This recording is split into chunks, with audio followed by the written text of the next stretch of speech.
Good afternoon to you, and welcome to the live proceedings of the National Assembly. This is the proceedings of the National Assembly on this June 11th afternoon, the year being 2025, a broadcast brought to you by the Kenya Broadcasting Corporation in partnership with the Parliamentary Broadcasting Unit. The report of the Committee on Supply on the estimates of the recurrent and development expenditure for the year ending 30th of June 2026 is being given priority in today's order paper, being a motion by the Chairperson, Budget and Appropriations Committee, that the House do agree with the Committee of Supply on its consideration of the budget estimates for the financial year 2025-2026, and pursuant to the provisions of Article 221 of the Constitution, Section 39 of the Public Finance Management Act, Cap 4, 12A, and Standing Orders number 240A, approves the issuance of 2.5 trillion shillings from the Consolidated Fund to meet the expenditure of the national government, the National Executive, Parliament, and the Judiciary during the year ending 30th of June 2026. This is in respect to the votes contained in the schedule under the Committee of the Supply. The National Assembly, for the better part of yesterday's afternoon sitting, well, until the evening, was considering the estimates for the recurrent and development expenditure, this being estimates for the next financial budget or financial year, if you may like. And tomorrow, the CS for the National Treasury, Honorable John Badi, will be expected in Parliament buildings tomorrow afternoon, where, according to the House Standing Orders, not later than 3:30 p.m., he is required to present the budget highlights for the financial year 2025-2026. So this consideration of the report of the Committee of Supply on the estimates for the recurrent and development expenditure for the financial year 2025-2026 precedes that budget reading by the CS for the National Treasury, where the CS will be basically telling Kenyans and the nation at large the means and the ways through which the country will be using to finance the budget for the financial year 2025-2026. The consideration of the nominees to 51 National Government Constituencies Development Fund. This is a motion by the Chairperson, Committee on the National Government Constituencies Development Fund. So this is basically a motion that is seeking to have the House adopt the report of the National Government Constituencies Development Fund Committee, having considered 51 constituency committees. The committee laid its report on the table of the House on the 10th day of June 2025, and pursuant to the provisions of Section 43, subsection 4 of the National Government Constituencies Development Act, Cap 414A, and paragraphs 5, subsection 2 and 10 of the National Government Constituency Development Fund regulations, approves the list of nominees appointed to the 51 Constituencies Development Fund to serve in the CDF committees. Among the constituencies for consideration this afternoon are Banisa, Bomachage Chache, Butere, Buuri, Funyula, Embakasi constituency, Chuka Igamba Ng'ombe, Dadaab, Gatundu South, Garissa Township, Ganze, Juja constituency, Jomvu, Lugari, Matayos, Loima, Lagdera, Msambweni constituency, Matungu, Mathira, Rabai, Rangwe, Nyatike, among others. After the House has considered the nominees to serve in the various constituencies of the 51 constituencies who have presented their nominees before Parliament through the Committee on NGCDF, the House will consider the Political Parties Amendment Bill number 2, a bill originating from the Senate, Bill number 26 of the year 2024 by the leader of the majority party, where the National Assembly is this afternoon expected to resume debate on that bill that seeks to amend the already existing act on the political parties. Allow me to hand over for this live broadcast of the National Assembly proceedings this afternoon as the Speaker of the House, Honorable Dr. Moses Wetangula, is already in the chambers this afternoon. Enjoy your viewing.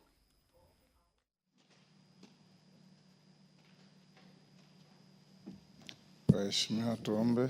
Ewe Mwenyezi Mungu ambaye kwa hekima na wema wako umeteua nyadhifa za viongozi na mabunge kwa ustawi wa jamii na utawala wa haki wa wanadamu, tukusihi utazame kwa neema nyingi sisi watumishi wako ambao umeridhika kutuita ili tutekeleze shughuli muhimu za jamhuri yetu.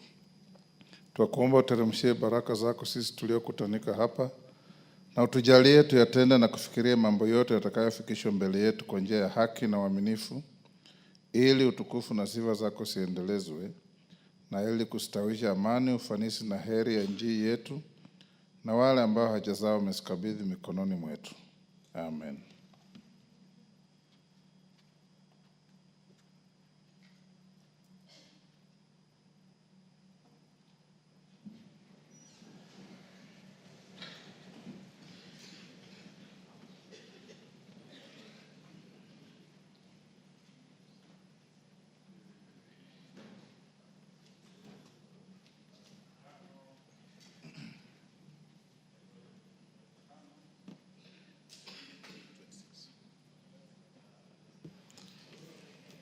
Sergeant, ring the quorum bell.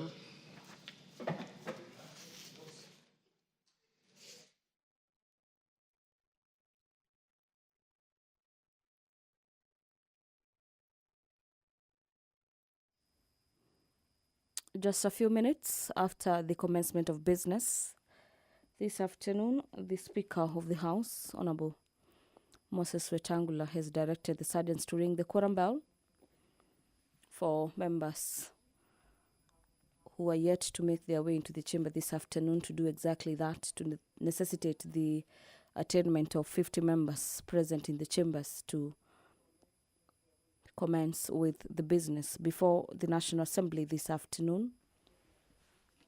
Before I handed you over, I was just telling you about the Political Parties Amendment Bill lined up for debate this afternoon. But away from that, the National Assembly will be resuming debate on the Learners with Disability Bill, Bill number 4 from the Senate of the year 2023 by the Chairperson Departmental Committee on Matters Education. The Virtual Asset Service Providers Bill, National Assembly Bills number 15 of the year 2025, is also lined up for a consideration this afternoon, as the bill is at the second reading, where members of Parliament will be debating the Virtual Asset Service Providers Bill. The County Public Service Finance Laws Amendment Bill, Senate Bills number 39 of the year 2029, is a bill by the Chairperson, Departmental Committee on Matters Finance and National Planning, where the National Assembly will be debating the bill on the County Public Finance Laws Amendment Bill, deliberating on a number of amendments seeking to amend the existing Act on County Public Finance Law.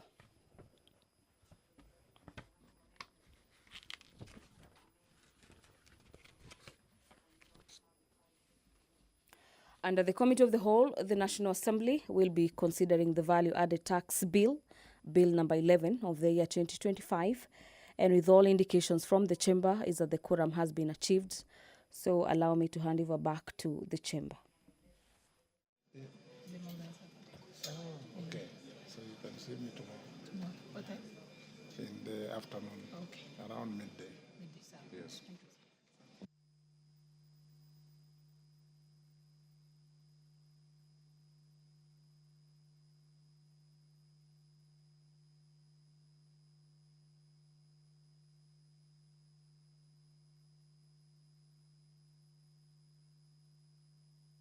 We now have quorum to transact business. Honorable members, you have a supplementary order paper. that will guide our proceedings this afternoon. Clerk. Order number 1, administration of oath. Order number 2, communication from the chair. Members on their feet, take your seats.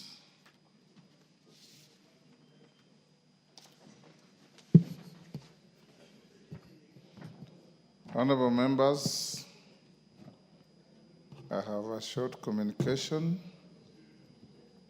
As you may recall, on Tuesday, 27th May 2025, I notified the House that in compliance with the provisions of Section 40 of the Public Finance Management Act, Cap 412A, as read together with Standing Order 244C, the Cabinet Secretary for the National Treasury and Economic Planning was scheduled to make a public pronouncement of the budget highlights and revenue-raising measures for the financial year 2025-26 on Thursday, 12th June 2025, that is tomorrow. In this regard, honorable members, I wish to remind the House that the event will take place as scheduled tomorrow, Thursday, 12th June 2025, from 3 p.m. in the National Assembly Main Chamber, Parliament Buildings. In keeping with the established parliamentary practice for fostering regional integration of the East African community, this ceremonial event will take place concurrently in all the East African member states.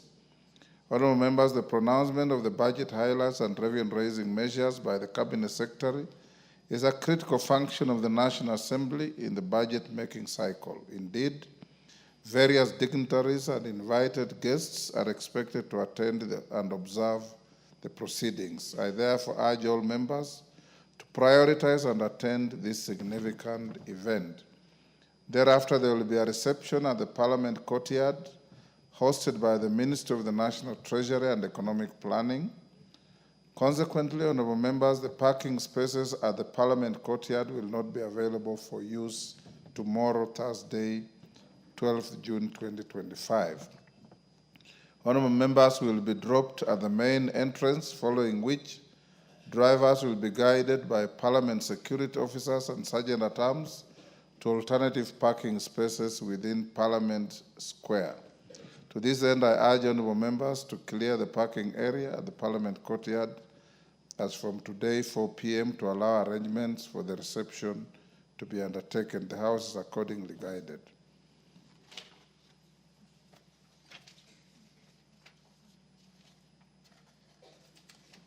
Honorable members, while I'm upstanding, allow me to acknowledge in the Speaker's Gallery Gakoe Girls High School, Gatundu North, Kiambu,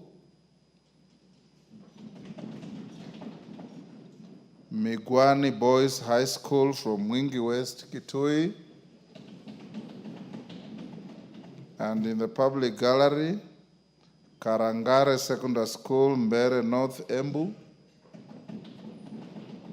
Kalisasi Secondary School from Mwingi Central, Kitui, and Thamaita West Secondary School from Ndia, Kirinyaga.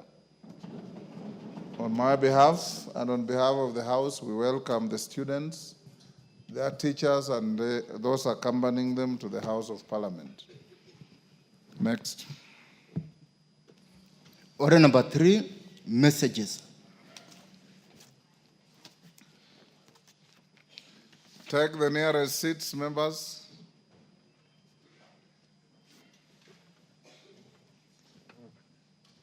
The nearest seats.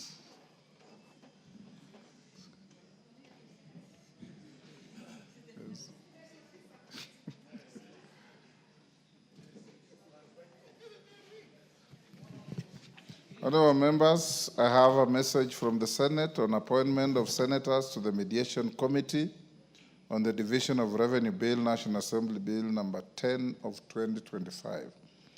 Honorable members, pursuant to the provision of Standing Order 41.1, I wish to report to the House that I have received a message from the Senate regarding appointment of senators to a Mediation Committee on the Division of Revenue Bill National Assembly Bill number 10 of 2025. The message conveys that pursuant to the provisions of Article 113 of the Constitution, the Speaker of the Senate has appointed the following senators to the Mediation Committee on the bill. Senator Captain Ali Ibrahim Roba, CBS MP, Senator Dr. Boni Halwale, CBS MP, Senator Tabitha Mutinda MP, Senator William Kisang MP, Senator Danson Mungatana MP, Senator Eddie Gishero Okech MP, Senator Mohamed Mwinyihaji Faki MP, Senator Richard Momoi Maonyonga MP, and Senator Daniel Kitonga Maanzo MP. Honorable members, the appointment of senators to Mediation Committee on the Division of Revenue Bill, National Assembly Bill number 10 of 2025 arose out of the decision of this House to reject the Senate amendments to the bill on Tuesday, 13th June 2025. This rejection remitted the bill to a mediation committee pursuant to the provisions of Article 112(2)(b) of the Constitution. Honorable members, you may recall that via the communication issued to this House on 4th June 2025, I appointed 9 members to represent the National Assembly in the Mediation Committee. With the appointment of the senators, the Mediation Committee is now fully constituted as contemplated under Article 113 of the Constitution. I therefore call upon the committee to expeditiously consider the contested aspects of the bill and submit a version for consideration by the Houses of Parliament. In considering the bill, I wish to remind the committee to be alive to the timelines provided for under Article 113(4) of the Constitution to ensure the bicameral process is concluded in good time. I thank you. Next.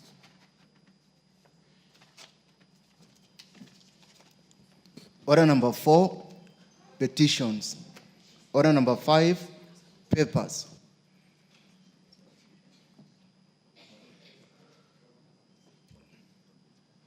Majority Leader. Majority Leader. Thank you, Honorable Speaker. I want to thank you for giving this opportunity to lay the papers on the Speaker. I beg to lay the following papers on the table of the House today, Wednesday, June 11th, 2025, in the afternoon sitting. 1. Reports of the Auditor General financial statements of the Commodities Fund Staff Mortgage and Car Loan Scheme for the year ended 30th June 2029 and 30th June 2021, 30th June 2022, and certificates therein. 2. Reports of the Auditor General financial statements of the Public-Private Partnership Project Facilitation Fund for the years ended 30th June 2019, 30th June 2020, 30th June 2021, 30th June 2022, 30th June 2023, and 30th June 2024, and certificates therein. 3. Annual reports of the National Gender and Equality Commission, NGEC, for the financial year ended 2023-2024. 4.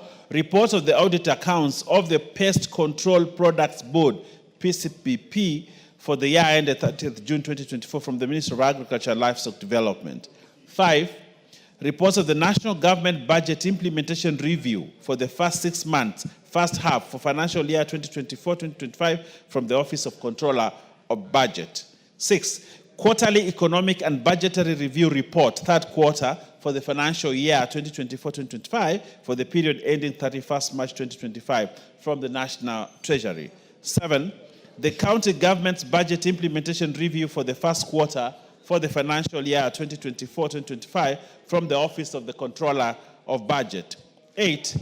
The National Government's Budget Implementation Review for the first 9 months for the financial year 2024-2025 from the Office of the Controller of Budget. And 9. Reports of the Auditor General of Financial Statements for the year ended 30th June 2024 and certificates therein in respect of 1. Our Lady of Mount Carmel Mary Hill Girls High School. 2. Rarieda Technical and Vocational College. 3. Sabunlei Secondary School. 4. St. Bonaventure Kaheti Boys High School. 5. St. Teresa Mboni Girls High School. And 6. St. Thomas Aquinas Kaimoni Boys High School. Honorable Speaker, I beg to lay. Honorable Speaker, I don't know why the chairman of administration is... yeah, go and sit. Go and sit. Thank you very much, Honorable Speaker. I beg to lay.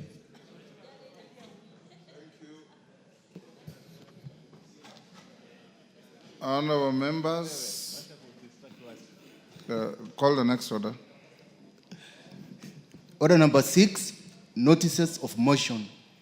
Order number 7, questions and statements.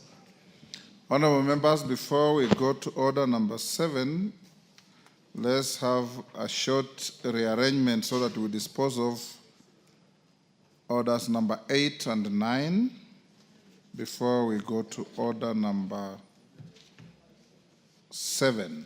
Is Musa Sirma in the house? Who will be moving the motion at order number 9? That's something you move, you second, and we dispose of. Majority Leader, where are the leadership of NGCDF committee? That's all right. I saw Musa here. I don't know. Well, he isn't. Well, but Honorable Speaker, I think that's a fairly easy thing we You can can do. move it. Yeah. Okay, call out order number 8. Order number 8, motion. Report of the Committee of Supply on estimates of recurrent and development expenditure for the year ending 30th June 2026. Question to be put. Members on their feet, take the nearest seats.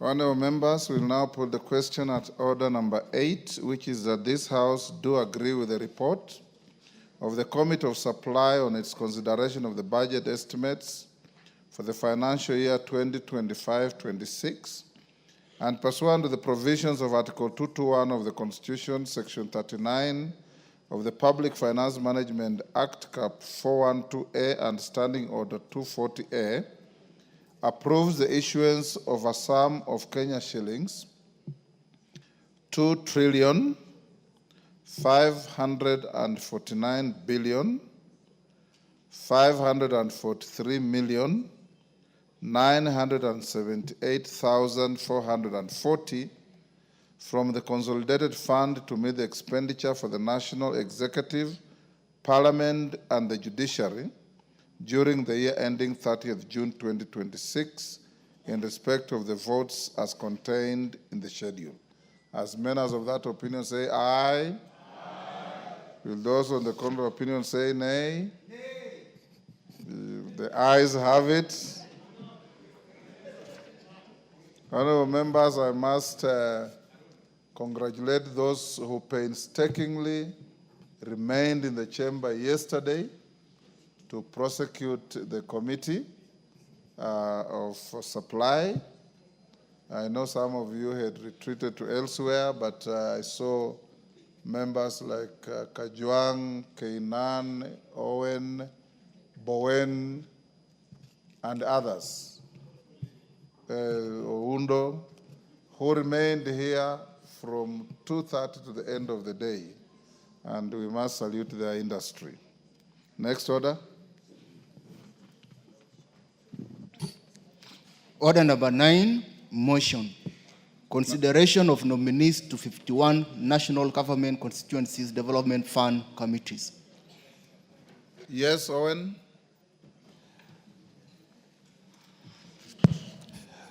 Honorable Speaker, I beg to move that this House adopts the report of the National Government Constituencies Development Fund Committee on its consideration of the 51 constituencies committees laid on the table of the House on Tuesday, 10th June 2025, and pursuant to the provisions of Section 43(4) of the National Government Development Fund Act, Cap 414A, and paragraph 5, 2, and 10 of the National Government Constituency Development Fund Regulation, approves the list of the nominees for appointment to the following 51 constituency committees of the National Government Constituency Development Fund as contained in the order paper, Honorable Speaker.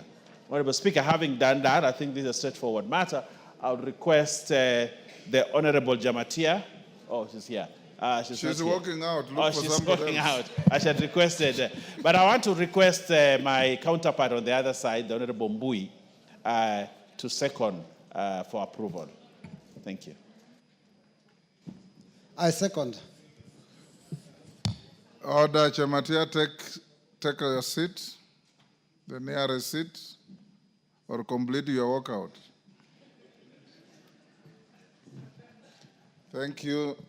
Honorable members, I now propose the question at order number 9, which is that this House adopts the report of the National Government Constituency Development Fund Committee on its consideration of 51 constituency committees laid on the table of the House on Tuesday, 10th June 2025, and pursuant to the provisions of Section 43(4) of the National Government Constituency Development Fund Act, Cap 414A, and paragraphs 5, 2, and 10 of the National Government Constituency Development Fund Regulations, approves the list of nominees for appointment to the following 51 constituency committees of the National Government Constituency Development Fund as set out in the order paper. Do I put the question?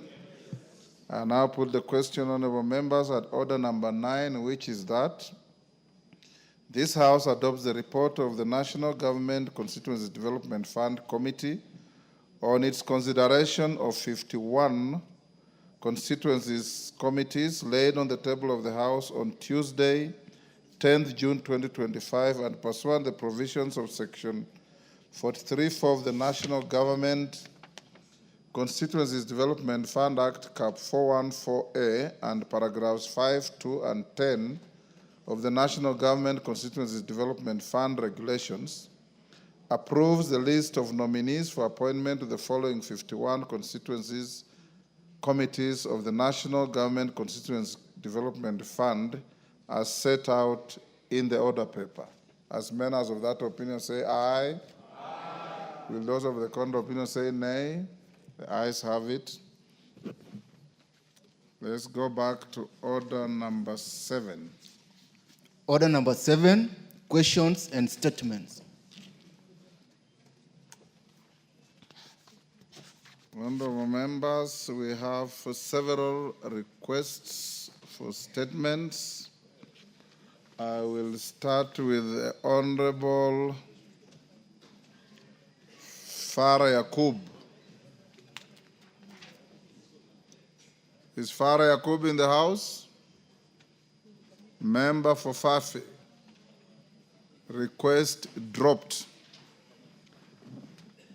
Honorable Mark Mwenje, member for Embakasi West. Thank you, Honorable Speaker. There's a request for a statement regarding the shortage of polio and BCG vaccines. Honorable Speaker, pursuant to provisions of Standing Order 44-2C, I rise to request for a statement from the chairperson of the Departmental Committee on Health regarding shortage of polio and BCG vaccines in the country.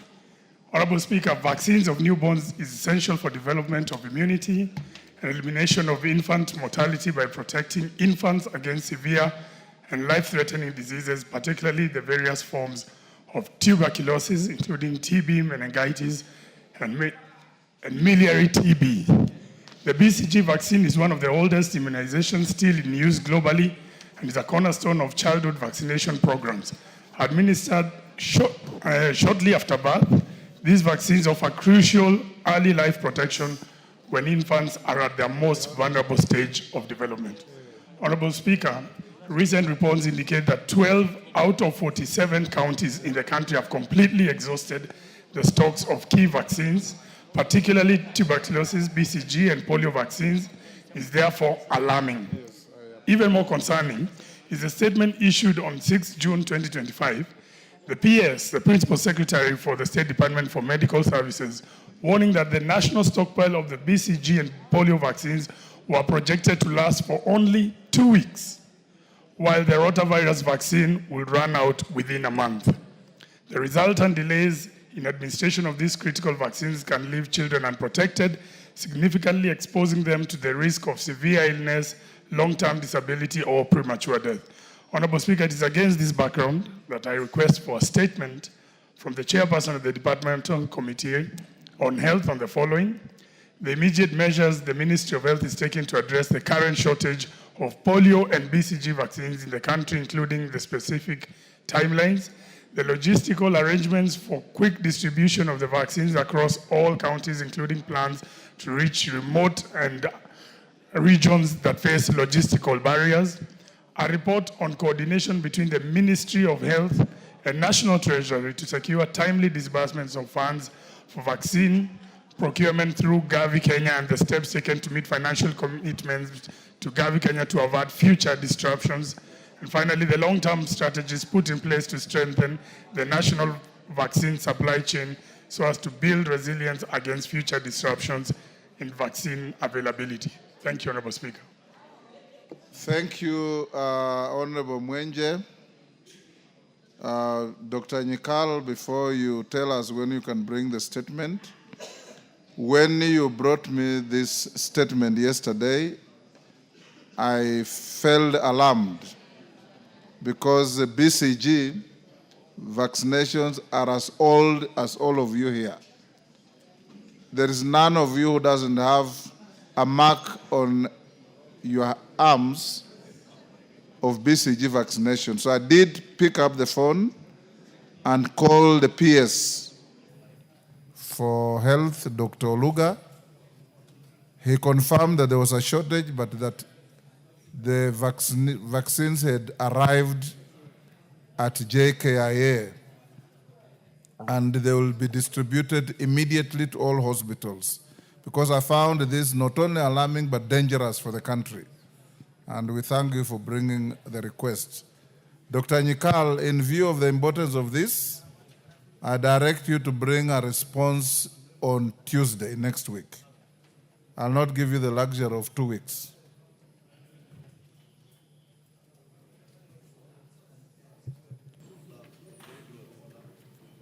And your response should not just be to tell us that vaccines have landed in the country, but the level of distribution to each and every health facility in the country, because children are born in every corner of this country and they are entitled as of right under the Constitution to these important vaccines. Yes, Mr. Speaker, I'm also aware of this, and I made the same inquiry you did, and I say that we'll get it on Tuesday. So I'll make an effort to contact the CS and get the report by Tuesday. Go beyond telling us that the vaccines have arrived. Tell us the manner and efficacy of distribution to all areas of need. Understood. Yes, thank you. On the same? Yes, Oundo. Is it also possible, Speaker, the chair can also get an assurance from the State Department that such shortage and lack of the vaccine is not going to happen in this country in the foreseeable future, to avoid putting our children under peril? Thank you, Chair. Speaker. You. Yes, Gagusha, on the same? Yeah, thank you, Honorable Speaker. I would like to request that as the chair gives that statement, he also addresses the statement on the issue of shortage of blood bags and reagents that has also been causing issue of blood shortage in the country, because it has taken a bit of time before he gives us that feedback, Honorable Speaker. Yes, I did, and you directed that it be provided here in the House, but the chair has not done so as per your direction. And there's also another issue on the same, on the issue of ICU payments, the issue of boosting from 4,000 to 28,000 on SHA, which was raised here by the CS when he was here. He was also directed to also give us feedback on the same. Honorable Speaker, those two issues remain unanswered. So that we don't convolute this, Chairman, I'm sure you gave undertakings to deliver statements on those two issues, on blood bags and the ICU payments. Go and dust out those statements. You can give them on Wednesday, but Tuesday is about BCG. Thank you. Next, Titus Hamala, Lurambi. Thank you, Honorable Speaker. Pursuant to the provisions of Standing Order number 44, Section 2 and C, I rise to request for a statement from the chairperson of the Departmental Committee on Transport and Infrastructure regarding expansion of the Kakamega-Mumias Road and the adjoining feeder roads. Honorable Speaker, the Kakamega-Mumias Road is a vital transport network in Western Kenya, connecting Kakamega County to Vihiga County, Nandi County, Kisumu County, Bungoma County, and Busia County, through which the road ultimately links to the Busia border. The road also contributes to local economics, facilitating regional trade, connecting key commercial towns in the region, and facilitating transportation transportation of farm produce, particularly sugarcane, to the country's major sugar companies, namely Mumias Sugar Company and West Kenya Sugar Companies, including Butali Sugar Company. Despite the significance of the Kakamega-Mumias Road, it has never been expanded to meet the increasing traffic demand since it was tarmacked many years ago when I was in primary school. Honorable Speaker, the narrowness of the Kakamega-Mumias Road, coupled with the deplorable conditions, especially along the areas, namely Mumuyukwe, Maondo, Eshisiru Center, Stendumogo, and Shibuli section, has been contributing to fatal accidents involving sugarcane tractors and trailers, motorists, including motorcyclists and pedestrians. Further, various feeder roads to the Kakamega-Mumias Road, particularly the Eshisiru Esumeia Bushiri Road, classified Road C1, is impassable. Of critical concern is the Isasala Bridge along the road, which has partially collapsed but remains in active use, posing a serious risk to motorists and lives. There is an urgent need to expand the Kakamega-Mumias Road and upgrade its key feeder roads, particularly the Shisiru Esumeia Bushiri Road, classified Road 1, including restoration of the collapsing Isasala Bridge so as to improve safety and support seamless economic growth in the region. Honorable Speaker, it is against this background that I request a statement from the chairperson of the Departmental Committee on Transport and Infrastructure on the following. 1, the plans by the Ministry of Roads and Transport and the Kenya National Highways Authority to expand the Kakamega-Mumias Road and fully recarpet the surface instead of the periodic patchwork maintenance works that yields low value for public funds. And number 2, the immediate interventions by the Kenya Rural Roads Authority, KERA, to upgrade the Shisiru Esumeia Bushiri Road, classified Road C1, and reconstruct the collapsed Isasala Bridge along the said road, including financing mechanisms and the projected timelines. I thank you, Honorable Speaker. Chair, Roads and Transport, GK, when can you bring a response? In 2 weeks, Honorable Speaker, we will build the statement, the response. 2 weeks? Yes, sir. Okay, thank you. Joseph Gitari, member Kirinyaga Central. Go ahead.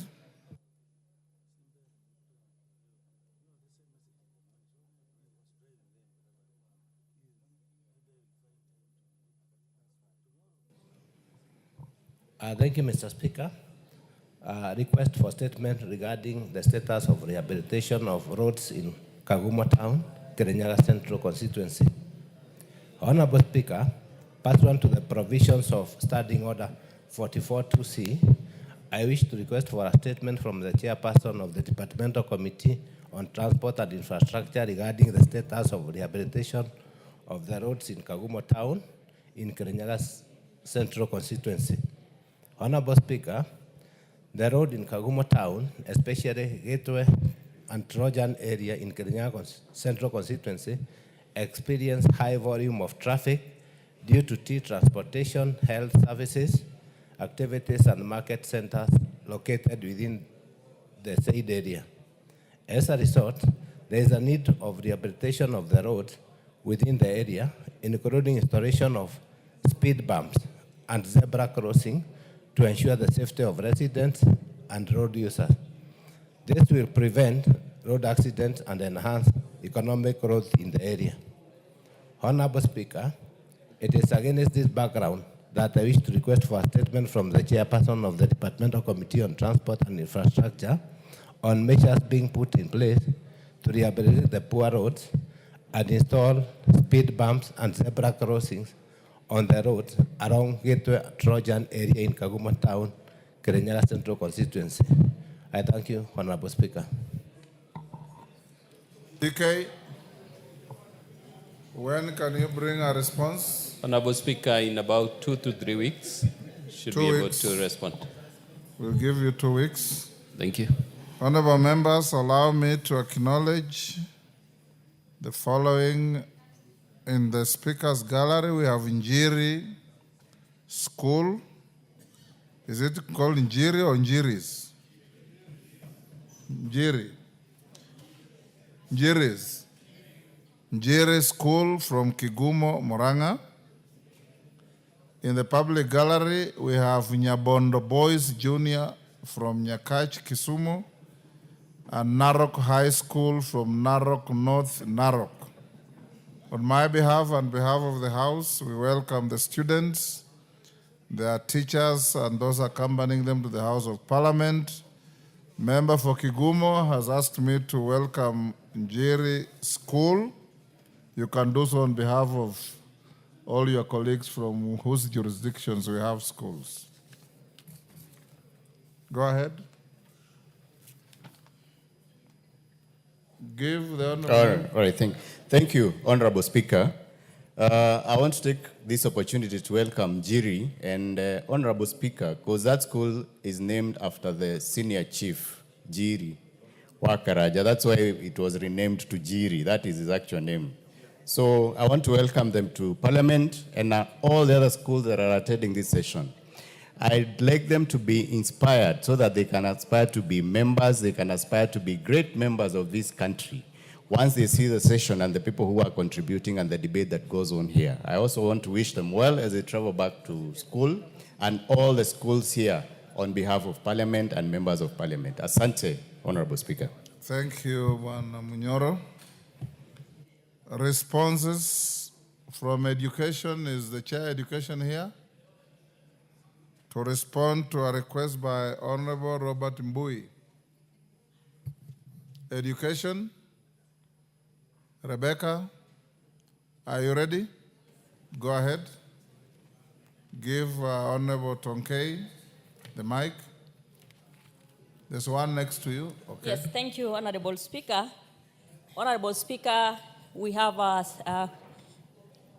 statement to the answer a question which I was asked by Honorable Mbui, who actually attended the meeting where the CS was summoned. Honorable Speaker, the question was on the status of the disbursement of capitation funds to schools. Honorable Speaker, the question has 4 components, which we wish to respond to as follows. A report on the status of disbursements of capitation funds to public schools for the first term of 2025, including the total amount of currently owed to schools due to delay in disbursements of funds. Honorable Speaker, every enrolled learner in public primary schools is entitled to receive a total of Kenya shilling 1,420 per year. The funds are disbursed to schools at the beginning of every term through 2 bank accounts as summarized below. Term and percentages, account 1 and account 2, 50% in term 1, which is 365, and 50, 344.50. 30% in term 2, 219.30 in account 1, and account 2, 206.70. 20% in term 3, which is 146.20, and account 2, 137.80. Total is 731.00, and account 2, 689.00. Out of account 1, Kenya shilling 75 per learner was deducted and sent to the Kenya Institute of Curriculum Development for purchase of textbooks. Out of account 2, Kenya shilling 20 per learner was deducted for co-curricular activities.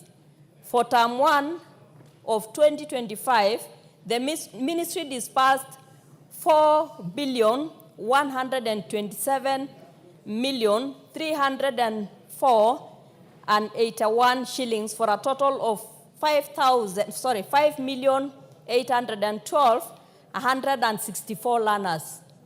This was made up of Kenya shilling 1,688,433,642 for account 1, and Kenya shilling 1,886,676 and 099 for account 2.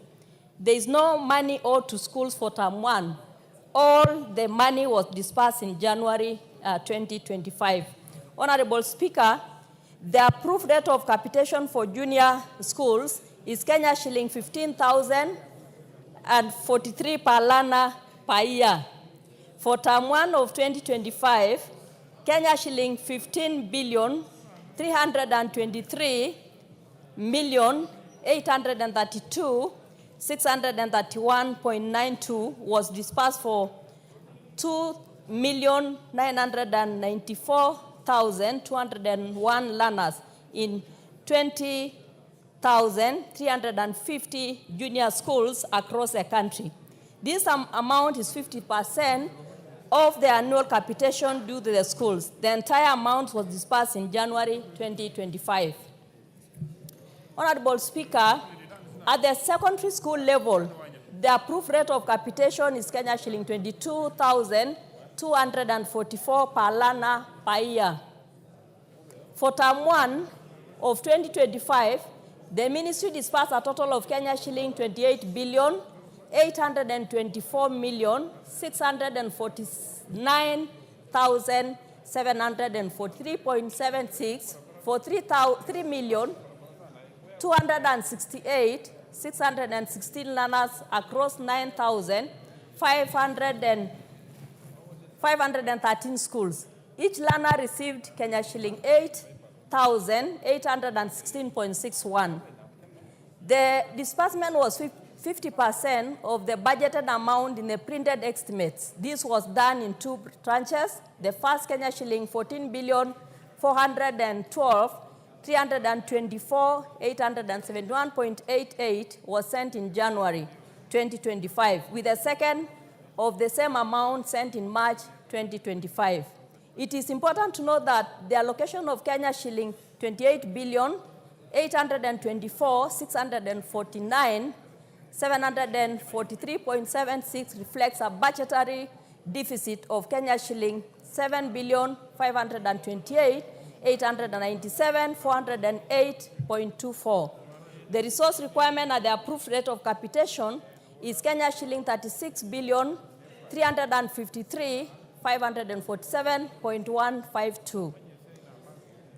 The second part of the question is the capitation amount allocated per child for the examinations and activity fees for primary and secondary schools. Honorable Speaker, no part of the capitation is allocated for national examinations. National examinations are funded independent of capitation from the budget allocated to the National Examination Council. In primary schools, the capitation amount allocated for co-curricular activities is Kenya shilling 76.44 per learner per year. Out of this, Honorable Speaker, Kenya shilling 40 is retained at the headquarters to be used in running co-curricular activities at the national level, while 36.44 is sent directly to the schools. In junior schools, Kenya shilling 700 has been allocated to curricular activities and shilling 647 for internal assessment per learner per year. For secondary schools, the capitation allocated per learner for activities fee In term 1 of 2025, or Kenya shilling 525. The allocation for teaching and learning materials was Kenya shilling 1,643. The allocation for internal examination is 11% of the sum provided for tuition. Honorable Speaker, the third part of the question was the measures being taken by the Ministry of Education to ensure that disbursement of capitation fund is timely. Honorable Speaker, the Ministry has taken steps to ensure timely disbursement of capitation to schools. From the beginning of the year 2023-2024 financial year, capitation disbursements are done on a timely basis in the ratio of 50 to 30 to 20 for term 1, term 2, and term 3 respectively. This was a change from the previous practice under which disbursements were done on a quarterly basis without reference to the school terms. The ministry requests for funds from the exchequer. How much more to go, Rebecca? Too long. Yeah, I'm almost done, Honorable Speaker. Go ahead. Honorable Speaker, the ministry requests for funds at least 3 weeks before schools open. And for funds, for example, as requested on 25th, 2025, once the ministry receives the funds, and all that is explained in the statement. Honorable Speaker, there is also the existence of any planned review to the amount of capitation funds allocated per child in light of the current harsh economic conditions. Honorable Speaker, and this, the committee is aware of this, and the entire House is aware of this, that there is need to change the current allocation as the conditions of economic conditions have changed, so there is need to review this. In conclusion, Honorable Speaker, the ministry urges the committee to support the ministry ensuring that the budget allocation is adequate as approved rates of capitation. That is the National Assembly is created for that. Thank you, Honorable Speaker. Robert Mbui, she says you also attended the meeting with the committee and the minister? Yes, Mr. Speaker, I did. Okay. And I was extremely disappointed, Mr. Speaker, because there were no solutions to the problems that are facing our children. You know, any nation that doesn't take education of its children seriously is actually on the wrong trajectory. And Mr. Speaker, you remember even our forefathers actually identified ignorance as one of the enemies of development and the future.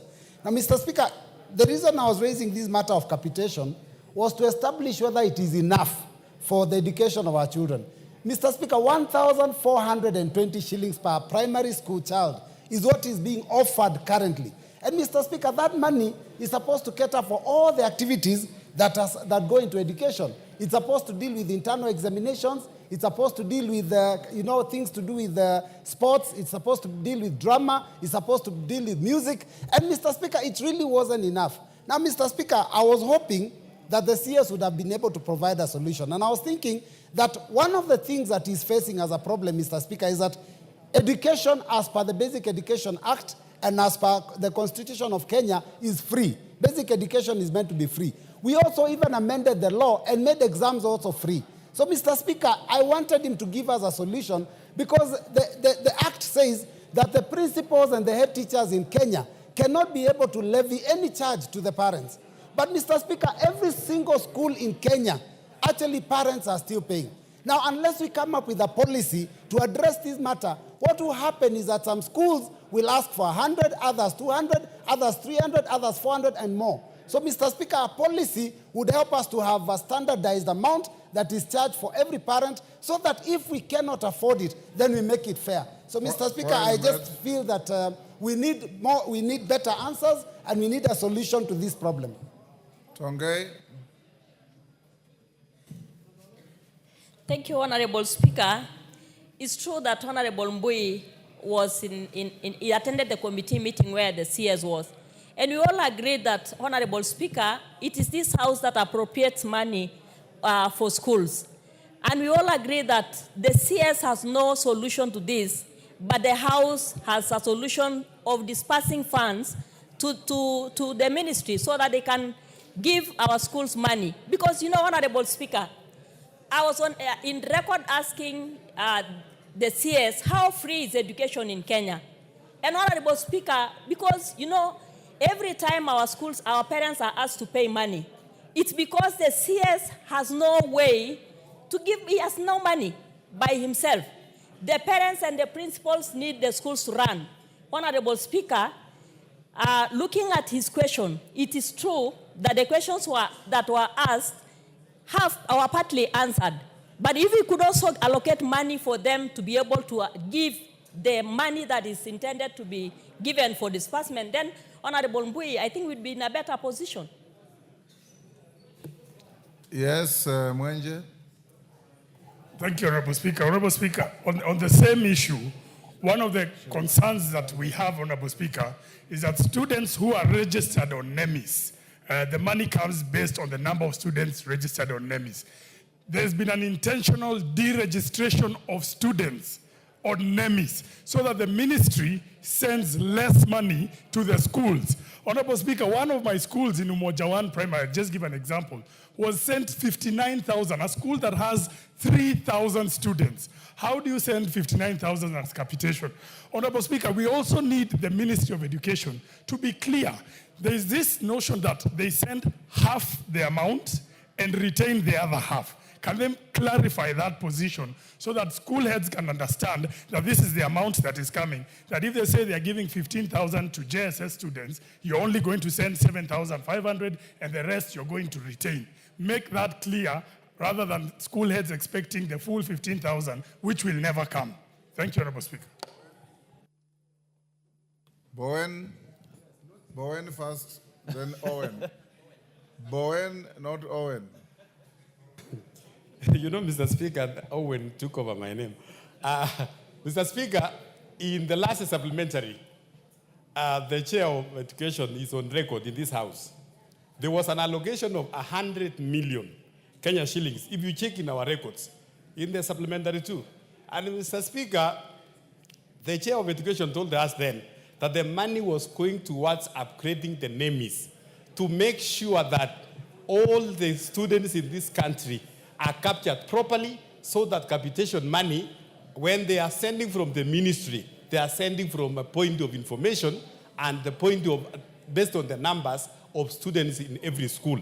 So it is proper if the chair of education can tell us whether that money was utilized to upgrade the NEMIS and whether the NEMIS is actually serving the Ministry of Education well in terms of recording the number of students per school and also giving track the capitation we are giving to our schools. Tongay. Let's hear Owen Bayer first. Tongay, not those.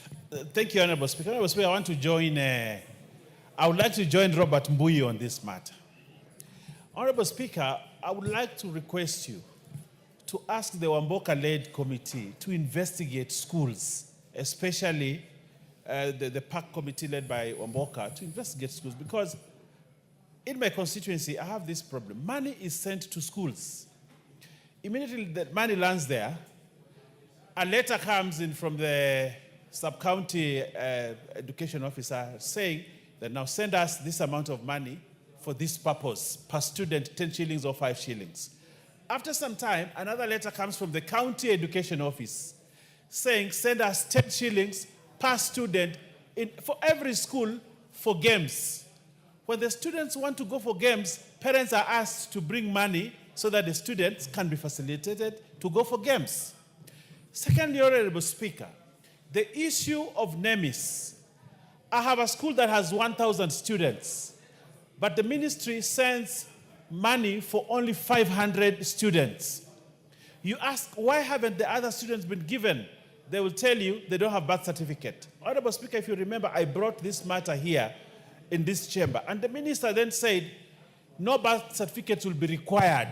Students who do not have birth certificate by virtue of the fact that they were not provided for them are denied an opportunity to access education, and they are sent away, they are sent home, just because they don't have a birth certificate. They are told, bring in money.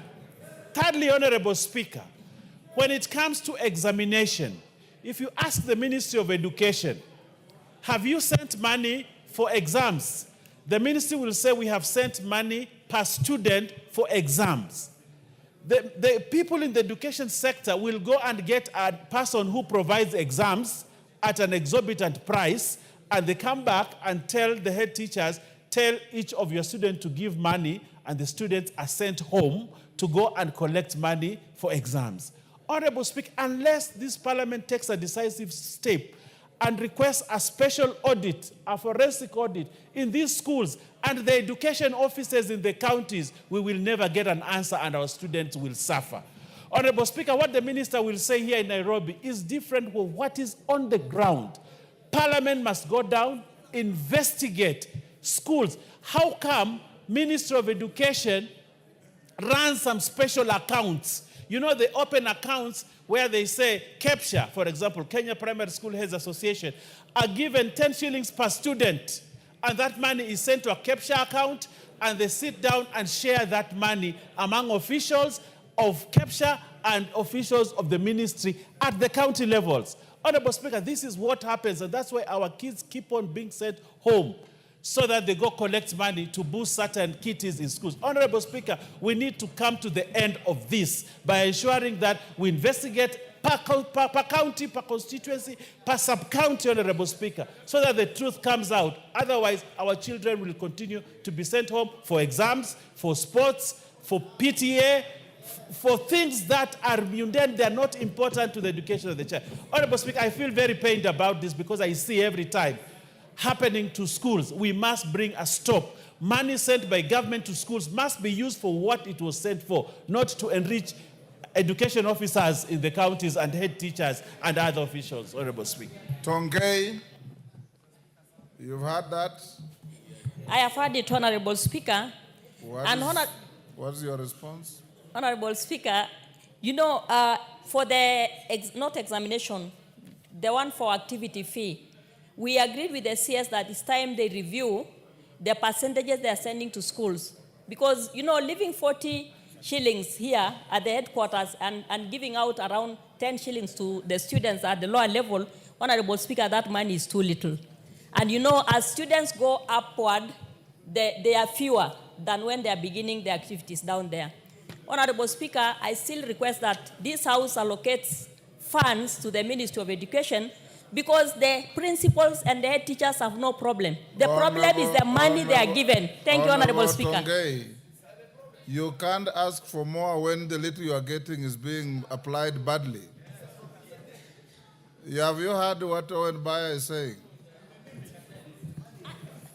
I have heard, Honorable What you do, Honorable Tongei, I know you are not the minister, so you may not have ready answers. Yes, true. You go back and bring responses to these very serious allegations that the money is sent to schools from the ministry, then the schools are instructed to send some of the money to education officers in the counties, to KEPSHA, and so on and so forth. KEPSHA is not an association of students, so they have no business taxing students. It's an association of teachers, and so on and so forth. I think we all know what goes on in the education sector. And you can see how many of your colleagues are agitating to ask questions on this. I'll give another 2, then we go to something else. You'll extract the order paper, share with the ministry, and ask for additional information which you can bring to the House in another 2 weeks. Ngogoyo. Ngogoyo. Thank you, Mr. Speaker. Mine is on the name is Mr. Speaker. Mheshimiwa Mwenje raised the Honorable Mwenje raised the issue of deregistration, which she has not answered. In the answer, can she provide the issue of... Tongei, these questions are being asked to you. The issue of upgrading the system. Mr. Speaker, in my constituency, most of the schools are about 4,000, 5,000, and 3,000. Majority of those schools in the NAMIS are registered 1,800 students.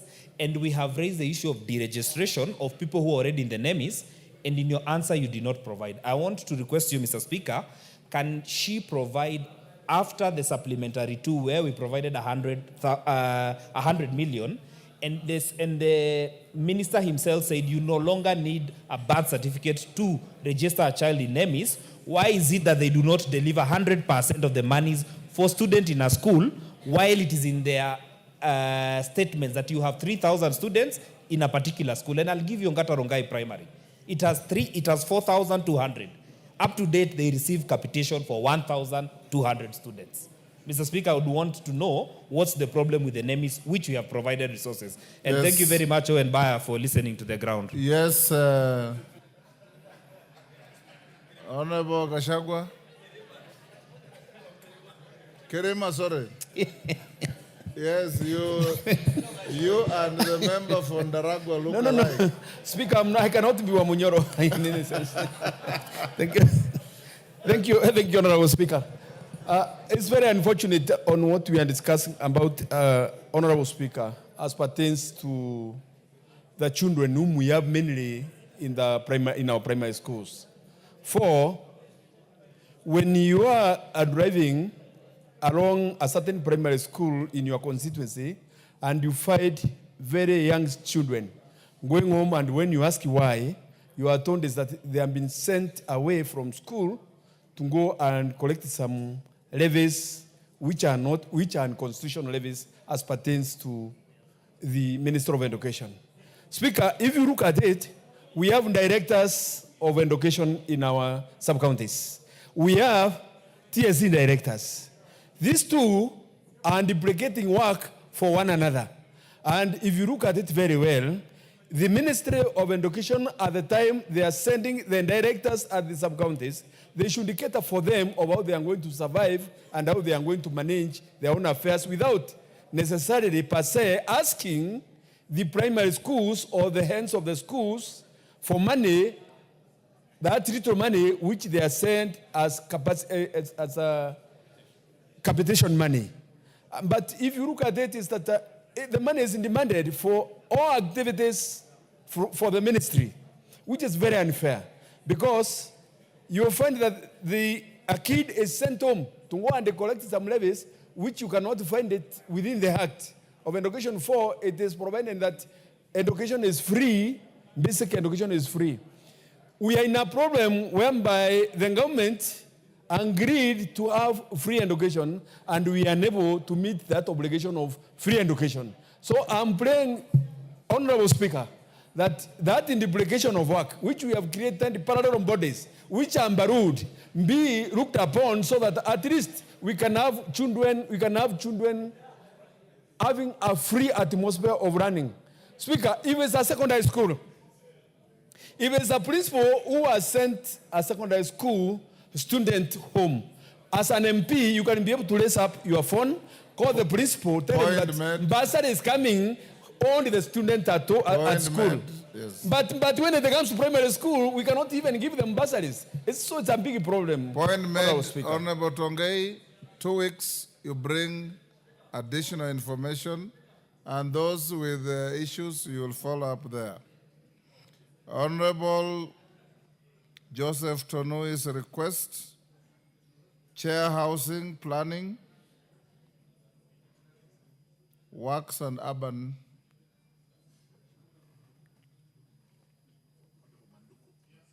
Manduku. I thought the chair is Johanna Ngeno. Mr. Speaker, I'm answering on behalf of the chair. Go on. Thank you, Mr. Speaker. A request for the funding of the Olengoroni Stadium was made in the year 2011. The procurement process was complete, and on the 12th of November 2012, a contract was executed between the then Office of the Deputy Prime Minister and Minister for Local Government and Twin Construction Company at the quoted tender sum of 290,643,668.93 cents for a period of 24 months, with the intended date of completion being 20th November 2014.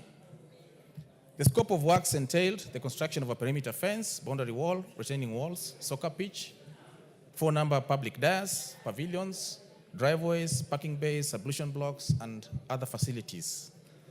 The above works were supposed to be delivered within the prescribed contract period, with the assumption that both parties were to be diligent in exercising their respective contractual obligations.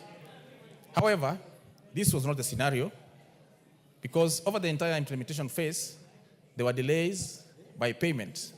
In fact, certificate number 1 was delayed for more than 1.5 years, while certificate number 2 was delayed for another half a year. The above delay was in contravention of clause 23.3 of the conditions of the contract that stipulated, and I quote, the employer shall pay the contractor the amount certified by the project manager within 30 days of issuance of each certificate. The payment delays were mainly occasioned by 1, lack of exchequer support to the project arising from minimum or constrained budgetary provisions for four consecutive financial years, that is 2015, 2016, 2016, 2017, 2017, 2018, and 2018, 2019. 2, the transfer of devolved functions and corresponding funds to the county governments, Olenguruoni being one of them. However, the county governments did not take up the functions of the stadium as the contract was between the contractor and the national government. And 3, the movement of the Urban Development Department from the then Ministry of Local Government to the Ministry of Devolution and Planning, and again to the Ministry of Lands, and to the current State Department of Housing. It is under these circumstances, Mr. Speaker, that I wish to respond to Honorable Tonui's question as follows. 1, the terms under which the construction of the Olenguruoni Stadium was transferred from the national government to the county government of Nakuru. And the response is as follows. Following the mutual termination of the contractor, the county government of Nakuru assumed the responsibility of securing the site until budgetary allocations for the repackaging and completion of the project. Hence, there was no transfer of construction responsibility to the county government of Nakuru. 2, details of the contract sum, amount paid, balance and transfer funds to the county government, and whether the action was lawful. And the response as follows.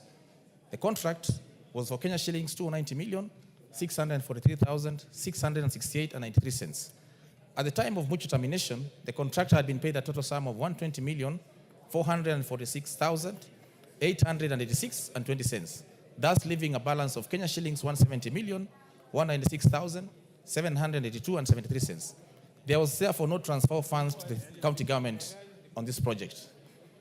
As has been stated, the mutual termination was a process occasioned by lack of exchequer support to sustain the contract.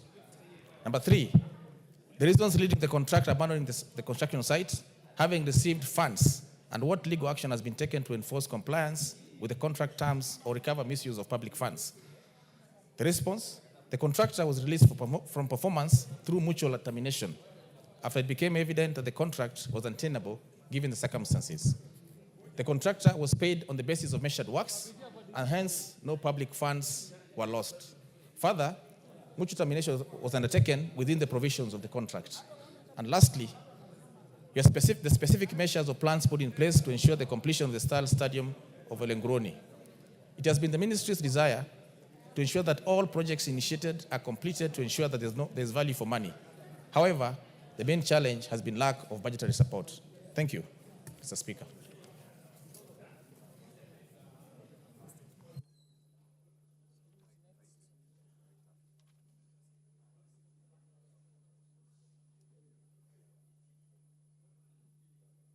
Another statement.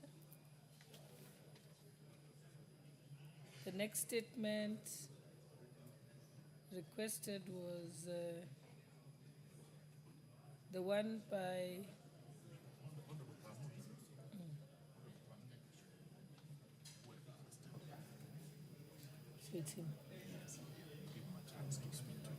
Okay. Honorable Joseph Tanui, are you satisfied with the report? Thank you, Honorable Speaker.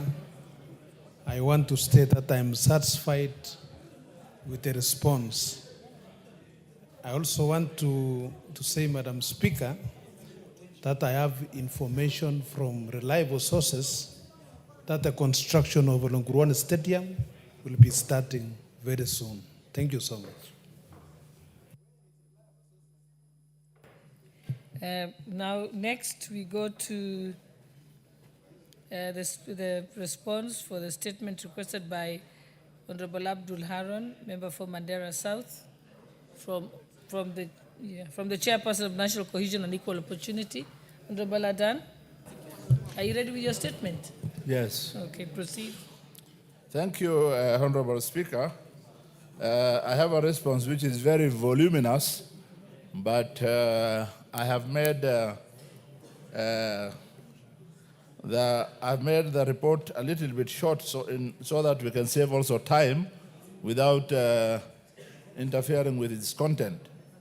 Honorable Speaker, the Clerk of the National Assembly, via letter NADABC 2503 of 19 May 2025, wrote to the Public Service Commission conveying a request from Honorable Abdul Haro, MP Mandera South constituency, through the chair of the Committee on National Cohesion and Equal Opportunity for a statement regarding ethnic representation in public service for the financial year 2022-2023, 2023-2024. The committee received the following responses on the issues raised. A report on the national proportionate population shared of each of the 46 ethnic community, including the communities whose representation in the public service. The answer is proportionate to the national population share in the financial year 2022-2023, a total of 35 ethnic communities were proportionately represented to the national population, and they are shown on the table number 1.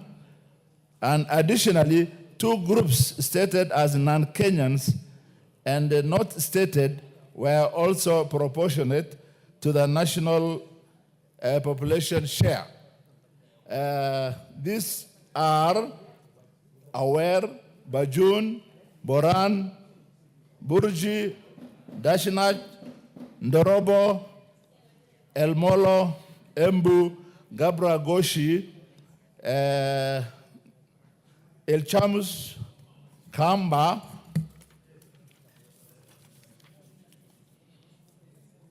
Kenyan Arabs, Kenyan Asian, Kenyan European, Kenyan So stated, Konso Kuria, Makonde, Mbere, Meru, Nubi, Oromo, Pokomo, Rendile, Sakuye, Samburu, Suba, Swahili, Taita, Taveta, Teso, Tharaka, and Malakote and Wayu. Honorable Speaker, in the financial year 2023-2024, a total of 37 ethnic communities were proportionate to the national population, and they are shown on the table number 2 below. And these are Aware, Bajun, Boran, Burji, Dashinach, Ndorobo, Elmolo, Embu, Gabra, Goshi, Ilchamus, Kenya Arab, Kenya Asian, Kenya European, Kenya So Stated, Kisii, Konso, Kuria, Masai, Makonde, Mbere, Meru, Nubi, Ormo, Bokomo, Rendile, Sakuye, Samburu, Suba, Swahili, Taita, Taveta, Teso, Tharaka, Turkana, Malakote, and Wayu. Honorable Speaker, on the question of those who exceed the proportion share, in the financial year 2022-23, 4 ethnic communities exceeded their share. These are Kalenjin, Kikuyu, Kisii, and Luo. In the financial year 2023-24, 3 ethnic communities exceeded, and these are Kalenjin, Kikuyu, and Luo, exceeded their proportion share of the national population. Honorable Speaker, on the ones which are below their proportion, In the financial year 2022-2023, 5 ethnic communities are below. These are Kenyan, Somali, Luya, Masai, Mijikenda, and Turkana. In the financial year 2023-2024, 4 ethnic communities were below. They are proportionate to their population. These are Kamba, Kenyan Somali, Luya, and Mijikenda. Honorable Speaker, communities not represented in the public service at all. Communities not represented in the public service at all. In the financial year 2022-2023, 2 communities, that is Dahalo and Kenyan Americans, were not represented in the public service at all.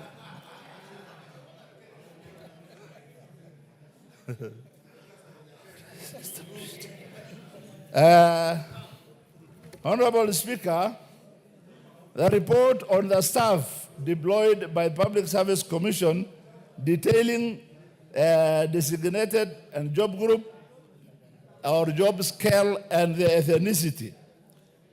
As per 21st May 2025, the Commission had a total of 276 staff from 30 ethnic communities comprising of 138 male and 138 females, translating to 50% each.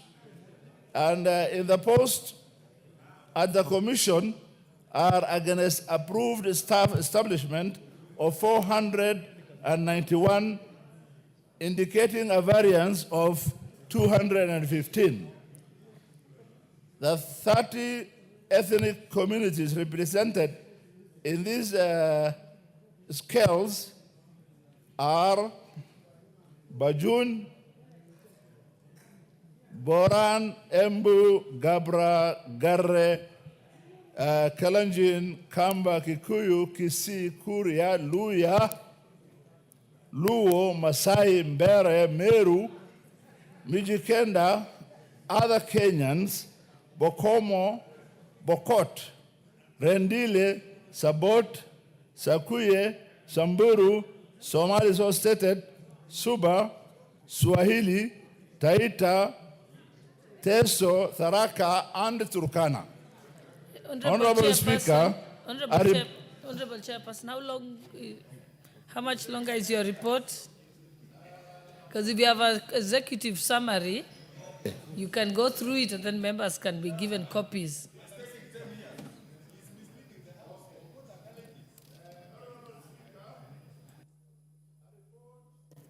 Of all the new appointments and promotion made in the ministries and department for the financial year 2021-2023, new appointments in the ministries and departments for financial year is in 2022-2023, a total of 12,992 officers were appointed, comprising of 5,484 female and 7,508 male.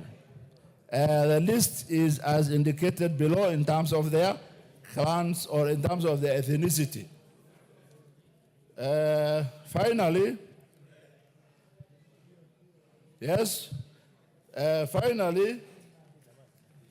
I'm trying to rush. Promotions of officers in the ministries, departments for the financial year 2022-2023. In that financial year, a total of 22,754 officers were promoted across 307 ministry departments, comprising of 8,256. Yes, okay, Honorable Chairperson, allow me to recognize the schools that are seated in the public gallery because they'll end up leaving before we do. So I wish to recognize the presence of the following schools: Chogoria Boys High School from Maara constituency, Tharaka Nithi; and Narok High School from Narok North Constituency, Narok County. On behalf of the substantive speaker and the members of parliament, we welcome you to parliament. Thank you. The list is again as shown. Copies will be shared on ethnicity. Honorable Speaker, the status of Draft Public Service Commission Affirmative Action Regulation of 2024, the Commission concluded the Draft Public Service Commission Affirmative Action Regulation and sought views from the general public. Also specific targeted stakeholders, giving a period of 1 month for the receipt of the views. The period lapsed on 2nd of May 2025, and the Commission is currently in the process of analyzing the views received from the various stakeholders. Once they are all analyzed and incorporated, where possible, the Commission will undertake a stakeholder validation exercise and thereafter submit the draft to the Attorney General before presenting it to the National Assembly Committee on Delegation of Legislation. Thank you so much. Okay, next, honorable members, is the response to the question by Honorable Mark Mwenja, member for Embakasi, by the chairperson, Transport and Infrastructure. Who's representing the chairperson, Infrastructure? What's your point of order, Honorable Russell? Thank you, Madam Speaker. Madam Speaker, the person who sought for that statement is just sitting there comfortably. I'm not sure if he's happy with that response. But from those of us who are hearing, we are really worried that we live in Kenya. Maybe Abdullah Rom, you could give him time. Yes, Honorable Bowen. Madam Speaker, I listened to the response by the Honorable Chair for Cohesion and giving out the statistics on how communities have been employed in civil service, how this tribe and that tribe got their share and others didn't get their share. Madam Speaker, even as he does that or as he comes up with that report, as a committee, there are so many ways before you come up with your report. There are so many ways you have to check. There are so many things you have to check. You cannot tell us that if we ask for now for a position of a graduate engineer in town here, you will find there are so many number of Kikuyus here compared to people from Tana River or from Mandera. And you say, okay, because we have 10 or 50 positions, we want to give a Mandera 25 positions when there is no engineer from there. So we have to look at so many issues. So that's I'm just giving an example. So, and also the population ratio. There are so many things we have to look into so that we don't say these other ones exceeded their shares. As long as they are Kenyans, Madam Speaker, we need to look into as long as they are Kenyans and qualified. They should be, all of them, they should stand a chance to be employed and given an opportunity to serve in this country. Not to say these people here, yes. Tarakaniti.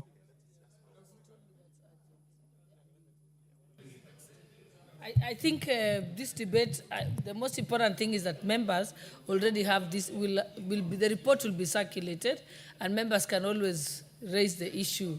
Again, once they've read, they need to have read the report. With he needs to look at the report, read the percentages. I know he's talking about pro rata. population, but that has to be something that only if we interrogate the report in depth. So we have agreed that we move to the next statement. Honorable GK, member for the chairperson, Transport and Infrastructure.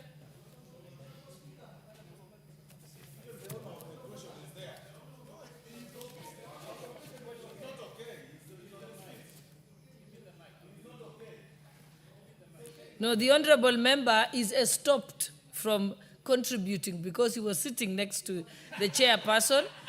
He forfeited his opportunity and was taken up by Honorable Russell and others. Let's proceed. Honorable Thank you, Honorable Speaker. And though I'm on my feet to read the response to the statement requested by Honorable Mwenje, I want to agree with Honorable Kangogo that we should base employment at all times on merit and not tribalism. And if we continue this way, Honorable Speaker, we'll be perpetuating tribalism. Let us base employment on merit. Honorable GK, we are not debating the statement. We said that will be for a later time. The report will be given to members. Now I can respond to the statement, yes.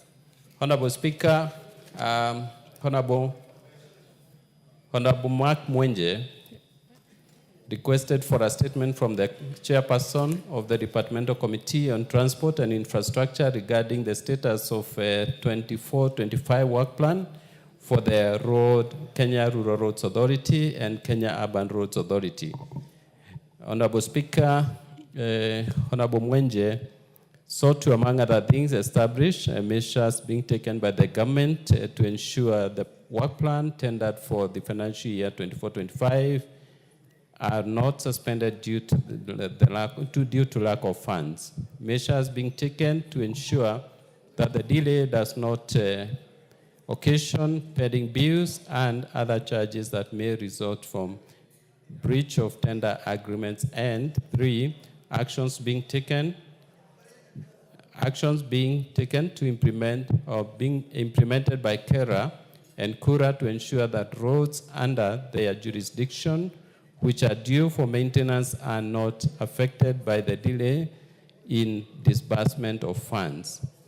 Honorable Speaker, I have the response from the ministry dated 14th May 2025. And as you know, Honorable Speaker, this response has been overtaken by the events of last week, where we got a court ruling directing on what the ministry should do or KRB should do regarding RMRF 22 and 10% allocation.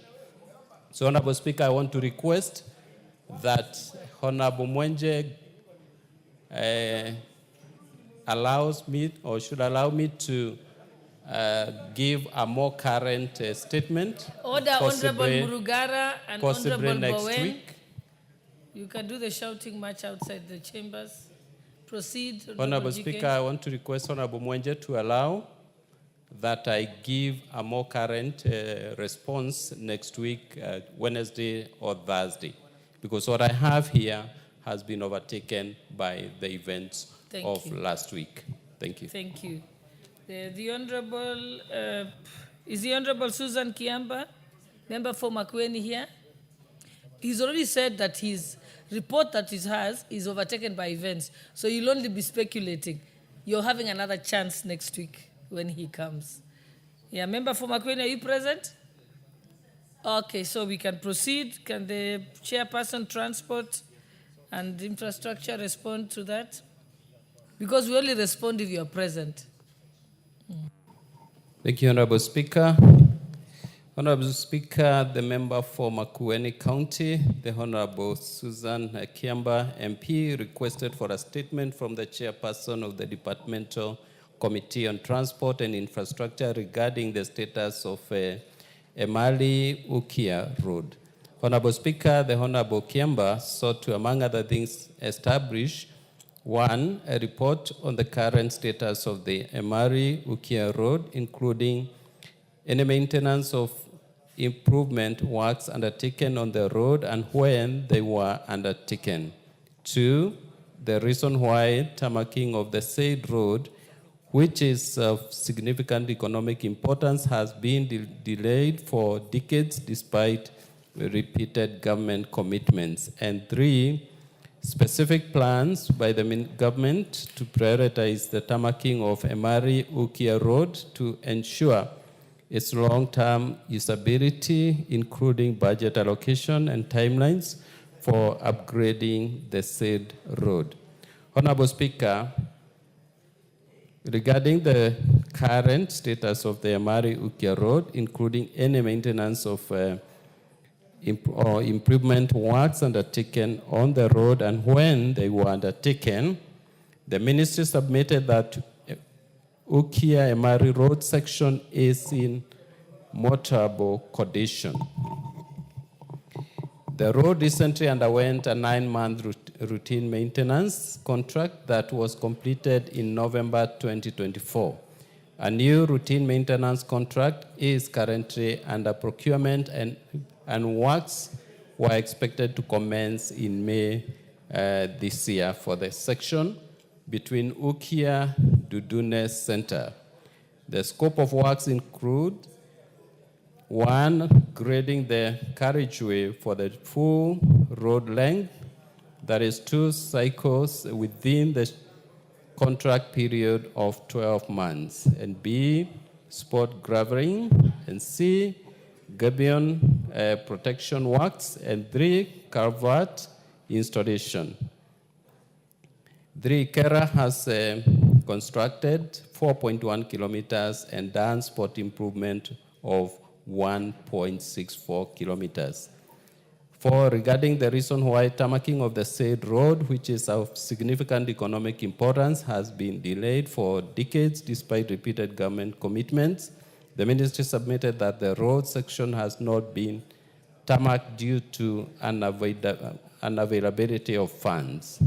And 5, regarding specific plans by the government to prioritize the tarmacking of Emari-Ukia Road to ensure its long-term usability, including budget allocation and timelines for upgrading the said road, the ministry submitted that the road section has been designed to completion as part of East Africa Economic Corridor, and construction shall commence once funds become available.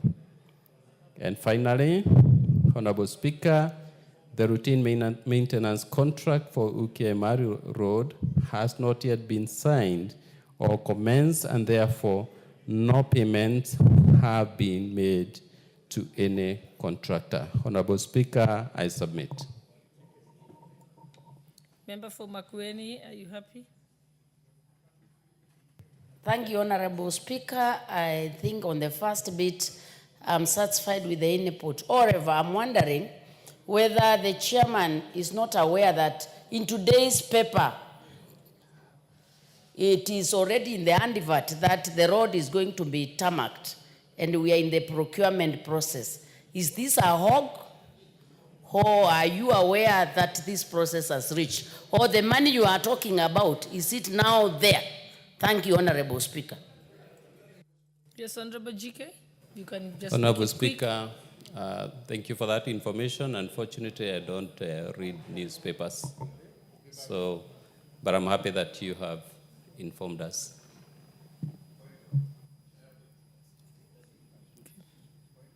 Thank you. Let us move to the next one, which is the question by, what's your point of order? Yes, Honorable. Thank you, Madam Speaker. Madam Speaker, that's very worrying from the chairman, infrastructure and roads, because it is true, the same road, Madam Speaker, has been advertised for upgrade to bitumen.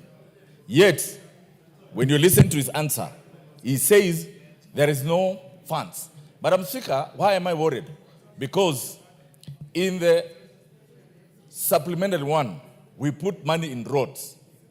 So, I'm wondering, is the chairman not aware through the ministry, roads or projects that are pending in the ministry, so that when it comes to give answer to this house, they are satisfactory to the members who ask.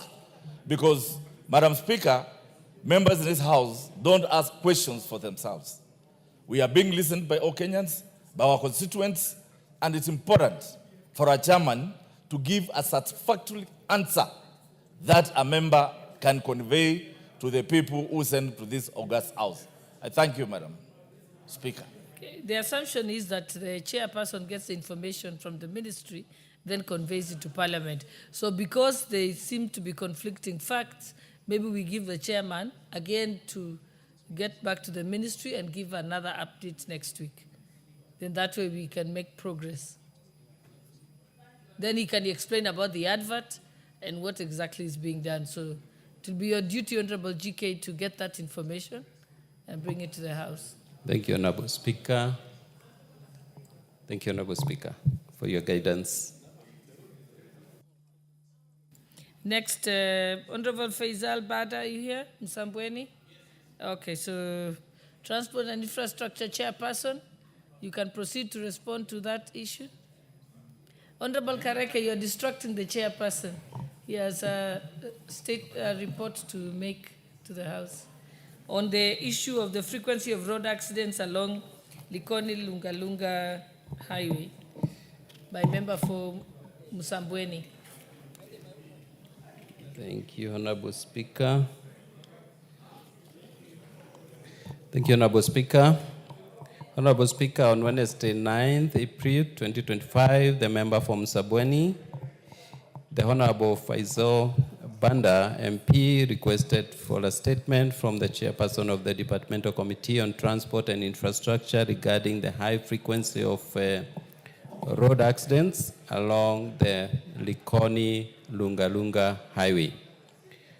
Honorable Speaker, the honorable member therefore sought to, among other things, establish, one, the immediate and long-term measures taken by the Ministry of Roads and Transport to mitigate the frequent road accidents along the Likoni-Lungalunga Highway, and two, the steps made by the ministry to erect speed bumps, pedestrian crossings, and other preventive measures in these accident-prone areas as an intervention to reduce the frequency of accidents. And three, the plans in place to improve road signage, lighting, and enforcement of traffic regulations along the highway to enhance road safety for both motorists and pedestrians. Honorable Speaker, the committee received a response from the Ministry of Roads and Transport on 12 May 2025, which I now wish to make.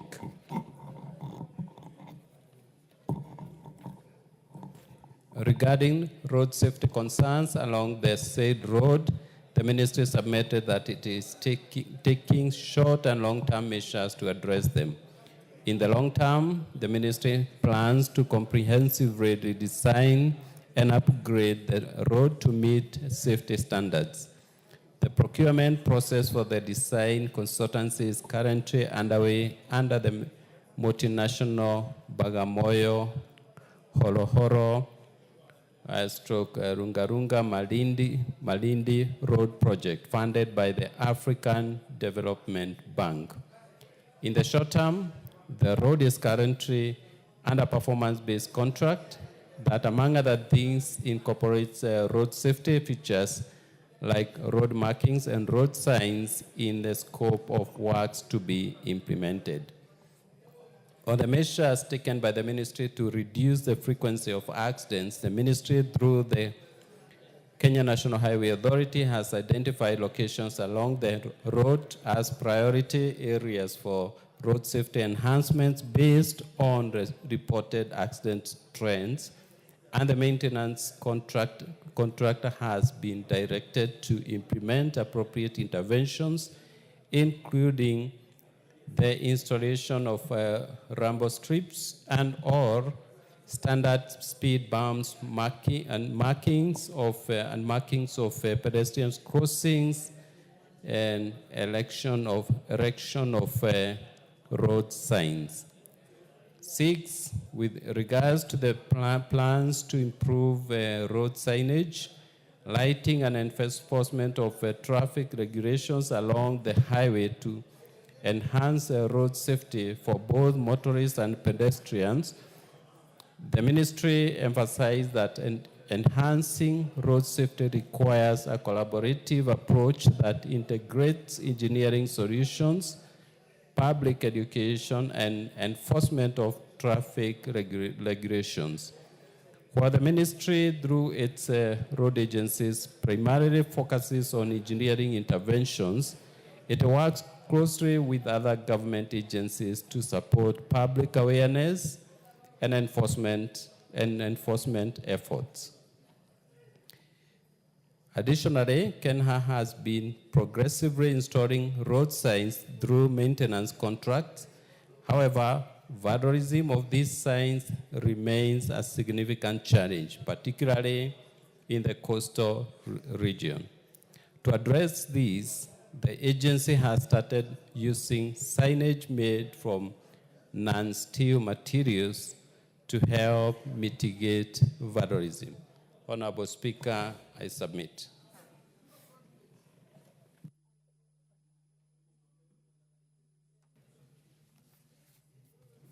Okay, Honorable Faisal, are you satisfied?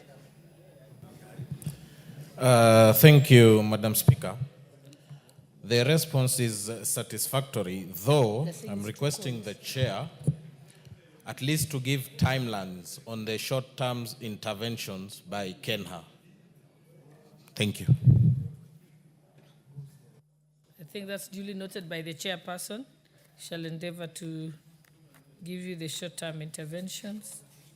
So now, honorable members, we shall return back to order number 10. And so next order. Order number 10, motion. Report on the Consolidated Fund Services expenditures for the estimate for the financial year 2025-2026. Chairperson, Public Debt and Privatization, Honorable Shure. Thank you, Honorable Speaker. Honorable Speaker, I beg that this House adopts the report of the Public Debt and Privatization Committee on its consideration of the Consolidated Fund Services for the budget estimates for financial year 25-26, laid on the table of the House on Wednesday, 11th June 2025. Honorable Speaker, this marks the 7th report on the CFS expenditures presented and deliberated by the National Assembly and provides basis for the House to consider non-appropriated and mandatory expenditures of the national government. As such, appropriated and non-appropriated expenditures are considered accordingly. Honorable Speaker, I extend my sincere gratitude to all the diligent members of the Public Debt and Privatization Committee for their unwavering commitment in examining these estimates of expenditure and for tabling this report for deliberation today. Our appreciation also goes to the key stakeholders who contributed critical insights during the committee sessions and to the committee's secretariat for their support. Honorable Speaker, the Consolidated Fund Services expenditures are obligatory expenditures that are deducted directly from the Consolidated Fund and are not included in the annual appropriation bill, as stipulated in Article 2217 of the Kenyan Constitution. Today, these mandatory expenditures are the largest expenditures of the government.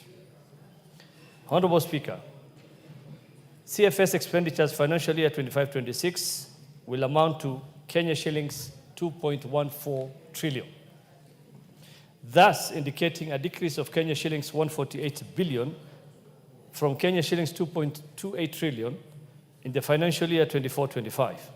The committee observed that this decline, which will provide fiscal relief in the financial year 25-26, is largely attributed to reduced debt service costs and will provide much-needed fiscal space that should be utilized prudently.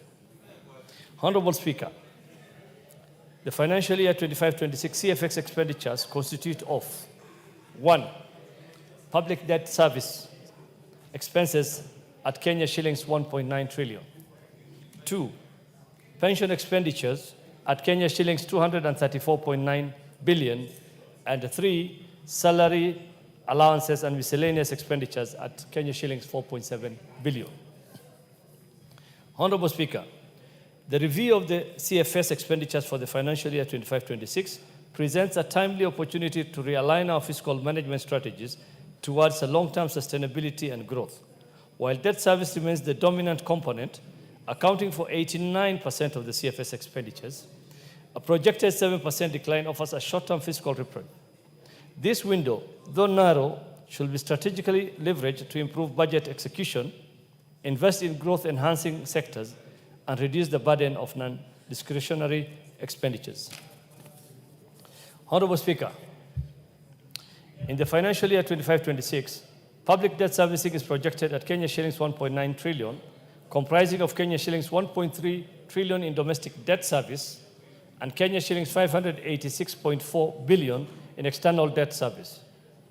This reflects a Kenya shillings 140.67 billion from the financial year 24-25. The decline is mainly attributed to a significant drop in redemption costs by Kenya shillings 242.5 billion, although this is partially offset by a Kenya shillings 101.9 billion increase in interest payments. Honorable Speaker, interest payments for total debt will reach Kenya shillings 1.1 trillion, while maturing debt will amount to Kenya shillings 803.7 billion. The high interest obligation will account for 40% of ordinary revenue, underscoring the growing cost of debt and its implication for fiscal space. Honorable Speaker, Kenya's fiscal outlook reflects a notable reallocation of public spending between financial year 2015 to 2016 and financial year 2025 to 2026. Interest payments as a share of GDP is projected to increase from 3.2 to 5.7, while development expenditures will decline from 7.2% to 3.5%. This inverse trend signals a structural crowding out effect, where escalating debt service obligations are displacing capital investment in infrastructure, education, and other development-enabling sectors. Honorable Speaker, the opportunity cost is notable as resources that could stimulate economic transformation and improve welfare are increasingly diverted towards servicing past borrowing. The broader macroeconomic impact is reflected in the decline of total investment as a share of GDP from 19.5% financial year 2015-2016 to just 4.1% for the financial year 25-26. Such underinvestment undermines capital formation, lowers the marginal productivity of labor, and reduces the country's long-term growth potential. Honorable Speaker, pension expenditures, on the other hand, are projected at Kenya shillings 234.9 billion in the financial year 25-26, reflecting a Kenya shillings 11.75 billion increase from Kenya shillings 223.1 billion in the financial year 24-25. This growth stems from 1. Kenya shillings 6.55 billion rise in ordinary pension payments, and 2. Kenya shillings 7.74 billion increase in commuted pensions. However, the performance of pension disbursement continues to be affected by slow exchequer releases and system downtimes. Honorable Speaker, salaries compensation for constitutional and independent office holders is projected to increase by Kenya shillings 584.64 million, growing from Kenya shillings 4.08 billion for the financial year 24-25 to Kenya shillings 4.73 billion financial year 25-26. The primary driver of this increase is Kenya shillings 543.13 million allocation for judicial salaries, hardship allowance, and arrears. Honorable Speaker, arising from this consideration of the estimates and submissions from stakeholders, the committee made pertinent observations, including that there is a need to address challenges in pension disbursement in order to take care of our pensioners, enhance cash flow coordination in order to improve budget execution, and that the over-reliance on domestic borrowing requires practical and well-sequenced reforms. The reforms in reference, Honorable Speaker, include strengthening Treasury's cash debt management functions, accelerating the rollout of the Treasury single account, and institutionalizing frameworks that ensure timely counterpart funding and prudent online practices. Such measures are essential to improving liquidity, reducing commitment fees, and enhancing the credibility of the national budget. Honorable Speaker, the committee also noted the need to rebalance borrowing sources and to tap into alternative financing, including grants, climate finance, and concessional loans. We also cautioned that while instruments like securitization may provide liquidity, they should be used carefully to avoid undermining fiscal consolidation efforts that might affect public debt sustainability. Honorable Speaker, after our deliberations on the estimates of the Consolidated Fund Services under the budget estimates for the financial year 25-26 and consultation with various stakeholders, the committee therefore gives the following recommendations for consideration by this House. 1, that in order to ensure full in-year pension disbursement, the clearance of pending obligations, the National Treasury should, within 30 days of the adoption of this report, implement an actionable framework to resolve delays in exchequer releases and address system downtimes that disrupt the processing of pensions disbursement. 2, that, in line with prior resolutions of the National Assembly, the National Treasury should expedite the implementation of the Treasury single account to consolidate idle government cash balances, improve liquidity management, and lower the government's borrowing cost through more predictable cash flow management. 3, that to ensure full and timely disbursement of donor loan financing and avoid incurrence of commitment fees, the National Treasury should ring-fence domestic counterpart funding from frequent supplementary budget reallocations and make counterpart funding provisions for loan agreements entered to mid-year. 4, that to minimize the opportunity cost arising from waived on-lent loans and the payment of called-up government guarantees, the National Treasury should, within 60 days,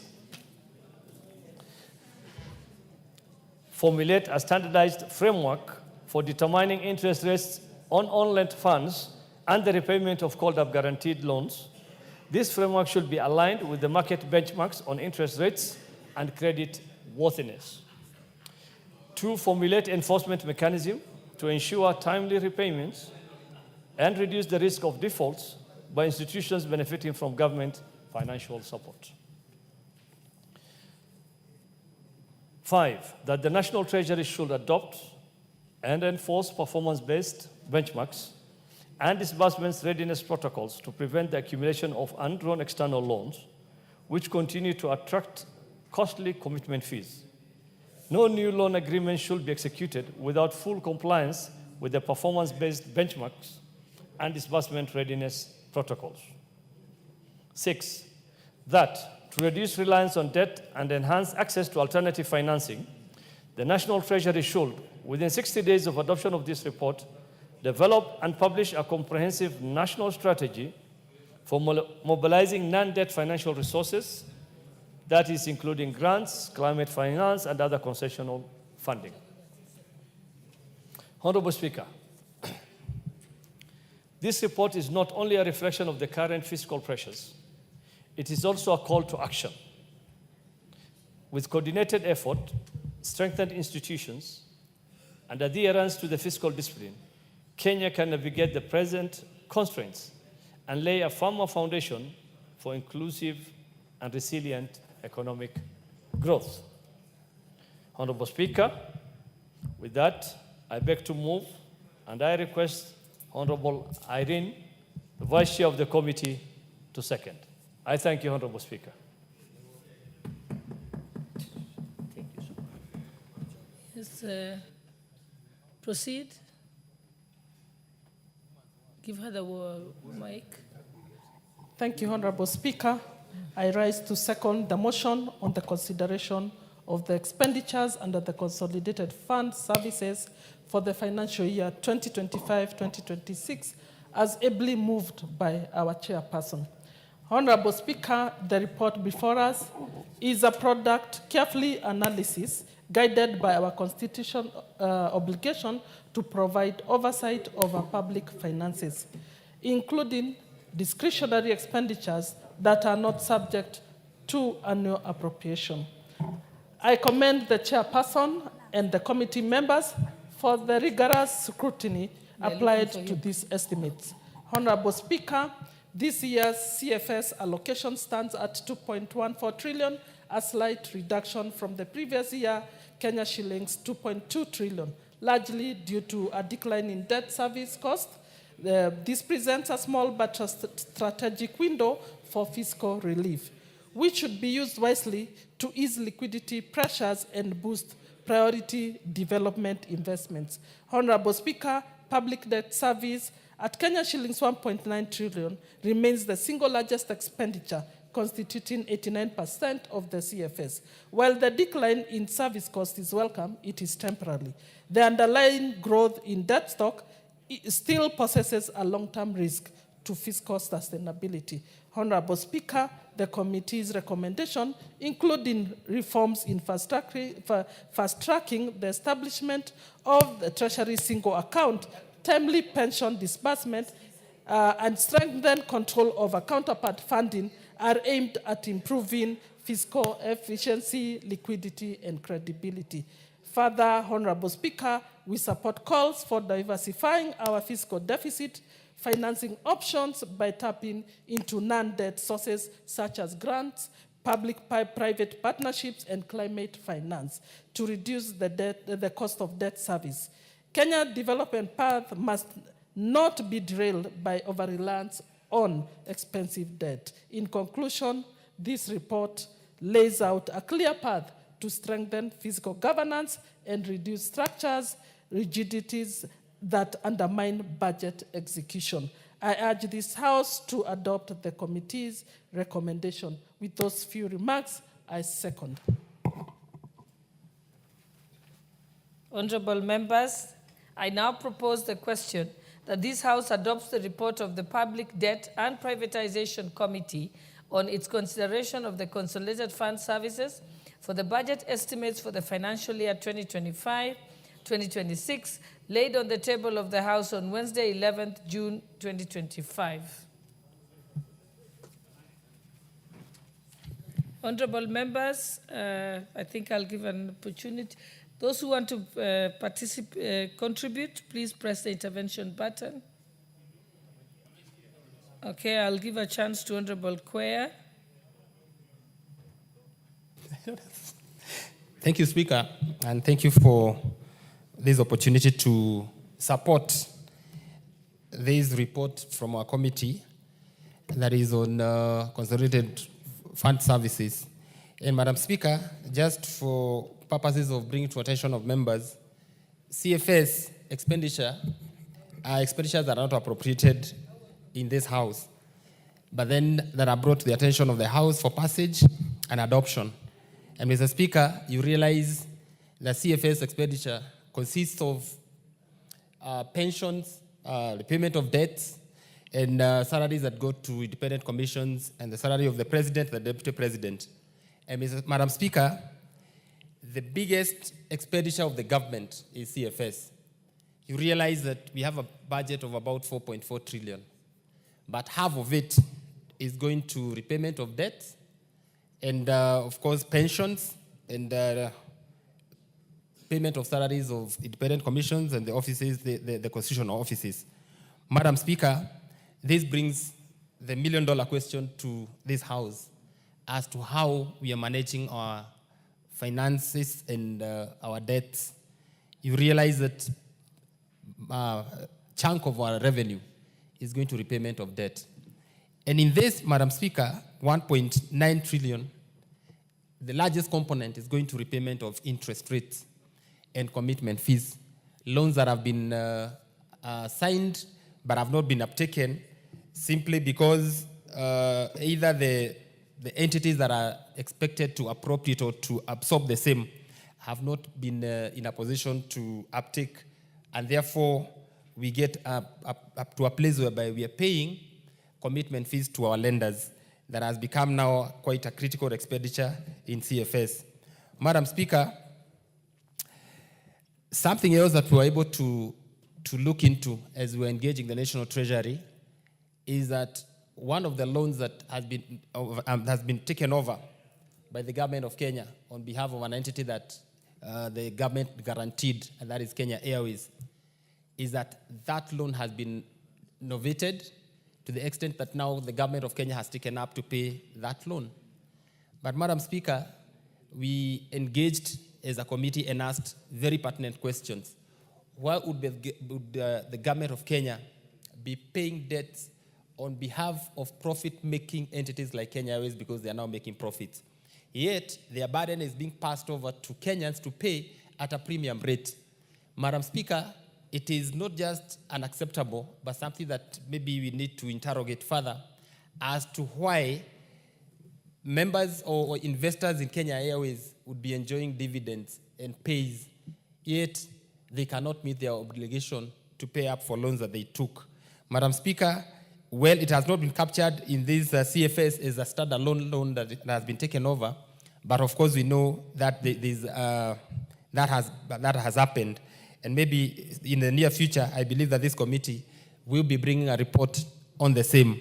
Madam Speaker, the next frontier that we realized is the issue of securitization, whereby the government now is taking advance loans based on a promise to pay from our collections, especially the fuel levy. But we also realized that the same is anticipated to be done in sports fund, whereby we want to get investors, give us their money, spend on a promise that from our collection, you'll be getting so much. It may be a very good frontier, but Madam Speaker, if not checked, we may find ourselves in headwoods in the future. And therefore, I thought that this is something, again, that our committee will look into so that then we call the relevant agencies and make sure that we get to the bottom of it.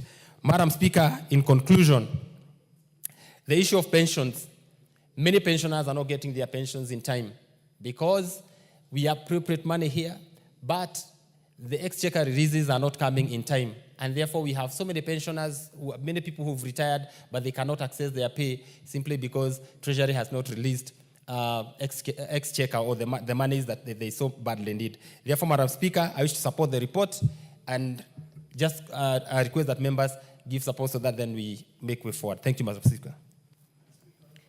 The Honorable, yes, Honorable Owen Bayer. Then we'll have Honorable Makali Mulu after. Thank you, Honorable Speaker. Honorable Speaker, I want to commend the Committee on Public Debt and Privatization Committee, led by the Honorable Abdishurie, for a good job done on this matter. And I want to commend each and every member of the committee. Honorable, debt is one of the issues that we grapple with as a country all the time. And this government came into power on the promise that we will reduce debt, Honorable Speaker. And one of the very unpleasant things about the previous regime was debt. People were borrowing money and money was being borrowed, but there was nothing really to show for it. And it became a clarion call, and Kenyans felt really burdened by debt, Honorable Speaker. But one of the interesting things, Honorable Speaker, that we must note and take immediate action on is that we have over 1 trillion of unutilized loans lying in our banks. Money has been borrowed, commitment fees made, interest accruing, and yet this money is there where government agencies and government and MDAs are not utilizing the money because people borrowed without a plan. Honorable Speaker, this hurts the economy because the reason why we even have a cash crunch, we have a problem of cash flow, is because debt payment is a fast charge. And when it is a fast charge, then you accumulate all the money, take it over 80% and give it out. And yet, you have the money lying in our banks. Honorable Speaker, I want this committee, the Abdishurie-led committee, to ensure that this money is disbursed and we get value for it. Otherwise, I don't want to use the word foolhardy, but I think it is that you borrow what you don't need and keep there, then burden the taxpayer with commitment fees And yet you get to a level where exchequer is not available, like we have the case of CDF today. We can't get all the money. But probably the money was swept and paid for a debt that the money is lying in an account of an MDA that has been utilized. Honorable Speaker, those are bad manners, and I think we need to stop that. Secondly, Honorable Speaker,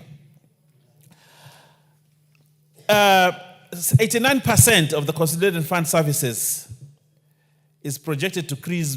I don't want to go to that point, but I have a very interesting point here, Honorable Speaker, that I want to speak on. This government, Honorable Speaker, according to the report, has not effectively harnessed non-debt financing options. Non-debt financing options. These non-debt financing options, Honorable Speaker, include things like grants. There are times when our bilateral and multilateral partners would rather give us a grant than a loan. But people who go out there to negotiate for money want to take a loan. Probably there's a negotiation fee, I don't know, for these loans, Honorable Speaker. But then, why don't we look at non-debt financing, which include grants? We have a lot of money right now, Honorable Speaker, in climate financing. We have money in concessional funding. We saw the expressway being built. We didn't take a loan on the expressway. But somehow it was built and users, motorists are paying for it. But sometimes the people that we want to trust with going out there to look for funds want to take loans instead of going for non-loan financing options. Honorable Speaker, and I want this committee, which is doing a good job, before a loan is signed, before this Kenya government commits itself to a loan, the question we must ask, was there an alternative? Was there an option? Could there have been an non-loan funding? Would there have been something that is... Honorable Speaker, I want you, if you can keep my time a little bit, I have a lot of many things to talk about, Honorable Speaker. Add me like 4 minutes, because important things must be said on this. Honorable Speaker, before John Badi became minister, before John Badi became Minister for Finance, he sat there. We sat with him. He used to sit here, then he moved there. I used to sit somewhere there, Honorable Speaker. And every time the Finance Minister came, we asked this question with him. Why haven't you implemented the single treasury account? We kept on asking about that. The single treasury account, so that we can consolidate all the funds. But today, we still have funds that are actually in banks, we are borrowing our own money.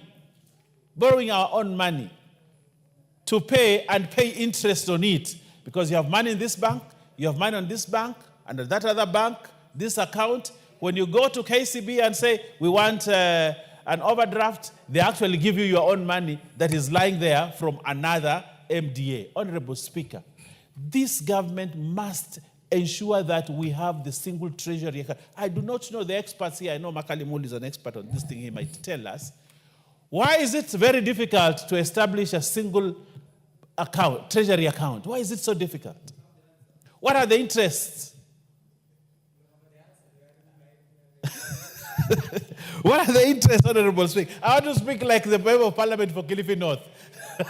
Honorable Speaker, and I want to ask this question. Why is it difficult to establish a treasury single account to consolidate idle government cash balances and improve liquidity management and lower the government's borrowing costs? Honorable Speaker, why is it difficult? Why? And we know actually that is one of the panaceas that we can use to consolidate funds and stop this problem of cash flows that we have, Honorable Speaker. Honorable Speaker, another very important thing that I would like to speak about, Honorable Speaker, apart from the single treasury account, is we have an opportunity, Honorable Speaker, to redeem this country. Our multilateral lenders, we have seen, Honorable Speaker, us passing laws. I remember the interest bill. What was the name of that interest bill, Honorable Speaker? The one that we passed recently here. You know, that bill, yes, conflict of interest bill that we are passing here.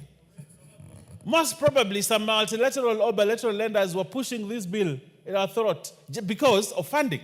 Because of funding, Honorable Speaker. Because we want to look for money. And therefore we are told, these unpalatable things you must pass, you must do this and this and this, because we must rely on some multilateral lending and loans and all that. And therefore, as a country, we have to be pushed through a path that we do not like. But I want to say in this August House, Honorable Speaker, if we consolidate all our funds, if we have one single treasury account, if we are careful about the loans that we are borrowing, we may not have to go to multilateral lenders, Honorable Speaker. Mwai Kibaki did it. The Honorable Mwai Kibaki did it.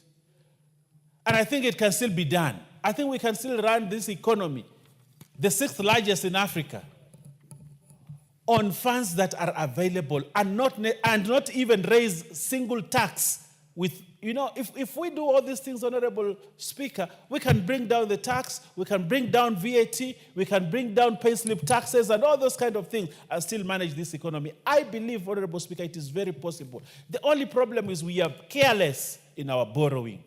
And when we get the money, we are not even ready to implement those projects. That money lies in our accounts, and then we go back. We borrow money that has been loaned to us. So you actually pay double loan, interest and commitment fees, and then you also go back to the same bank again and borrow to pay salaries, Honorable Speaker. We need to find a way. Honorable Speaker, what is wrong with even having one county government account? One single county government. So that because one county government has money, a lot of it they're not using. Another county government, Honorable Speaker, does not have money. They go to a bank and borrow money that is there from another county, which is still government money. Honorable Speaker, we need to have a fiscal consolidation at another level to save us from always paying a lot of money and continue to borrow. The circle of borrowing, Honorable Speaker, unless we are careful, we shall continue that way and we will not move this country forward. I want to thank the committee for a job well done. Honorable Shuri, you are doing a very, very good job. If I was the boss, I would have given you something. But I think I will do that next time. But thank you very much, Honorable Speaker, and this country must move forward without debt. I thank you. Honorable Makale Mulu, member for Kitui Central. Yeah, thank you so much, Honorable Speaker. Honorable Speaker, let me take this opportunity to thank my chairman. I think I'm 2 months old out of that committee, and I must appreciate the good work they have done. And I also want to thank the Deputy Majority Leader for being candid. That's what Kenyans expect from all of us as members of Parliament, telling the country the truth. Honorable Speaker, the date is at March 2025 is 11.6 trillion. Out of that, you find over the years, we have been having more external debt than domestic debt. But now the ratios seem to have changed, Honorable Speaker. We are doing now 46% external, 54% domestic, which means we are borrowing more domestically. If you look at the report currently, it is proposing, the proposed debt ratios, the mix, what we call debt mix, is that 2% external, 68% domestic, which means now we rely more on domestic debt as opposed to external debt. The disadvantage with that is that the domestic debt is always more expensive. To make things worse, it has a shorter repayment period. So what will happen to our interest? Interest will keep on increasing, and you realize that even the mix in terms of the share of, in terms of total interest, the share of domestic interest payment will be higher. And I think if we want to manage our debt properly, Honorable Speaker, these are some of the things we must get them right. Honorable Speaker, what has been written in this report, I think it's almost everything is like we've said it before. The issue of commitment fee. Imagine, Honorable Speaker, up to now, this financial year which we are implementing, we have paid commitment fee amounting to about 770 million from July 1st to date. 770 million. Kenyans, I think we really need to do something. And that's why I agree with you, David Majority Leader. You know, Honorable Mbanda has been one of us many, many years. And we have been on these benches together saying these things. Now he's the man holding the steering wheel, but things are not changing. I really want to urge him that things can change, because if they don't change, Honorable Speaker, we have a problem. Issues of counterpart funding, Honorable Speaker. Why do you get a loan and you don't have your local share of the loan so that you continue paying commitment fee? Just poor financial management. Now, the elephant in the room. This animal called securitization, Honorable Speaker. And I really want to thank Chairman for having picked this. What has happened, Kenyans, is that now the government is able to get some money in advance. And the security is the money we expect to collect. For example, we are collecting fuel levy, 70 shillings per litre, and on the base side, because that money will be flowing always, that money now the government can take some money in advance, lump sum, and then the payment will be coming from that levy on a monthly basis. We have already taken that money, and that's the money we have used to pay about 40% to all the contractors for them to move back to continue the works. It sounds excellent, but I can tell you, as somebody who appreciates these financial issues, that the challenge you have with that, and I can see my time is, the challenge we have with that, honorable members, the challenge we have with that, what happens is you are tying your extra 3 minutes. You are tying your cash flows in advance for repayments. So what happens if by bad luck this house decides to say we are removing the 7 shillings fuel levy next budget? What happens to the repayments? They will be stuck. You will not be able to move. And that's why we are saying this as an area we need to move very cautiously. We need to be very cautious and move to this directive. The other effect is, which is critical, is in 2 years we'll be having elections. And elections are elections. They can go either way. Assuming we get another government which says we are not going to charge any fuel levy of 7 shillings, or we are not going to continue the sports fund, because that's the other area we want to go to. What it means basically then, the other government coming will have a challenge paying this money. And I think we really need to get worried, because it means we've already tied our hands in terms of cash flow. And what will happen is the so-called fiscal consolidation as we move to the future will just become a story. It will never be a reality. And I think really, honorable members, if we want to help this country, time has come when we must all come together and help Treasury get out some of these things. Deputy Majority Leader, you have talked about the single account, single Treasury account. That's the most important account we need in this country. Why can't we tell the Waziri Bandi that unless you have it operational by 1st July, we are not going to discuss anything coming from you? Because it will help this country. As you said, Deputy Majority Leader, we have money lying all over the accounts, government money. And that's the money we are borrowing through buying Treasury bills, Treasury bonds. So the government is using the money to buy their own money, and at the end of the day, you are paying interest. So it makes all of us look very bad. So to me, I think we need to help Treasury so that we get some of these things right for the sake of our country. Honorable members, I want to share with you some experience.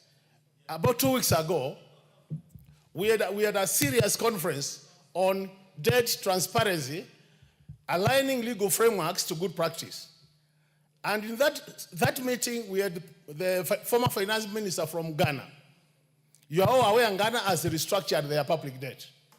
What they told us, in very clear terms, Kenyans pray God that will never go through a debt restructuring. It is a very bad experience. And that's where we are heading, Kenyans. So if it is possible, Majority Leader, Deputy Majority Leader on this side, we need to make sure that we run away from public debt restructuring as a country if we want to help our Kenyans. And this will be good for our future generations, colleagues.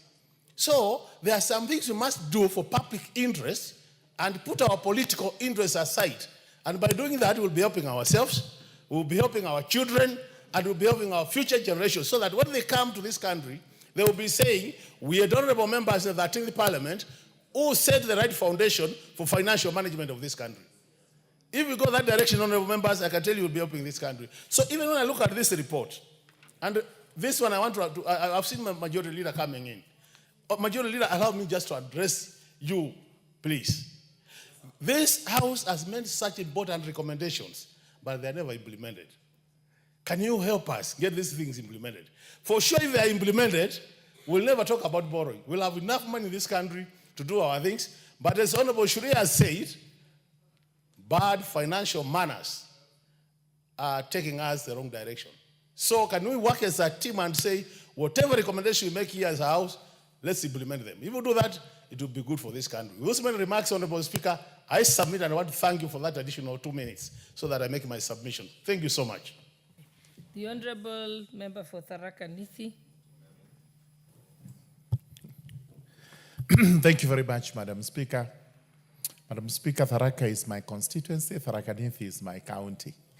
But both names are suitable, especially with my aspirations now to move to Tharaka Nithi County. Madam Speaker, Madam Speaker, allow me to support this report by the Committee on Public Debt and Privatization, chaired by the Honorable Shurie. A good job has been done because we need reports like this from time to time so that we know the position of the country when it comes to public debt. We know very well that quite often we are crippled by public debt. And sometimes we are told the country is on the verge of receivership. That is, we are not able to pay our debts, and our lenders may actually make a run on us, as a result of which we would possibly go under, as some countries have actually experienced. There is reprieve that public debt is now going down, and that burden means that there may be money that we would have used for public debt, which will now realize development. We are just in the middle of making the budget, and it is of concern to everybody that most of the revenue we have is for recurrent expense. That recurrent expense includes Consolidated Fund Services, CFS, that is repayment of our debts, whether international, local, or the other recurrent expenses. We need, as a matter of fact, to now look at how much we have and how much we have to spend, both recurrent and on repaying debts, because Kenyans are anxious that they are not seeing development as they should actually be seen. It is important also to commend that as we do this budget, and in spite of every observation made by experts like Honorable Makale Mulu, that we may be buying our own money, we may be trading our own money, there is visibility going to the country and especially rural constituencies of development taking place. That whichever way we have to unlock the stored projects, the stored roads, which have caused anxiety amongst our constituents, that here we are, we were promised this tarmac road, it is started and then it went down. At least we are now unlocking part of this money by whatever means to ensure that contractors are back on site and that we are realizing the roads which we were promised or which we ourselves as leaders promised. We know that interest is a concern, but unfortunately money is expensive and a return for money borrowed is interest. So Honorable Shuri and his committee, as you make recommendations on all the other aspects, look at this interest so that we are able to advise on the most feasible ways of borrowing money, less expensive, whether it is through grants or that we have to realize development through PPPs so that we do not have to incur most of these interest, which is becoming worrisome. There is a pending bill in this House on the amendment of the Treaty Making Agreement Act, so that this House is involved even in agreements, loan agreements, borrowings of more than $1 billion from inception to the end. This, we've said, is a good law because it will ensure that this House monitors how we move ahead with the borrowing. So the recommendations made are good recommendations. Let them not to become dead letter recommendations, but recommendations that will help our economy as it grows. With those remarks, I beg to support the adoption of the report. The Honorable Member for Funyula. Thank you, Honorable Speaker, for this opportunity. Let me also rise to support the report by the Chairman, Public Debt and Privatization Committee on the report on the Consolidated Fund Services expenditure for the estimates for the financial year 2025-2026. Honorable Speaker, let me start by saying I've perused the report, and let me admit that the committee has been bold enough to tell it as it is, even though there have been a check in the tongue, checked and edited the reality of the matter. One fact that have made it very clear, even though they have tried to put it softly or try to hide the truth, the fact of the matter that public debt has been rising unabated. If you look at the plot, the graphs that are being plotted by various institutions involved in economic matters, it has been a positive trend. Meaning public debt has been rising against what we were told by this government during the campaign period, they are going to reduce public debt. Honorable Speaker, and I want the Kenyan people to know that at the moment, it's estimated the public debt stands at 11.36 trillion. That's as far as by 31st March 2025. And Honorable Chair, Speaker, and the member of Power Kenya must know there's been this unending debate about the odious debt, a debt who nobody knows where it is, and a debt nobody knows who procured it, and what it was used to cover. So, Honorable Speaker, there is a growing feeling, and this feeling must be resolved or addressed by the new CS in Treasury, that the actual stock of debt in Kenya is unknown. Whatever we are always being given are being estimates. Honorable Speaker, the report has highlighted very many facts, which we all know, but probably many have been afraid or been afraid to pick them out. Honorable Speaker, and I want to read paragraph 12 of the report. The last sentence, just basically it says the interest, it has increased tremendously compared to the previous years, but the most serious statement every Kenyan must be aware wherever they are seated. This elevated burden not only heightens interest rate risks, but also crowds out essential government investments and inflates the cost of financing the fiscal deficit. They have told us the economy is doing well. Reality on the ground is different. Second, Honorable Speaker, it clearly says, the report, and I'm not quoting anyone, I'm quoting this report, that there is no relief in the foreseeable future. If you are going to go to paragraph 13, it continuously highlights the challenges facing this economy. And this basically clearly states that the interest payment as share of GDP is expected to increase from 3.2 in 2015 to about 5.7, while development expenditure will decline from 7.2% to 3.5%. This inverse trend signals a structural crowding out effect where escalating public debt obligations are displacing capital investments in infrastructure, education, and other development-enabling sectors. The opportunity cost is stark. Resources that could stimulate economic transformation and improve welfare are increasingly diverted towards debt servicing past borrowing. Honorable Speaker, we can't tell it more than we have done. The truth of the matter, we are not doing well. And the earlier we accept it and reflect, the better.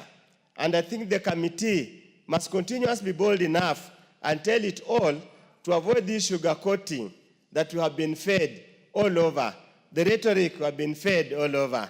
As I conclude, Honorable Speaker, the minority deputy whip is in government and he should stop lamenting and get the government working. Thank you, Honorable Speaker. The Honorable Aden Daud. Thank you, Madam Speaker. I rise also to support this report. I must confess that I'm a member of the committee that has prepared this report. Madam Speaker, a lot has been said about the report by the other speakers, but I want to highlight one thing. In our MTDS, our medium-term debt strategy, we have passed this House has passed a debt strategy mix of 75% domestic borrowing and 25% foreign borrowing. Madam Speaker, the problem with our budgets and problem with getting money from the Consolidated Fund is normally because of tax collections do not come at the time they are supposed to become. We always have a problem with our tax collection, and therefore we use domestic borrowing to do what we call to buttress our tax collections. It is the committee in its report is urging the National Treasury and the Central Bank to front load the borrowings, the domestic borrowing, so that our cash flow does not become a problem. A lot of ministries and departments have been used to what they call lack of cash flow or lack of exchequer from Treasury. The reason we are lacking exchequer is because our cash flows do not come at the time when ministries and departments are in need of that money. The second thing, Madam Speaker, is the issue of securitization. It is within this report that there is a new animal that the national government is using called securitization. That is borrowing upfront using revenues that are supposed to come. The example of securitization that this country has done so far, and I believe that without approval of Parliament, is the Kenya Roads Board securitization of the RMLF funds of 7 shillings that has been done to repay or to pay pending bills. This kind of borrowing, one, brings contingent liability. We borrow for 10 years, 15 years on monies that we think will come from our road maintenance levy fund. We are, as a country, going green. Our president is the chair of Climate Change, African Head of States Climate Change Forum. We are encouraging our vehicles to be electric or to be green. Yet we are borrowing on monies thinking that we will be using fossil fuel, 7 shillings per liter of fossil fuel. By borrowing, we are creating a debt. And that debt will be borne by the next generation. We are borrowing that money to repay pending bills. It is not for development. It is for pending bills. Therefore, I urge this House to be very aware of the issue of securitization. The Debt Committee will bring more reports on this issue, and the House should at least come up with a policy on how that intergenerational borrowing, we are borrowing now and loading it to the generations to come. Finally, Madam Speaker, the issue of single treasury account. We borrow money through domestic borrowing all the MDAs are putting their money in banks. That very money from the public is being used by banks to buy bonds and pay interest on that. Because of that, this committee has recommended that we have a single treasury account. This is not the first time we are recommending. We have recommended it last year and the year before. It is time that Parliament, through the Committee on Implementations, become serious and force Treasury to adopt the single treasury account. Thank you, Madam Speaker. The Honorable Carolia Mondi, member for Suba South. Thank you very much, Madam Chair.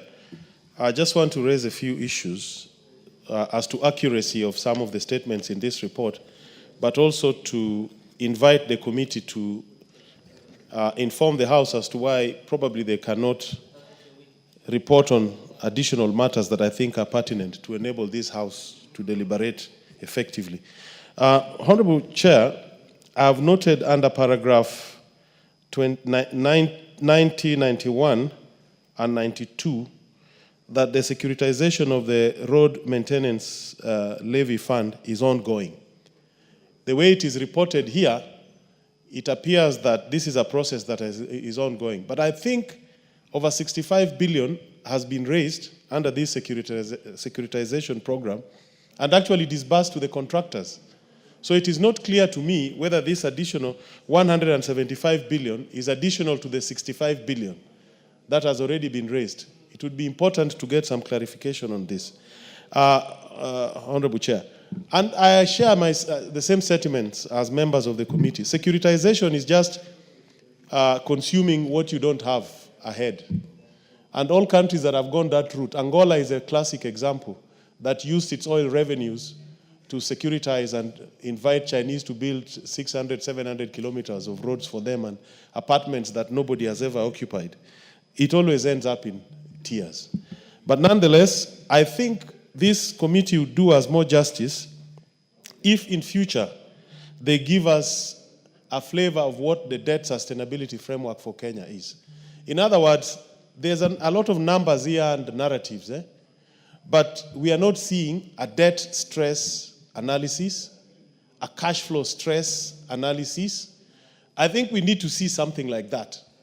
That will wake up everybody that we are likely to default in 6 months or in 1 year or in 2 years. As it is today, it is, you can read this and you can tell there's a problem coming, but you can't predict when, because the analytical tool is missing. I am sure we have very competent staff that can give us a debt stress test and cash flow stress test for Kenya, whether we are a going concern or we will soon be bankrupt. And finally, Madam Speaker, on this single national treasury account, I'm aware there is e-citizen, and I would have loved to hear something from the committee as to how the e-citizen framework will interface with a single national account treasury account, because I think there are some connections there. But I'm not seeing that. And finally, on the Kenya Airways issue, where we've inherited private sector debt or a company that is maybe strategic or of national importance, but somehow held by the private sector, there's clear case of conflict of interest here. And probably the committee was shy to talk about it. But I think as Parliament, we need to share this information out. Why is it that it was only Kenya Airways that was guaranteed that amount of money? Why? And what is the committee recommending about it? Thank you very much, Madam Chair.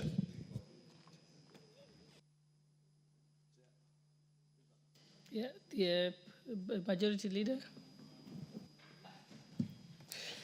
Thank you, Honorable Speaker. And Honorable Speaker, I rise to support this motion.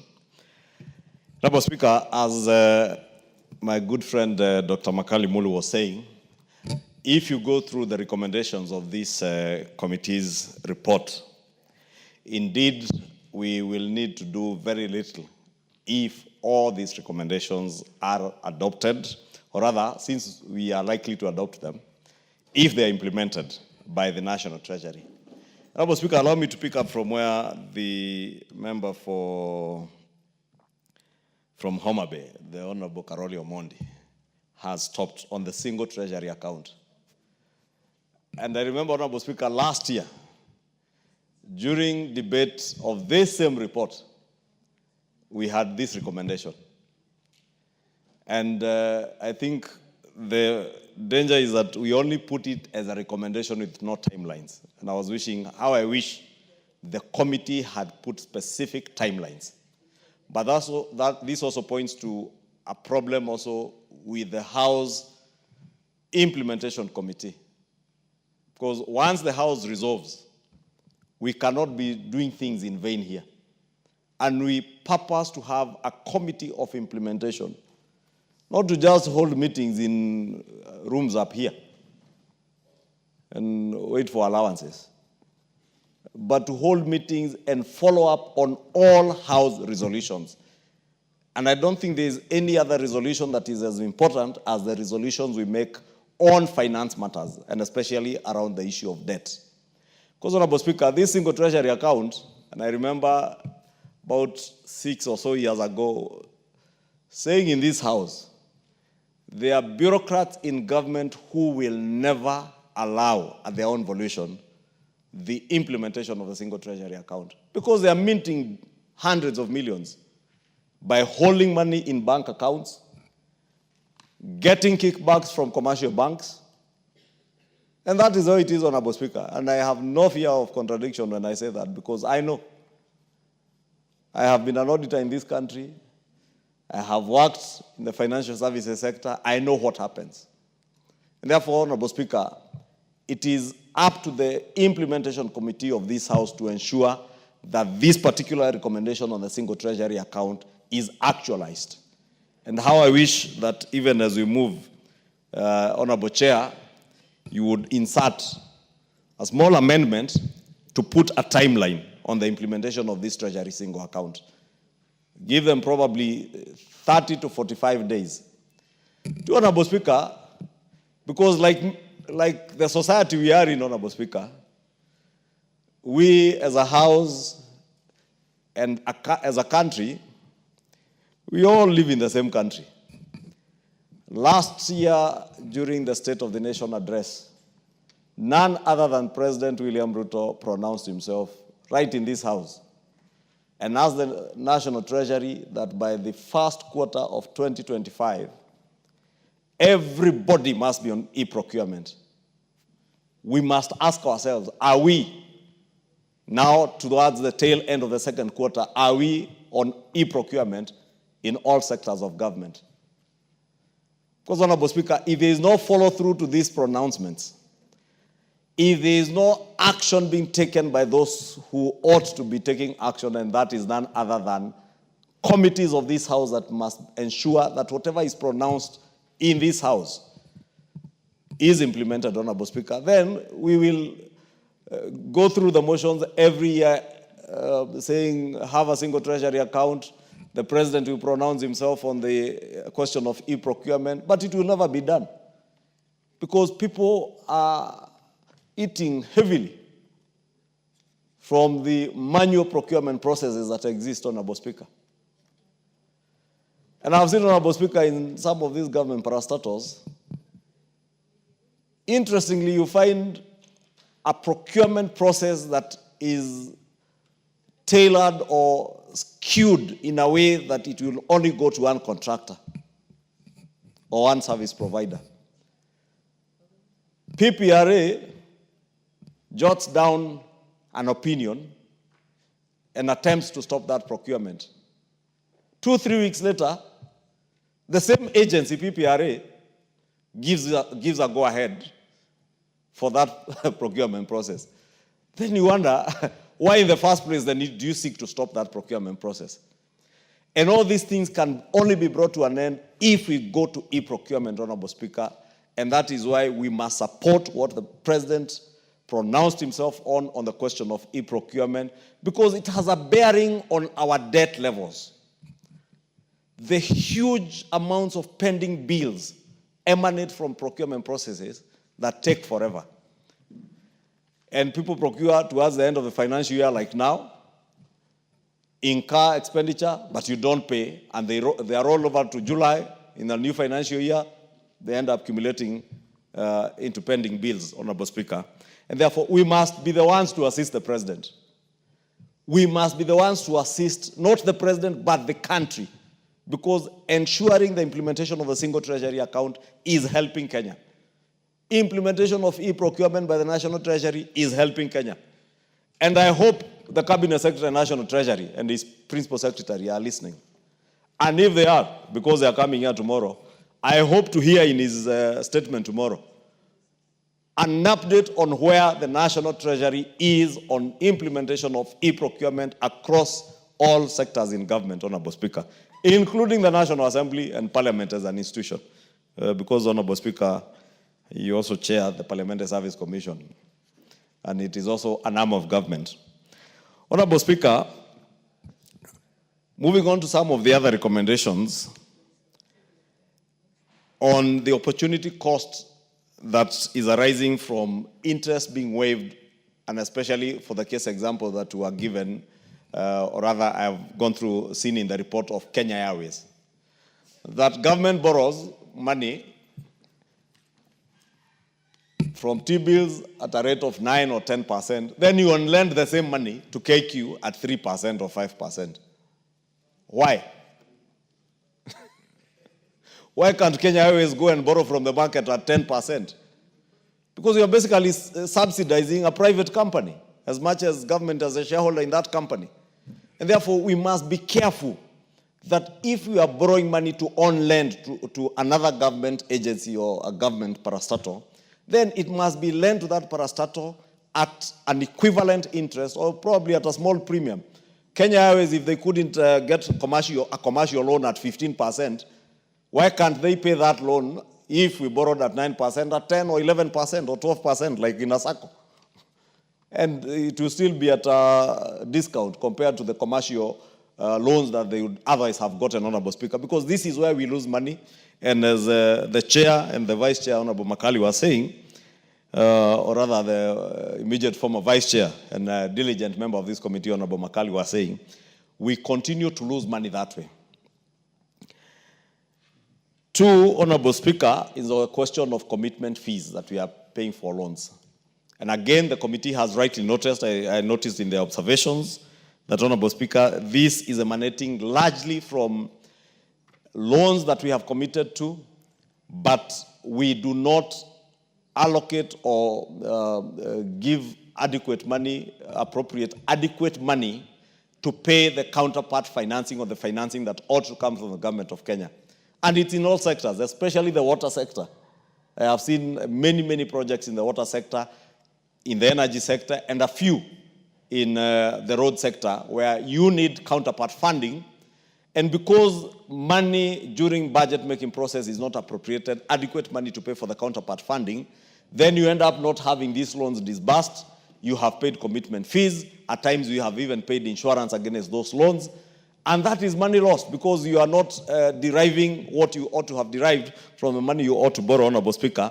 And I'm glad I had about 2 or 3 weeks ago the Comptroller of Budget speak to the same issue about commitment fees, interest that we pay and insurance that we pay on these undisbursed loans. And we therefore must ensure that for every loan that we sign for, because the National Treasury, there is no loan that will be signed for by anybody in government, whether it is those in the energy sector, whether it's in the water sector, whether it is Kenya Airways that you are guaranteeing, there is no loan that will be signed for that the National Treasury is not aware.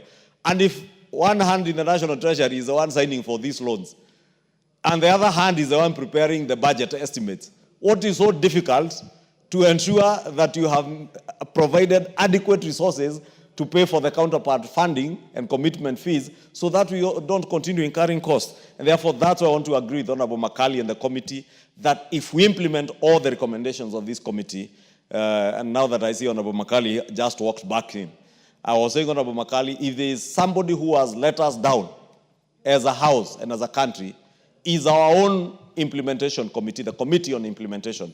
Because all these recommendations that we make here, year in, year out, it is up to that committee to follow up. I would wait for the day I see the Cabinet Secretary, National Treasury, the Director General in charge of public debt, the Principal Secretary in the National Treasury, before the Implementation Committee telling the country why it is taking them so long to have a single treasury account, while government continues to borrow its own money, because government largely is borrowing its own money. If you look at the money being held by, for instance, the Kenya Roads Board in commercial banks, you'll be shocked. Even road agencies that owe billions to contractors, you will find them holding money in bank accounts. Look at the bank accounts of the National Lands Commission, Honorable Speaker. You'll be shocked. Money lying there, idle money that is being used by the commercial banks where they have banked to trade and trade with government, lend it back to government, government pays at an interest. And Honorable Speaker, if that is not insider trading, I don't know whether it's insider trading or whatever it is, Honorable Speaker. But we are saying we are guilty as charged, very guilty, because these are simple things that should take a very short time to implement, and I must challenge our implementation committee to ensure that the National Treasury and all other agencies that are charged with implementing many of these recommendations in this report and other previous reports are implemented fully, so that we realize the gains that we ought to realize and save on our public debt spending. Honorable Speaker, if you read through this report, you see between 2015, 2016 to now 2025, 2026, the committee is telling us that the public debt interest payments as a share of our GDP has grown from 3.2% in 2015-2016 to a projected 5.7% in 2025-2026. Very huge leap, almost doubling, because is just 0.7% to be double what it was about 10 years ago, Honorable Speaker. Consequently, as that number goes up, the development expenditure has also been going down from a high of 7.2% in 2015-2016 to 3.5% in 2025-2026. A country that is spending 3.5% on development expenditure, Honorable Speaker, as a share of GDP, cannot grow at the rate that we want our country to grow. We must devote more money to development expenditure. And, Honorable Speaker, I noticed that as much as the committee speaks about other sources of financing, off-balance sheet sources of financing, Honorable Speaker, we must commend at least this administration. For the first time, a number of the huge infrastructure projects are happening from the fund, the housing fund, like the housing that is going on, that is helping to spur economic growth in the country. But you can imagine what would happen if we had that level of investment going in the construction of roads, construction of dams and water ponds across the country to ensure that people have adequate water, there's enough water storage capacity in the country to cater for our use during the dry season, Honorable Speaker. It would spur very good economic growth in the country and therefore reduce on the amounts that we have to borrow, Honorable Speaker. Lastly, Honorable Speaker, is on resource mobilization. And I know this is usually a very uncomfortable debate to engage with anybody. Right from Caesar's time in the Bible, when Jesus said, give unto Caesar what belongs to Caesar, and give unto God what belongs to God. We are coming to that season, Honorable Speaker, when we must, and I look forward to hearing from the Cabinet Secretary tomorrow on the revenue-raising measures. But as we speak about debt levels, we must bear in mind that as also we passed the expenditure estimates this morning, we must bear in mind that that goes hand in hand with the level of resources that we are able to mobilize locally from our own taxes.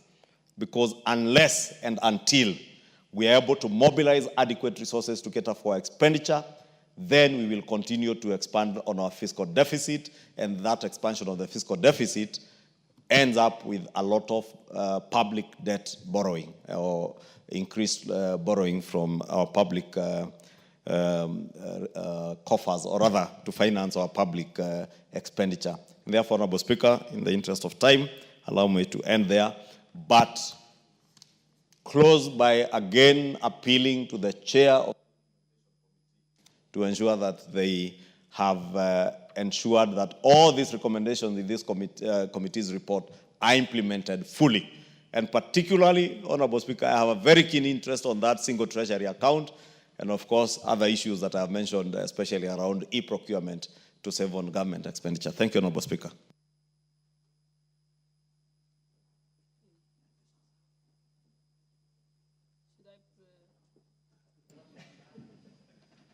I think we're done, yeah?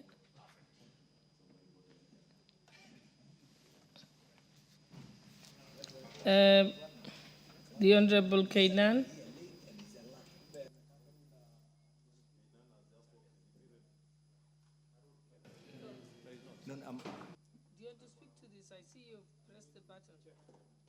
You have pressed the button, Honorable Kainan. Oh, by mistake. Okay. Honorable Suleka.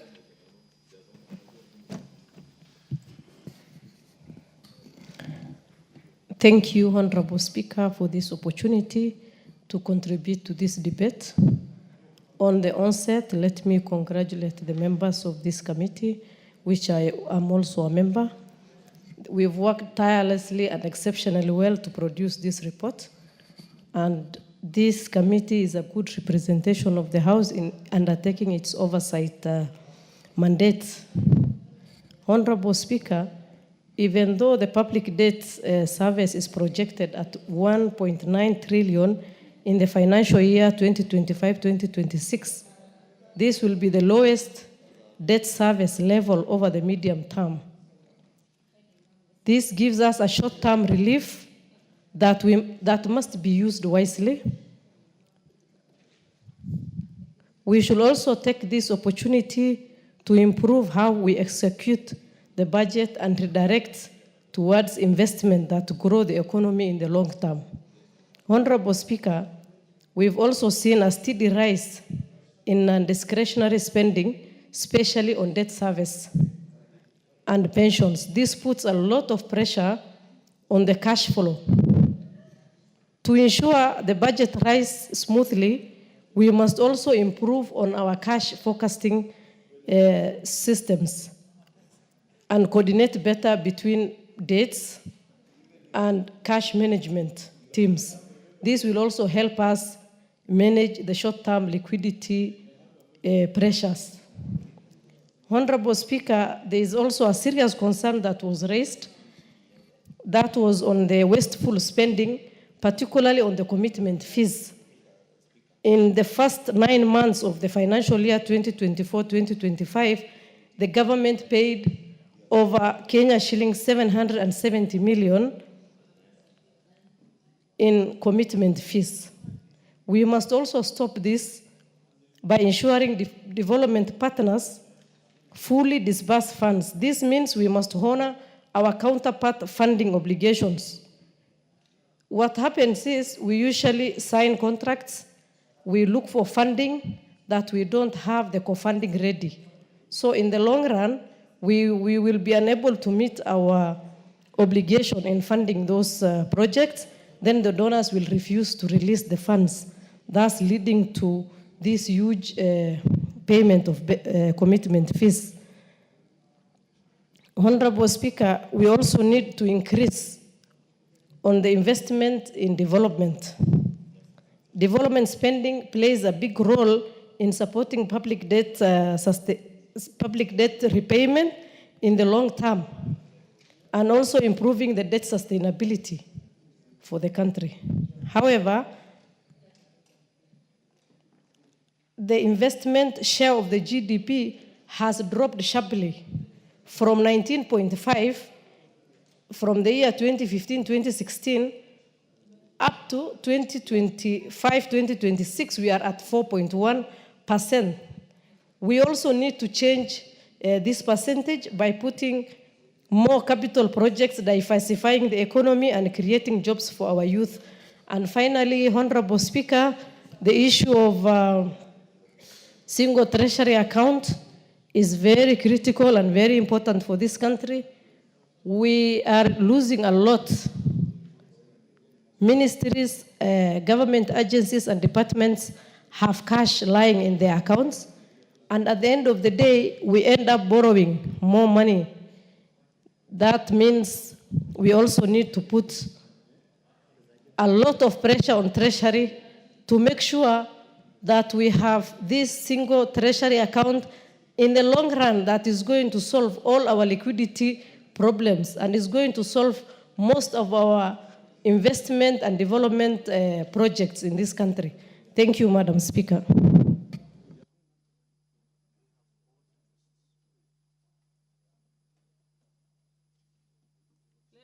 Those who are interested in speaking, put the intervention button. Honorable Timothy Toretich, I see you press the button. Hmm? Are you ready?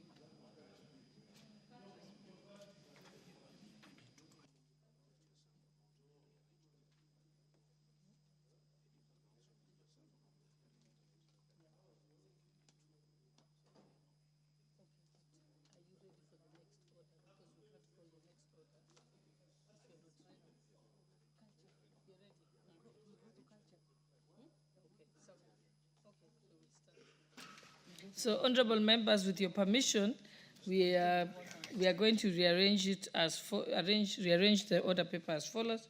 We are just done with order number 10, which we shall put the question at a later time.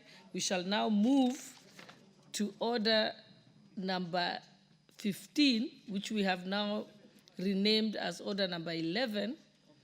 And so I'd like that order called out.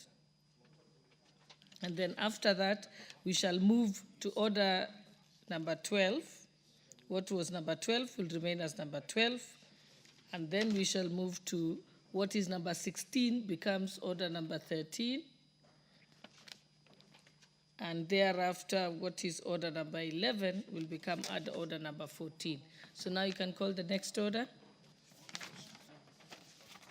Committee of the Whole.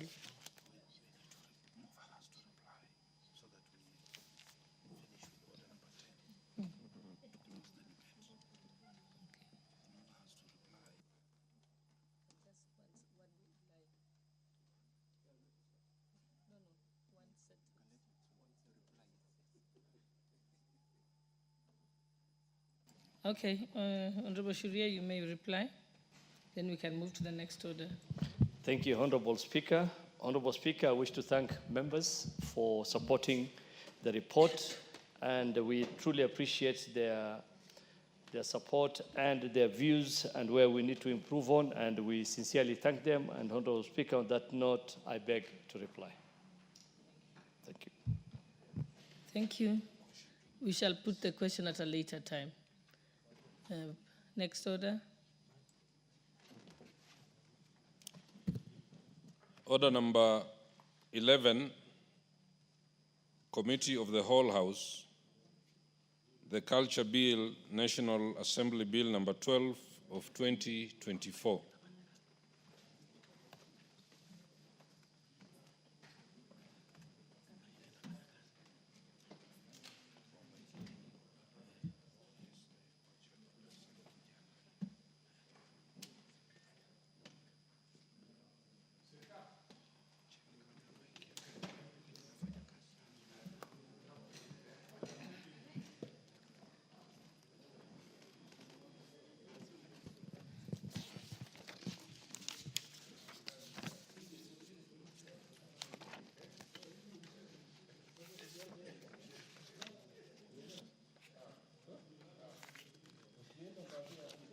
Who is the chair spokes?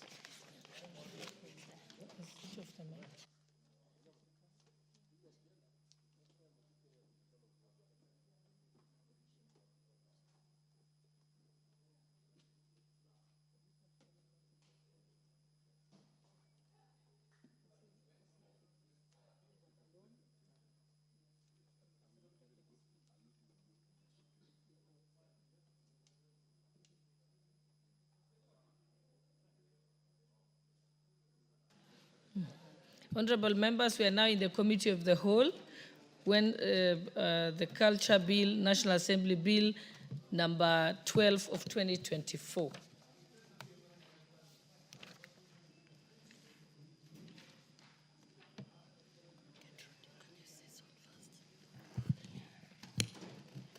Clause 3.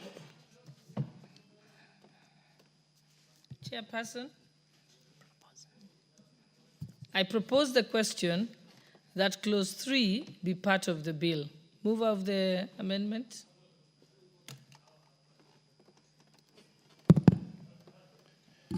Thank you, Chair. I beg to move that clause 3 of the bill be amended as it appears in the order paper. That clause 3 of the bill be amended in paragraph B by deleting the words "and cultural expression" and substituting, therefore, the words "culture, culture heritage, and culture property." Honorable members, I propose that clause 3 be amended as proposed. Honorable members, I now put the question that clause 3 be amended as proposed. Will as many as of that opinion say aye? Aye. Will as many as of the contrary opinion say nay? The ayes have it. And I now put the question that clause 3 as amended be part of the bill. Will as many as of that opinion say aye? Aye. Will as many as of the contrary opinion say nay? The ayes have it. Clause 4. Honorable members, I propose the question that clause 4 be part of the bill. Mover? Just leave it here, then both of us can use it. I beg to move that clause 4 of the bill be amended as it appears in the order paper. That clause 4 of the bill be amended in subclause 2 by deleting the words "cultural activities, expressions, and practices" and substituting, therefore, the words "culture and culture heritage." Honorable members, I propose the question that clause 4 be amended as proposed. I now put the question that clause 4 be amended as proposed. Will as many as of that opinion say aye? Aye. Will as many as of the contrary opinion say nay? The ayes have it. I now put the question that clause 4 as amended be part of the bill. Will as many as of that opinion say aye? Aye. Will as many as of the contrary opinion say nay? The ayes have it. Clause 5. I propose the question that clause 5 be part of the bill. Mover? I beg to move that clause 5 of the bill be amended as it appears in the order paper. That clause 5 of the bill be amended. A, in subclause 1, by deleting the word "expressions" appearing in paragraph B and substituting, therefore, the word "property." 2, by inserting the following new paragraphs immediately after paragraph G.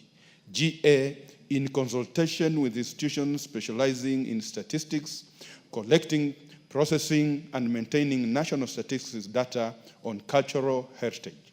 GB, developing mechanisms for restitution and repatriation of illegally acquired cultural property.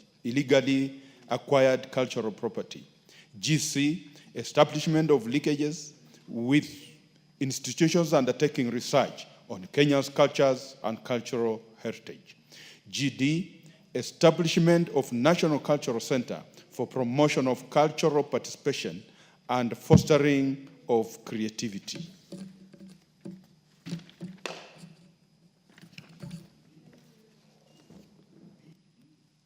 I propose the question that clause 5 be amended as proposed. I now put the question that clause 5 be amended as proposed. Will as many as of that opinion say aye? Aye. Will as many as of the contrary opinion say nay? The ayes have it. I now put the question that clause 5 as amended be part of the bill. Will as many as of that opinion say aye? Aye. Will as many of the contrary opinion say nay? The ayes have it. Clause 6. I propose the question that clause 6 be part of the bill. Mover? I beg to move that clause 6 of the bill be amended as it appears in the order paper. That clause 6 of the bill be amended. A, by deleting the words cultural heritage and cultural expression appearing in paragraph C and substituting therefore the words culture and culture heritage. B, by inserting the following new paragraphs immediately after paragraph B. BA, establishment and management of county cultural institutions.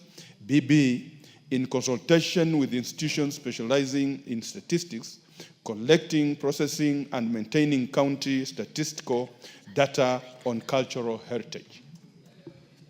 Honorable members, I propose the question that clause 6 be amended as proposed. I now put the question that clause 6 be amended as proposed. Will as many as of that opinion say aye? Will as many as of the contrary opinion say nay? The ayes have it. I now put the question that clause 6 be amended as amended be part of the bill. Will as many as of that opinion say aye? Will as many as of the contrary opinion say nay? The ayes have it. Clauses 7, 8, 9, 10, 11, and 12. So these are without amendments. I propose the question that clauses 7, 8, 9, 10, 11, and 12 be part of the bill. I now put the question that clauses 7, 8, 9, 10, 11, and 12 be part of the bill. Will as many as of that opinion say aye? Aye. Will as many as of the contrary opinion say nay? The ayes have it. Clause 13. I now propose the question that clause 13 be part of the bill. I now put the question that... it has an amendment, sorry. I now propose the... Yes, mover? I beg to move that clause 13 of the bill be amended as it appears in the order paper. That clause 13 of the bill be amended, A, by deleting subclause 1 and substituting therefore the following new subclause. 1, a person who wishes to register a property as a cultural property under this act shall apply to the county government or the cabinet secretary in the prescribed manner, provided that an application made to the cabinet secretary shall only be done after the property has been registered by a county government. B, in subclause 3, by deleting the words or person appearing immediately after the words register the property.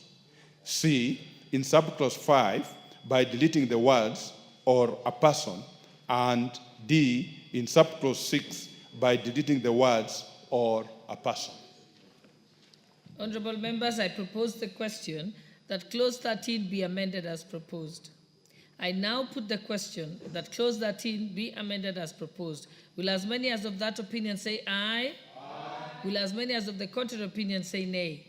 The ayes have it. I now put the question that clause 13 be amended, be part of, clause 13 as amended be part of the bill.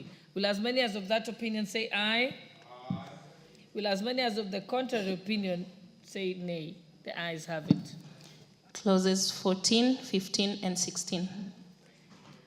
I propose the question that clause 14, 15, and 16 be part of the bill. I now put the question that clauses 14, 15, and 16 be part of the bill. Will as many as of that opinion say aye? Aye. Will as many as of the contrary opinion say nay? The ayes have it.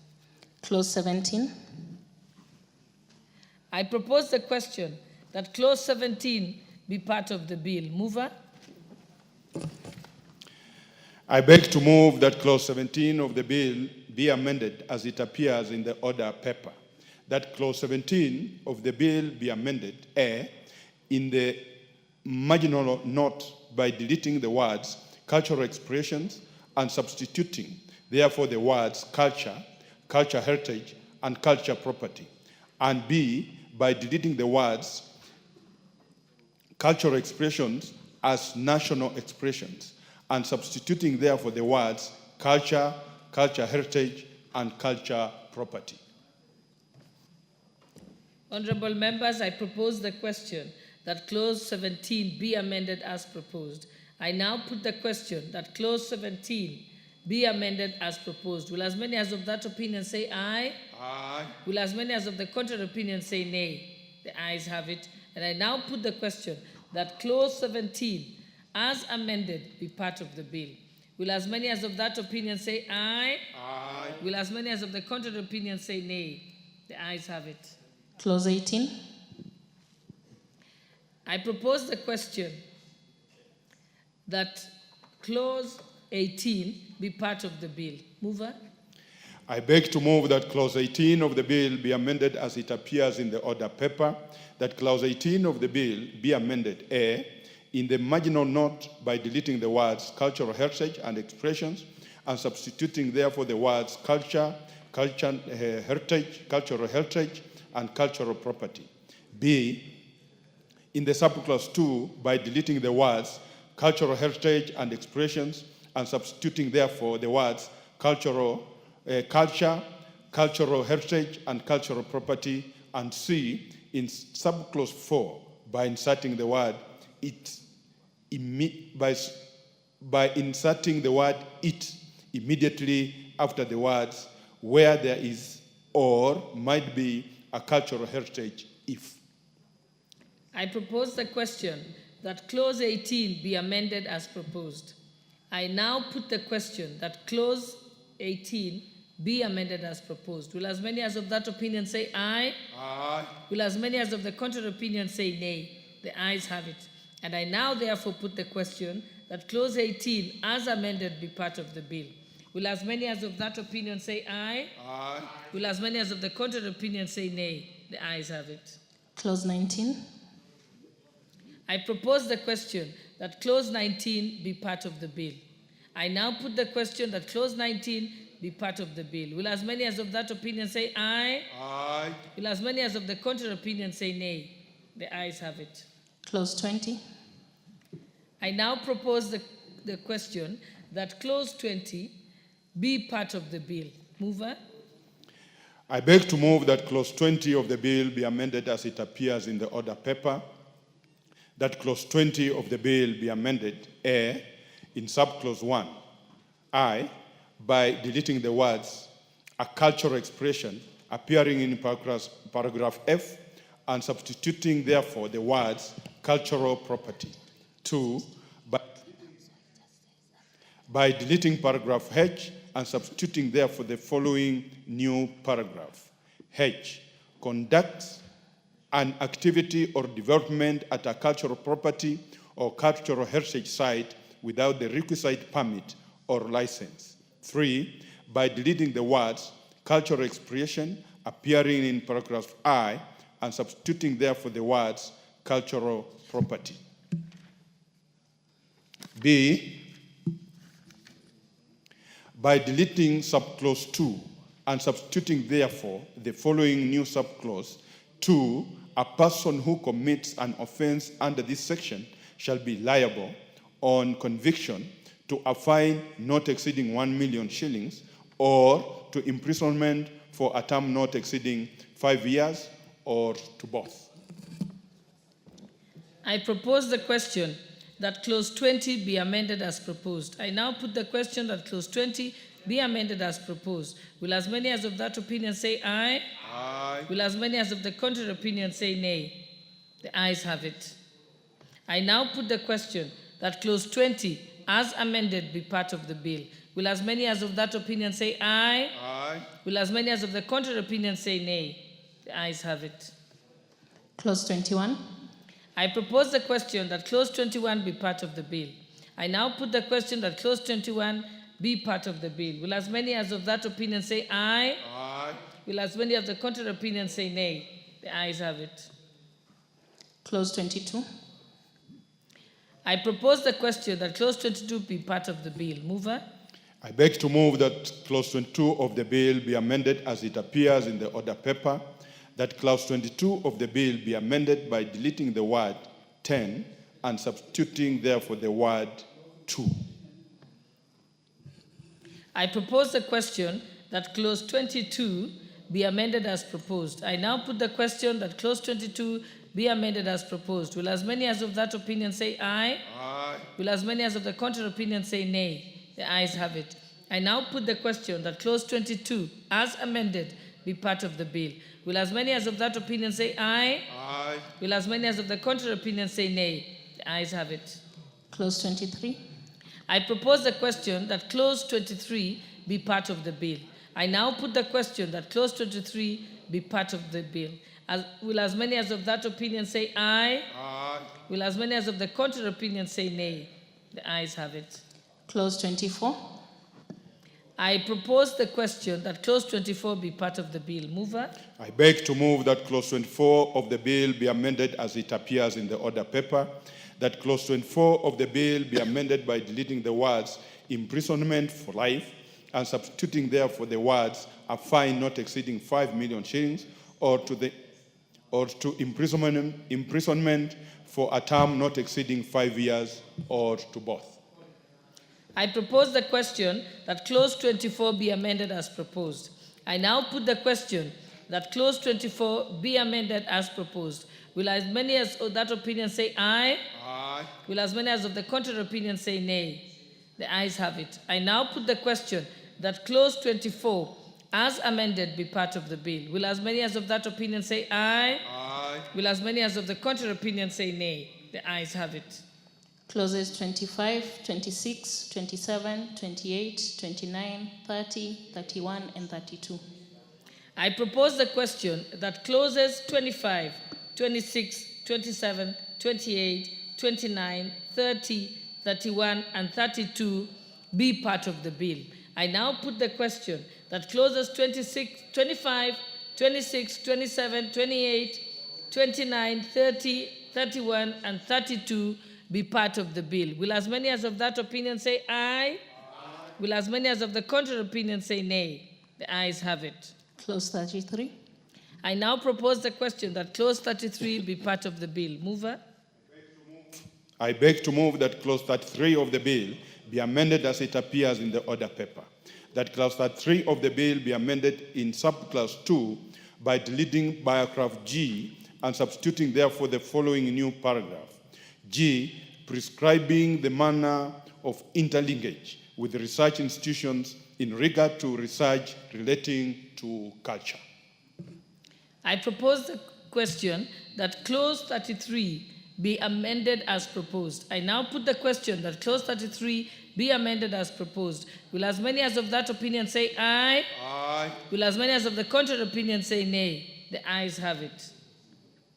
I now put the question that clause 33 as amended be part of the bill. Will as many as of that opinion say aye? Aye. Will as many as of the contrary opinion say nay? The ayes have it. Schedule.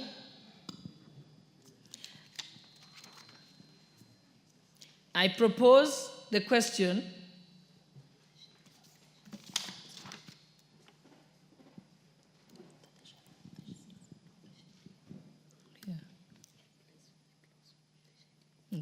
I propose the question that the schedule be part of the bill. Mover? I beg to move that the schedule to the bill be amended as it appears in the order paper, that the schedule to the bill be amended by inserting the following new paragraph immediately after paragraph 4. I propose the question that the schedule be amended as proposed. I now put the question that the schedule be amended as proposed. Will as many as that opinion say aye? Will as many as the contrary opinion say nay? The ayes have it. I now put the question that the schedule as amended be part of the bill. Will as many as of that opinion say aye?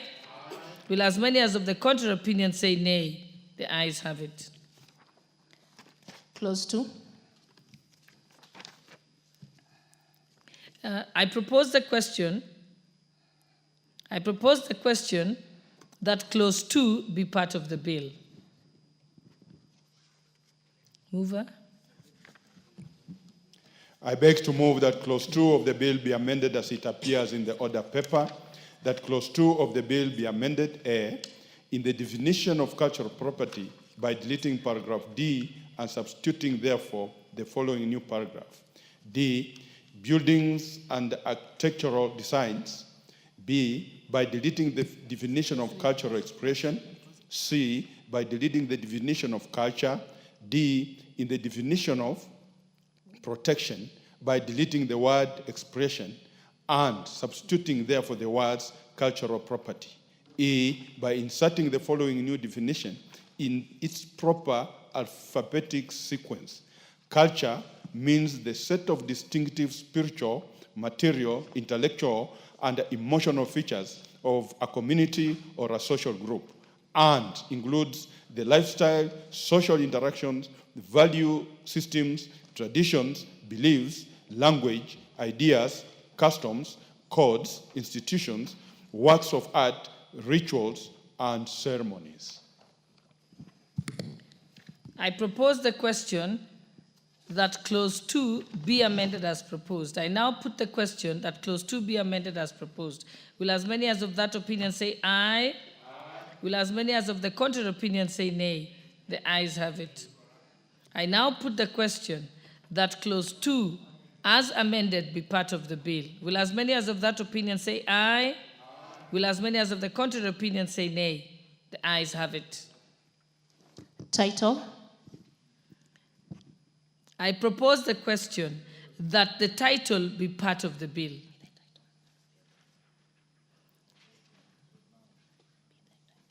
I now propose, let me take that again. I propose the question that the title be the title of the bill. I now put the question that the title be the title. Will as many as of that opinion say aye? Aye. Will as many as of the contrary opinion say nay? The ayes have it. Clause 1. I now propose the question that clause 1 be part of the bill. I now put the question that clause 1 be part of the bill. Will as many as of that opinion say aye? Aye. Will as many as of the contrary opinion say nay? The ayes have it.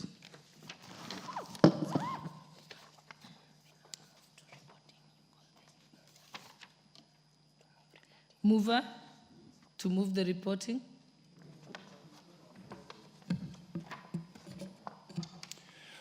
Honorable Chairperson, I beg to move that the committee to report to the House its considerations of the Culture Bill, National Assembly Bill number 12 of 2024, and its approval therefore with amendments. I now put the question, which is that the committee do report to the House its consideration of the Culture Bill, National Assembly Bill number 12 of 2024, and its approval thereof with amendments.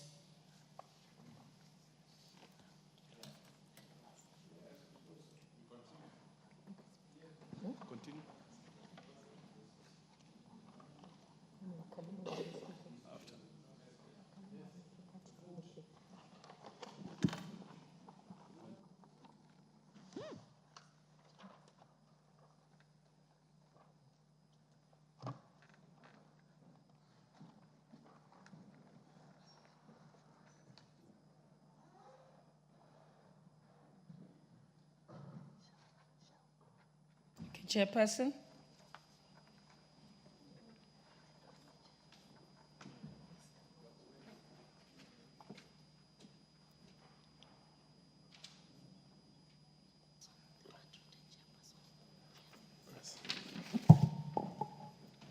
Honorable Speaker, I beg to report that the committee of the House, whole House, has considered the Culture Bill, National Assembly Bill number 12 of 2024, and approved the same with amendments. Mover. Honorable Speaker, I beg to move that the House do agree with the committee in the said report. I also request Honorable Murungara to second the motion for agreement with the report of the committee of the whole House. Thank you very much, Madam Speaker. I beg to second. Honorable members, I will propose the question, which is that the House do agree with the committee in the said report.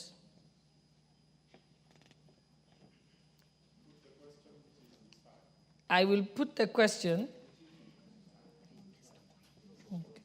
We shall put the question at a later time.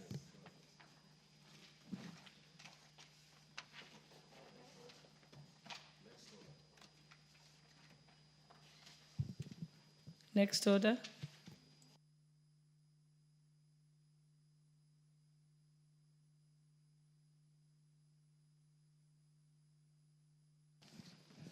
Order number 12, the Learners with Disabilities Bill, Senate Bill number 4 of 2023. Resumption of debate.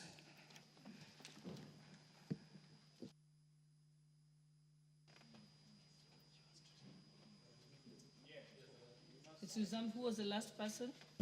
Who was the last person to speak during resumption of debate?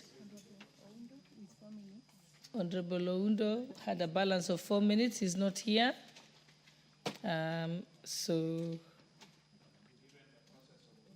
Okay, so we shall just move to Honorable Mishimboko.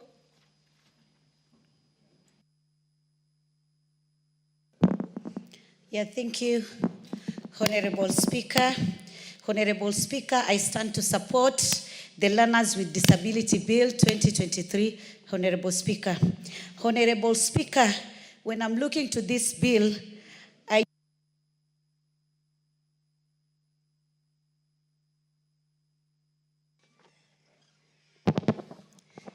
Thank you, Honorable Speaker. Let me start. Honorable Speaker, I stand to support this bill, the Learners with Disability Bill 2023. Honorable Speaker, this bill fulfills both our constitutional and international obligation. Honorable Speaker. Honorable Speaker, when you look at Article 53 of the Constitution, it guarantees every child the right to free and compulsory basic education, Honorable Speaker. And again, additional to Kenya, Kenya is a signatory to part of international treaties, especially those who talk the right for persons with disability and the right to education, Honorable Speaker. And Kenya has put some sign, or rather, they have been signatory in part of the treaties, international treaties, that is, Honorable Speaker. Honorable Speaker, I'm looking to clause 5 of the bill, which guarantees learners with disability equal access to equal education. Honorable Speaker, when you are talking about equal access to quality education, we need also to ask ourselves, are we having proper infrastructure in terms of school for special needs? I'm just looking to these children who are blind, children who are dumb and deaf, children who have autism, children who suffer from spina bifida and hydrocephalus. And when you are saying that they can access education, do we have proper infrastructure? Because still in our normal school, we had put a policy whereby we need to have some units which can cater for children with disability. But Honorable Speaker, it is unfortunately that we have only few schools who have adhered to this request as per the policy, Honorable Speaker, making it very, very difficult for our children with disability to access education, Honorable Speaker. Honorable Speaker, we need to know which are these barriers which hinder these children to access education. And when we have so, and they become a challenge, we need to look for solutions to ensure that it is true and they really actualize their dreams in terms of education, Honorable Speaker. Honorable Speaker, I'm looking at clause 6 and 7, which clarify the shared responsibility. And this responsibility, Honorable Speaker, is between the parents and the government. Honorable Mishi, yes. Order. Honorable Mishi, I like the contributions you're making. This is a very unique bill. May I get your views on clause 5, which you are just keeping, 5G? Yeah, clause 5 of the bill guarantees learners with disability equal access to equal education. Yeah, it means we need to ensure that those barriers which hinder our children or other person with disability to access education, we need to have solution as a country and as a government. That is what I said, Honorable Speaker. I get you, Honorable Mili. And Honorable Kajwang, do you have this bill? This provision, Honorable Mishi is speaking to, is very important. Yeah. There is clause 5G. You could look at it. But Honorable Mishi, the concern I'm raising is that if these are learners with disability, I know what the bill is intending. But when you say they shall be accorded equal treatment with other learners who possibly do not have disability. Won't you be entrenching the discrimination? I don't understand. Maybe you didn't get my point. Yeah, because when you say that, they need to have equal access to quality education. Equal access to quality education. For them even to have that quality education, they need also to have proper infrastructure. You may proceed. I see the chair of Justice and Legal Affairs Committee and the chair for the Departmental Committee on Education are looking at it and may contribute on that point I'm making later. Contribute. Okay. And I thank you for, the contributions which are making us realize how important this bill is. Yeah. You may proceed. The minutes we have taken during your intervention are added to your time. Okay. And also we need to say that these learners with disability, they should not be denied admission and rather participation due to their disability. Because we have seen in some community that person with disability are being denied access to admission maybe. Because maybe there are no units in those schools for special needs children, or rather there's no proper infrastructure in terms of school which cater for those needs special children. Honorable Speaker, I'm talking about clause 6 and clause 7, which talked about shared responsibility, and that is of parents and government. Well, the government will ensure there is proper infrastructure, maybe there is a supply of equipment, and maybe learning aids like the Braille, those for the deaf. The parents should ensure that they take responsibility to enroll their children to school so that they can access education. And failure to that, maybe going in future, we need to get some regulation or rather some laws to ensure that any parents who deny a child not to access education due to his or her disability, there's something which is going to be done so that at least all of those children or persons with disability can have access to education. Honorable Speaker, clause 9 through 14 strengthen the management and governance of special needs education institutions. Honorable Speaker, in our school, we have what we call Board of Management. This Board of Management take care of the management of the school. But in future, and it is good, or rather it is prudent, to ensure that this BOM, they need to have composition of the teachers, the parents, and also maybe an expert, or rather somebody who understands the special needs of this person or children with disability, Honorable Speaker, so that when they are doing their meetings, they are doing their contribution and deliberation, it's going to be a person who is informed on what is going to be done so that this person with disability or other children, they can access education without any kind of hindrance, Honorable Speaker. Honorable Speaker, Clause 35 and 36 establish robust quality assurance mechanism and assign county government the responsibility to monitor and maintain education standard. Honorable Speaker, we have what we call the quality assurance, who just go to schools and just see to ensure that the quality of education which is given to the children or to the person is of the standard which is required by the government or rather by the policy. So we need to ensure that at least there's somebody who is going to be doing monitoring and evaluation and take the responsibility to ensure this person with disability. I'm looking to a child with cerebral palsy.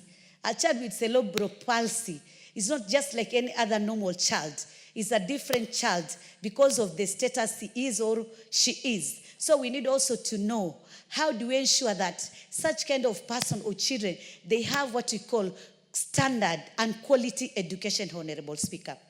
Honorable Speaker, it is unfortunately up to date we still have some buildings or some education institution whereby you go and you fail to see the infrastructure done in favor of persons with disability. You don't see a ramp or you don't see where the children with disability can go. Or you go to a school, there is a playing field, but there's no playing field which is special for those children with special need, Honorable Speaker.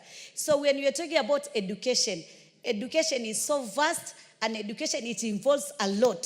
So going in future, we need also to ensure that when we want this children or this person to realize their dreams in terms of education, we need to ensure all the factors which are necessary and which are key to ensure that all those challenges which affected or have been affecting these children historically, then we have some solution in them.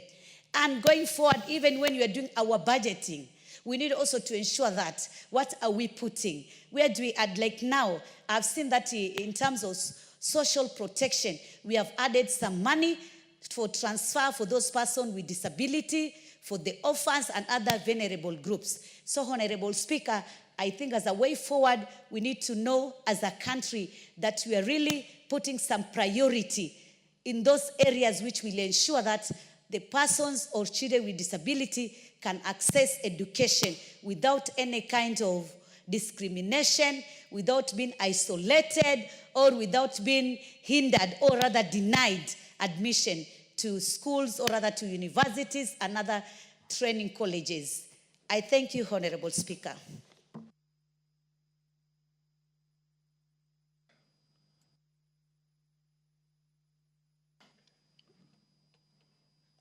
What's wrong with this thing? Yes.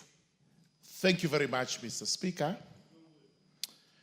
Mr. Speaker, I rise to support this very important bill that has emanated from the Senate. And I must commend the Senate. For the first time, we are debating something serious from that House. Most of the time, they have been glossing over their bills, most of which do not see light of the day when they come here.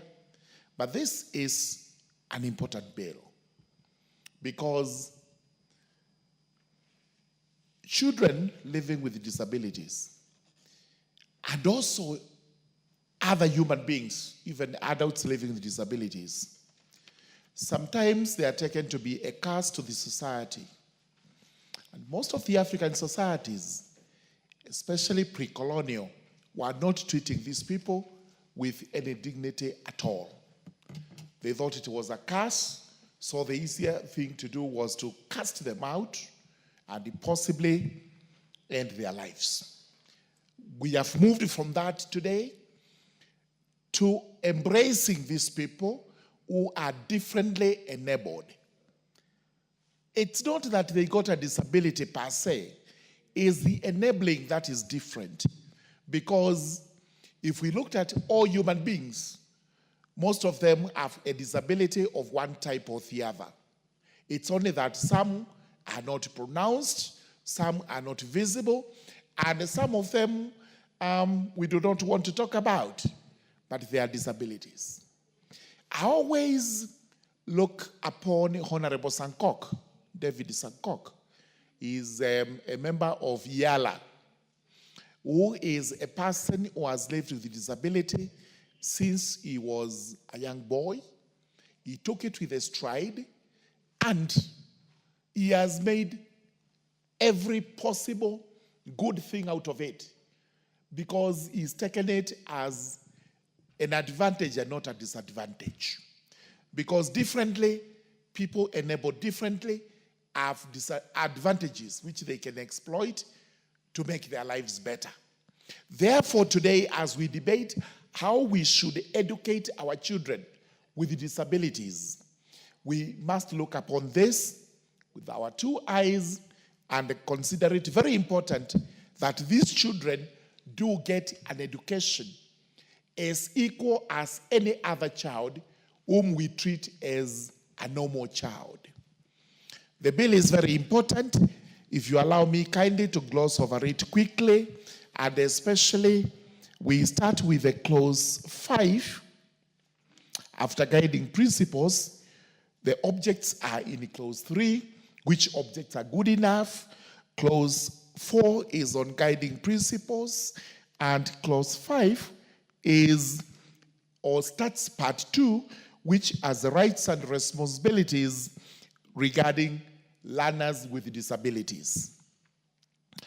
And after going through A to F, we have G, where the Honorable Speaker has just posed a question as to what exactly we mean that these learners have to be given equal treatment with other learners.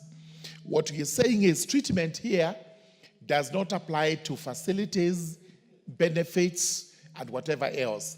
It is how you approach the learner so that the learner does not feel he is less, he or she is less. The learner feels, I am complete in spite of the fact that I do not have some parts of the body, or some parts of the body are weakened. They are not useful in the circumstances of that instance occasion. What this means is that if the children have to go for PE, you do not tell those who are disabled to sit down and watch those who are normal playing. It should be open to all of them to play, whichever way, in a manner that is satisfying. Even if it means running, we should be able to assist these learners to be running in their own capabilities. So we should not be seen to try and say, you can do this, you cannot do that. And this is what it says. We have equal treatment with the other learners. They do not feel they are lesser human beings, or that those who are normal are proper persons when these other ones are abnormal persons. Responsibilities are given. What is the responsibility of the parent? From there, we move to the responsibility of the national government, then the responsibility of the county governments. The national governments have tried, because even as we debate today, we have special schools for these people. However, they are not particularly well run. They are not particularly well furnished. They are not particularly adored for this particular learning. The net effect is that we have to put a lot more resources, and we have to make these schools able to accommodate these special learners. The county governments, as usual, have not played their role. And we keep on complaining day in, day out that we give county governments resources. Instead of using those resources for the proper use, we have bloated employment in the counties. Then we have absolutely wanton stealing that goes on of public resources by the county governments, with the governors who do not want to be held accountable. When the MCS try to hold them accountable, there is hue and a cry, oh, you've been funded to come and ruin my government, to impeach me, all these manner of things. The county governments under the governors must rise to the occasion and also play a part in ensuring that our special learners are actually accommodated in ECDE just like the other children. Then from there we have clauses which is on part 3, registration and management of special needs education institutions. These are the special schools we have today. We are trying to make it legal so that we make a provision, we make a framework for our special schools to be properly registered, to be properly run and administered by people who are qualified to do these particular works. Then from there, we have part 4, which deals with the identification and the assessment of children with disabilities. Because we may not actually know this, some of the elements of disabilities may not be known to us, and it's only experts who can do so. But it grieves us a lot when you come to the fact that some of the children's disabilities are not let out in the open. Again, I said this is a primitive African cultural practice where we hide them in cow sheds or in our own dark rooms or in our own pens, which we've set aside for them in a manner that is derogatory. Therefore, it's now mandatory that when you have a child with a disability, then the county education board has to do the assessment and eventually enroll that child into a facility suitable for the child to acquire some education. Part 6 is on development of those facilities. I've just made a reference to the fact that these schools are not particularly well equipped, are not well developed, and now we are going to have a framework, legal framework, requiring the cabinet secretary to ensure that these schools are on an equal footing with the other ordinary schools. Once we do this, then we are able to ensure that our children who are differently abled acquire the best of the education just like any other children.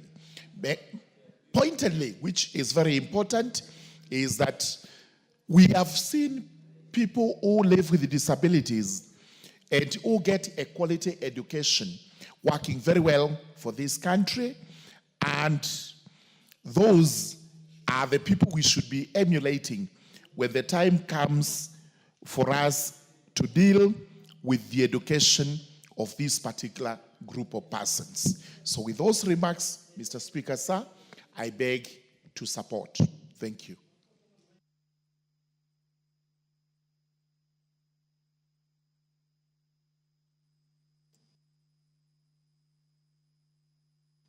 Is she in? The Honorable, it doesn't seem to be much more interest than. Okay, the Honorable Peter George Kaluma. I thank you, Chair. I thank you, Honorable Speaker. Honorable Speaker, we always disagree with the House of the Senate in several bills and motions they process and bring here. For the first time this year, Honorable Speaker, I wanted to congratulate the Senate for coming up with this bill.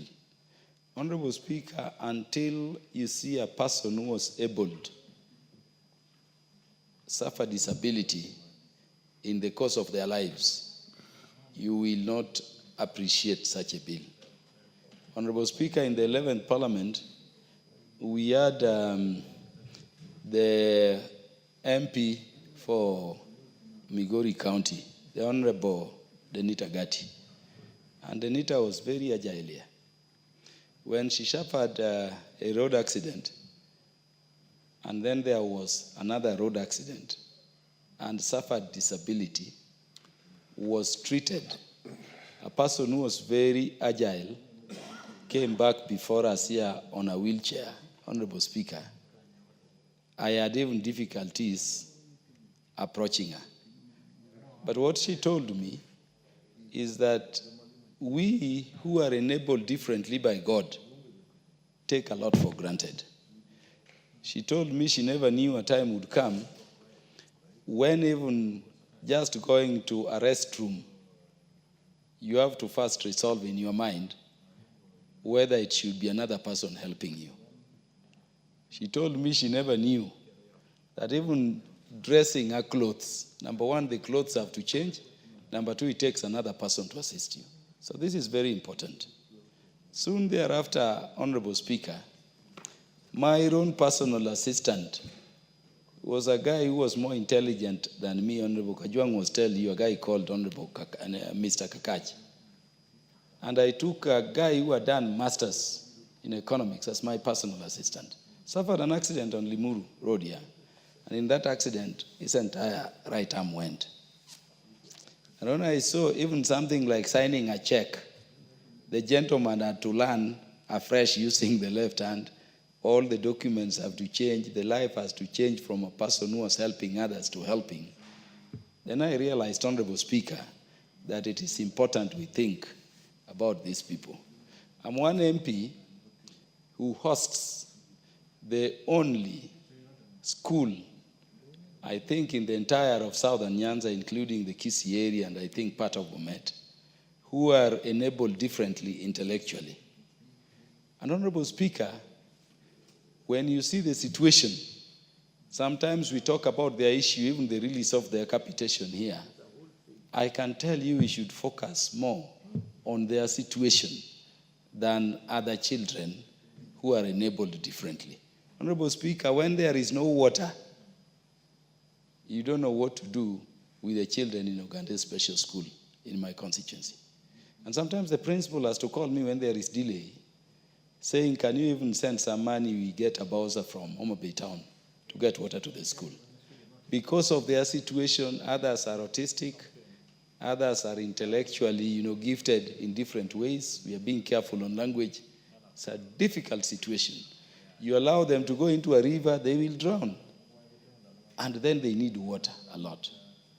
We had to reach a level, Honorable Speaker, of getting some Japanese, actually the embassy in Japan here, to put for us enough dormitories and to create for us infrastructure that can help, these children enter and also, study and become. And let me tell you, and I'm addressing this to the chair of the committee, when you go there on their education day and you see how innovative they are, I can tell you the bedside carpets I use, the beads used in my house are processed, but very beautiful things. Look at the bangles, the innovativeness, when they are trained to be able, like other people, to live on their own.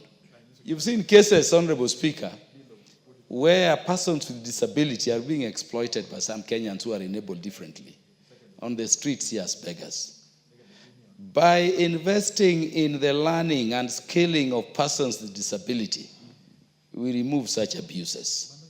I'm very happy, Honorable Speaker, therefore, with this bill coming from the Senate, and I think it is a good intervention because it is going to vulnerable section of our society whom we should be taking care of.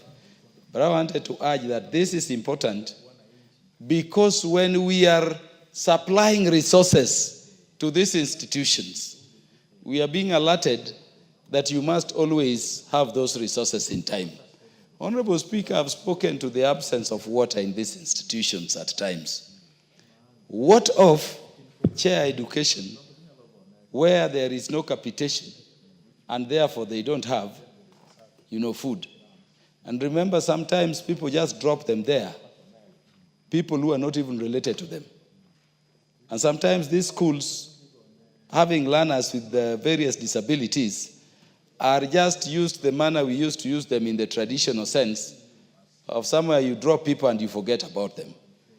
The difficulty the principals go through is very, very, very dehumanizing.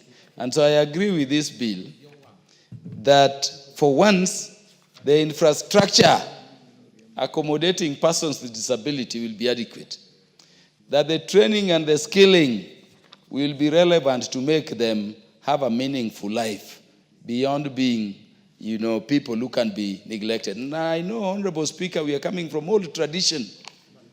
When you are born with any form of disability, if I may be allowed to use that word, you are somebody who was deemed to have, been cast. And in the olden, most African societies, these people would be dropped into some wilderness, a rope tied to confirm whether it is shaking or not until you die there. You are devoured by wild animals. We are past that stage. And that is why this provision, this bill makes me very happy. So the provisions here will ensure that we have adequate, accessible infrastructure. We have adequate personnel to train and skill these people who are gifted differently to live their full life. That we have the facilities and an environment where they can also enjoy their right to education. That is a right secured very firmly for them under both Article 53, if they are children, Honorable Speaker, and Article 45, the right to free and compulsory basic education. The fact that they are enabled differently does not mean they forgo those rights, not an exception in our Bill of Rights. And so this is good. And so I support this bill, Honorable Speaker, but I will, at the appropriate time, be urging that we review some of these provisions by way of constructive amendments to make them not vague, to make them more direct, to make them more assertive in terms of the rights we are talking about. For instance, Honorable Speaker, when in clause 5 we say the objects of this act, and then you go to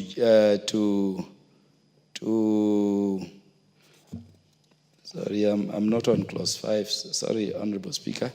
Clause 5 says that every learner with disability shall have the right, and then G, equal treatment with other learners. The intent is good, and on the face of it, it is very good. But which learners? We are creating this provision so that we can discriminate positively for these learners with disability. So when you say they have a right to equal treatment with other learners, what are you talking about? They cannot be treated like the other learners who are enabled differently. You must, in a way, give them a treatment that is over and above, and that accords with the fact that they are enabled differently. And so the intention in a provision like that, Honorable Speaker, is very good. But when we read it keenly, it may be interpreted vaguely by the implementers in a manner that denies this right we are seeking to assert through this amendment. And those, I think, Honorable Speaker, the House will grant us leave, which we crave, to clarify. Honorable Speaker, when you look at Clause 6, as I end because I'm seeing light, responsibility of parents. These are specific to learners with disability. But I will be looking more keenly as we go to the committee of the whole House on this important bill, provisions of Article 53, sub-Article 3 of the Constitution. The duty, the responsibility of every parent to be responsible to every child of theirs, whether they are married or not. So that we don't have parents who believe these institutions for learners with disabilities are dropping zone to enable them shirk their responsibility. The parents must continue their duties, and if there are gaps in these good provisions that are prescribed in the Constitution, we will explicitly reiterate them here for the sake of this category of learners. Otherwise, I support Great. Honorable Mary, you know you're the... Yeah, that's the thing, but there is one Jared Okello. Honorable Speaker, I thank you very much for the opportunity, and I also want to join my colleagues in supporting this most progressive bill that has come from the Senate on the learners with disabilities bill. Honorable Speaker, it should not be lost on us that these are our children, they are our brothers and sisters, they are our relatives, they are our friends, and we are connected with them in various ways. And therefore, they are just as normal human beings with functioning organs, just like any other person, Honorable Speaker. As is commonly said, they are abled but differently from what would be the norm. Honorable Speaker, I remember when we were in school, and in primary school, some of our colleagues or fellow pupils in school were abled differently. Now, it was such a time that they were not given any preferential treatment at all. Honorable Speaker, you do understand that we have adopted a system where children report so early in school, distorting their sleeping patterns. We could report to school at 5 in the morning and leave school at 7 in the evening. And people were treated so equally that if you reported to school later than 5, you were subjected to lots of strokes of the cane, Honorable Speaker, as a punishment. And even those who were able differently were not escaping the wrath of teachers, just because teachers do not understand the challenges that they have to access schools and to be able to undertake their lessons just like everybody else, Honorable Speaker. And this is something that we have to relook into as a country, Honorable Speaker. If you go to America, schools begin at 7:30 in the morning, whether it is primary or secondary schools. and they are done at 2:30. And every activity beyond 2:30 is an extracurricular activity where they play, they do sports, and any other recreational activity, and not the core curriculum, Honorable Speaker. Now, this craziness that we have in Africa, that you take a whole day learning, like book learning, Honorable Speaker, and therefore we channel out people who are book smart, but do not know how to interact with the community, Honorable Speaker. This is something that we have to step back and relook into, because life is not just about academics. Life has lots of facets that can still make us somebody be successful. And this is something that we have to relook into, especially when considering people who are able differently. Honorable Speaker, we do understand that accessibility to various places that they intend to visit or go to has been a big problem. Even in our schools, you still go to many schools where children are able differently without ramps. They have, in other places, as part of the laws, that ramps must be provided for. All the buildings must be fitted with equipment and other facilities that are proactive to people who are able differently, Honorable Speaker. And this is something that we must as a country also emulate. If you go to developed countries and people board buses, they have those buses lowering themselves. I don't know how it works, but they will come further down when stopped so that everybody can get in, including those with bikes that are meant for people with disabilities.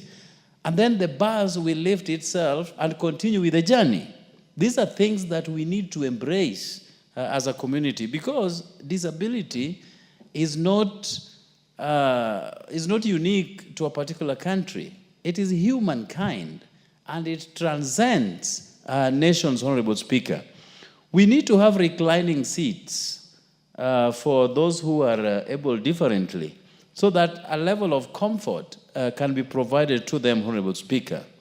But even as we do that, I do take cognizance of what our Constitution states, that in giving people employment, you must consider the youth, the women, and people with disabilities. But we still have employers who are very hesitant to give opportunities to people who are able differently. Yet, they can as well deliver those services, probably better than people they think are normal in nature, Honorable Speaker. And therefore, we must as a country pay credence to our constitutional standing, that we do not discredit any person who is able differently in places of work, Honorable Speaker.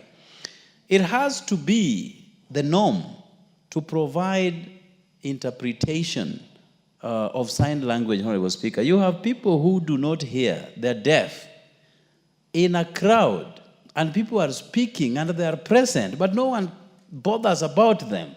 And therefore, they cannot follow, the thread of discussions.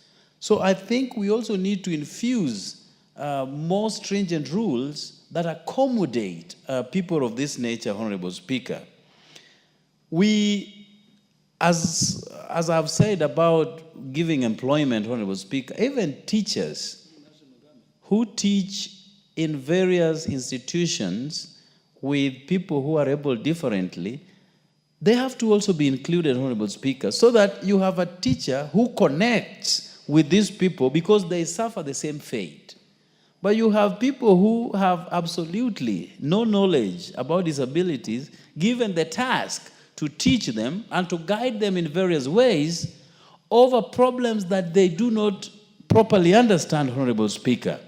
So going forward as a nation, even though we have come up with a very progressive bill, we need to go further and make sure that the implementation of proposals, together with many others that members of parliament will going forward be introducing, even in the amendments that we intend to put in place, are implemented. Otherwise, it will just be empty talk. They continue to suffer at the hands of those who do not understand them, and life continues. That should not be the case, Honorable Speaker. They are people who belong to our society. We have to embrace them the way they are, with disabilities notwithstanding. And I thank you, Honorable Speaker. I support. There doesn't seem to be. Fatima, you can proceed, yeah. Thank you, Honorable Speaker, for giving me the opportunity. I stand here to support the Senate bill on Learners with Disability Bill 2023. Mr. Speaker, in my county, we have a school called Kuja for the Deaf. Kuja for the Deaf is a school that has both disabled differently, actually, but unfortunately, the basic need, an example is sanitary pad, that this school cannot even access sanitary pad for the girls that are learning there. This is a very good bill, but I hope we will not pass this bill and throw it to the shelves, and that marks the end of it. Because there are basic needs that these pupils do need, these boys and girls do need. I've seen in the bill that it has been indicated that they should be offered physical therapy. But how about psychological therapy? Because there are some of these little boys and girls who were not born with this disability, and as days goes by, an incident or an accident, they end up in this position, and they're not able to cope with it. So if we don't give them psychological help, then also this would also hinder their education and even hinder their way of life. Even the parents who gave birth to these children, at one point the government should consider them by giving them psychological help. Even the teachers who do look after these children, some of these children, depending on the situation of the child, some are wild, some are not very peaceful. And so the teacher gets stressed end of the day, get overworked end of the day. The teacher needs psychological support too. Most of these children, Mr. Speaker, are the children that mostly are sexually abused. And the school sometimes might not even know the child is abused because the child does not have a way of expressing her or himself depending with the disability. And so if they could put assessment, regular assessment to see, is the child taken care of? Because sometimes the caregivers or even the relatives are the ones who abuse these children. This should be done regularly, and it should be in a way included here that that assessment should be just like an examination. When the term ends or regularly, the child is checked that is the child okay, or was the child abused in the institution or outside the institution. Mr. Speaker, we are talking about education, but we are not including religious education. As a Muslim, there are children who would wish to perform their salah, would wish to pray. But because this child has not been taught how to pray, we are making this child not be closer to his or her God. In my situation as a Muslim, this kind of a child might want to perform wudu, might want to wash him or herself so that she or he can prepare himself for a prayer. But because he's not able to do that, he misses an opportunity to be close to God. So there should be religious education teachers who would teach a Muslim child or a Christian child on how to pray, and if there are obligations that needs to be taken before your prayer, you are assisted. If you are a girl, you are given a girl to take you to the washroom to help you perform your wudu so that you can be able to pray. This would be very important for the well-being of the child. Mr. Speaker, we have to give games that are friendly to these children, because these children, other than education, they also need to play. But their games must be considered that they cannot be equal. Some will be able to play football, some will be able to play other games. So we should consider them that they have games that are specific for them, that they can even play with a child who is different from them. In that, a Fatuma can stand with a child who is able to walk and play a game that can make them be friendly to each other. Mr. Speaker, we should also think of the social stigma and bullying in schools or even at home. There are some of these children who find it very difficult in the community because the parents go through bullying, the children go through bullying, and so if the schools would provide a solution to this so that the child is also taken care of, that if she or he is bullied, where does she go or where does he go? Considering that some will not even be able to express themselves that they were bullied. Mr. Speaker, in my opinion, their curriculum and exams should not be the same, because some of them are slow in learning and these other children are very fast in learning, and they are given the same maths exam in the same period, that this maths exam will take 1 hour and every child should finish within 1 hour. This other child, maybe the hands are not very fast because of the disability, but the marking scheme will be the same. So I think the government should consider that their marking scheme should a little bit be different depending on the situation of the child. Mr. Speaker, in my opinion, there should be rapid or health first aid. Some of them would fall sick in school. A normal child would be able to go to the teacher and say, I have a headache or a running stomach. And so she or he, the parent will be called to come for he or her, or be told, you can just go home and your mommy will take you to the hospital. How about a child who is not able to wheel himself or herself to the hospital or to school? There should be a small facility that can cater for their first aid. Mr. Speaker, paragraph 17 has spoken about responsibility of Special Needs Education Advisory Board to establish and maintain a register of special service providers qualified to provide services to learners with disability. Where does this leave the parent? Because there are so many parents who hide their children so that they are not seen, believing that maybe it's a problem within the family or the community, and so you hide your children at home. So the education officer who wants to take record of the children in the county or in the country or in the constituency or in the community who are disabled, these officers are not able to know how many households have children living with disability. So there should be very strict adherence to this rule, that if you are found hiding your child and not reporting that you have a child with this condition, then you should be taken to court and jailed, because you are denying this child an opportunity to get education, an opportunity to interact with other children, an opportunity to live, an opportunity to get all what other children are getting. So parents should be the government should be very strict on parents, that if you don't give notification of such a child, whether at birth or later, an accident or an incident, then you will be charged in court and jailed, or whatever way that it will happen, but they should be held responsible if they happen to hide their children. I stand here to confirm that I do support this bill. It's a good bill, and I congratulate Senate for bringing such a good bill. May Allah bless all these children and their parents who are not able to live the way other children are living. Thank you. Fatma Masito. Is that County Rep for Kwale? Thank you, Mr. Speaker. Mimi pia nitoe ushuhuda wangu juu ya sheria hii ambayo imepitishwa na bunge la Seneti. Mheshimiwa Speaker, sheria hii ni nzuri sana na itaweza kudhibiti wale watoto ambao wametoka katika jamii maskini, ambao hawapati fursa ya kupelekwa shule kwa sababu ya maisha ya uchochole. Na serikali yetu huwa haitilii maanani watoto kama hawa. Mheshimiwa Speaker, mtoto ambaye ana ile hali tunaita ulemavu au uwezo maalum, watoto hawa kwa kusema ukweli hakuna kitu wanashindwa, wanaweza, lakini ni vile tu wana ule uwezo maalum tofauti na mtu mwingine.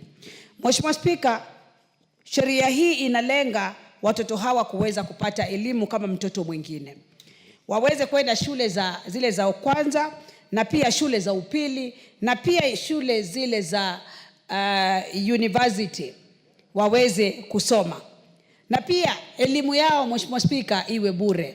Hili ni jambo la kutia moyo sana. Na pia katika yale mashule ambayo wanasoma, serikali ihakikishe wamepata vifaa maalumu vya kuweza kutumia ili wao waweze kupata elimu vizuri, kwa sababu tunaangalia wakiwa katika hali kama ile Mheshimiwa Speaker, mara nyingi wanakosa vifaa maalumu vya kuweza kuwafanya waweze kuelewa lile jambo ambalo wanafanya. Mheshimiwa Speaker, ni jambo la kutia moyo sana sheria hii endapo itakwenda kupitishwa na bunge hili. Tutapata watoto wetu watasoma. Hivi karibuni, Mheshimiwa Spika, nilikumbana na visa vya watoto ambao ni walemavu. Wengine wamefungiwa ndani ya majumba, wengine hata wanafungwa minyororo ndio wasiweze kuonekana kwa jamii. Lakini Mheshimiwa Spika, kama serikali tutadhibiti, tuwe na sheria maalum ya watoto hawa kuweza kupata elimu nzuri, kila mzazi atajitokeza kuweza kuhakikisha mtoto wake ameweza kupata elimu bora na si bora elimu. Mheshimiwa Spika, Mheshimiwa Spika, jambo hili ni jambo ambalo limevunja moyo wazazi wengi kule mashinani. Wanaona watoto wale wenye ulemavu ni kama laana fulani kutoka kwa jamii. Lakini si laana, isipokuwa ni uwezo maalum. Sisi Waislamu tunaamini ni maumbile na pia ni uwezo wa Mwenyezi Mungu.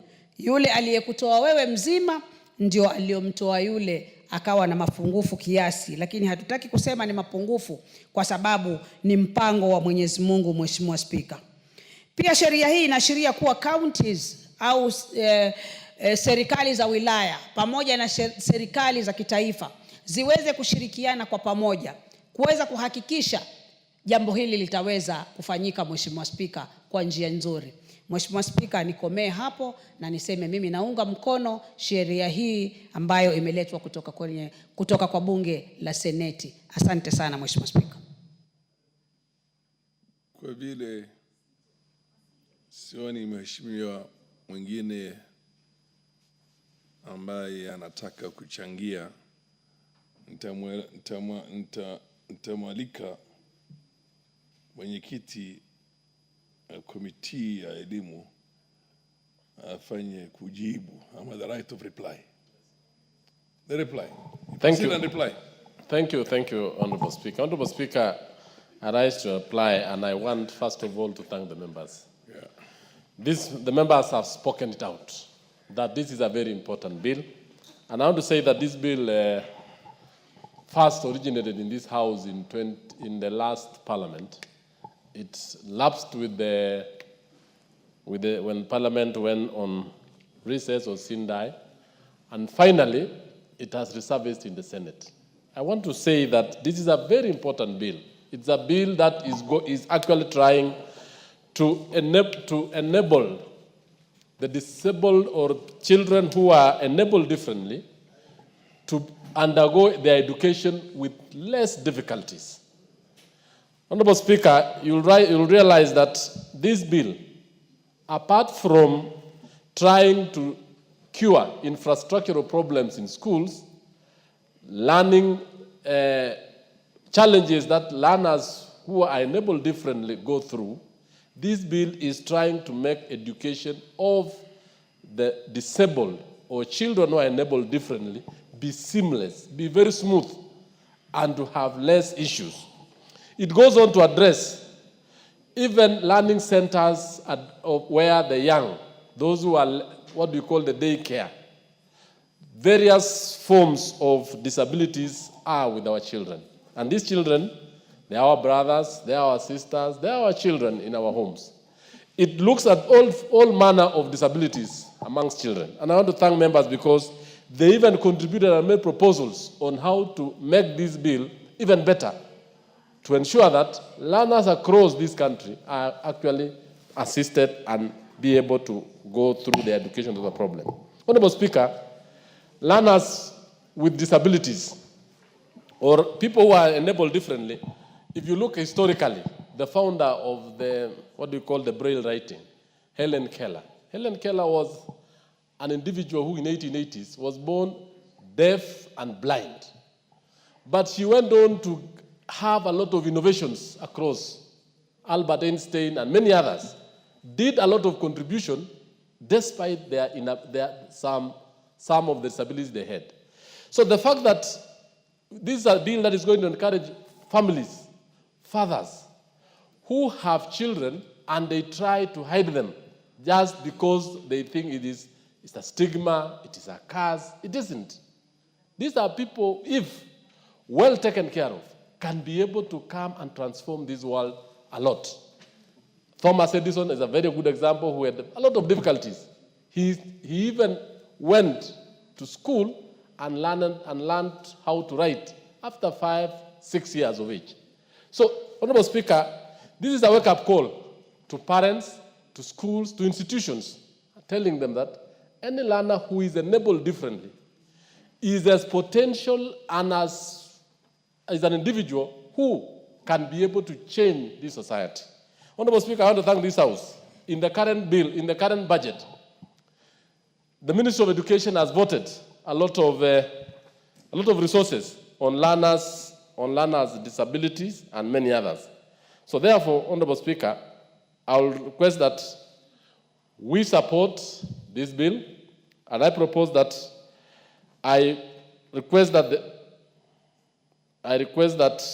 we defer putting of the question, Honorable Speaker, pursuant to Standing Order 53.3 to a later date due to the procedural issues in the House.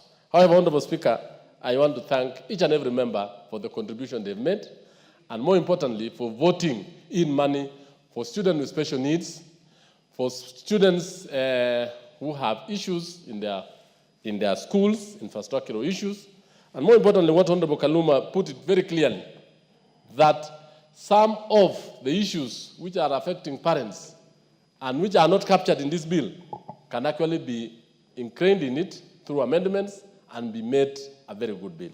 I thank you, and I reply. Thank you, Honorable Speaker.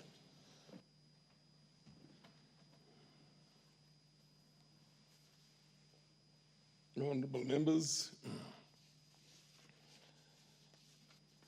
you have been previously communicated on the reordering of the business.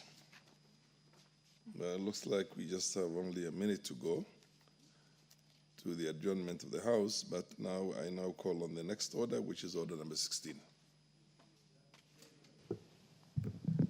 Order number 16. A point of order, Honorable Speaker. What's the point of order, Honorable? Yeah, Honorable Speaker, you've not given directions on the motion, the order we have transacted. Oh, yes. In terms of the question being either put now or in the future. Honorable members, as for the question for this order, the Learners with the Disabilities Bill, Senate Bill number 4 of 2023, the question will be put at an appropriate time in the future. Thank you, Honorable Kaluma. Now, next order. Order number 16, the National Cohesion and Integration Bill, National Assembly Bill number 74 of 2023, second reading. Where is the mover of the bill? Do we have the committee, the chair of the committee in the House to move this bill? We don't have. That's the chair, Committee on National Cohesion and Equal Opportunity. Okay, we will go for reordering, but I think we have reached the time for adjournment for the House. Oh. Thank you for the correction. Thank you. Yeah, we will have to reorder this, and I'll call upon now order number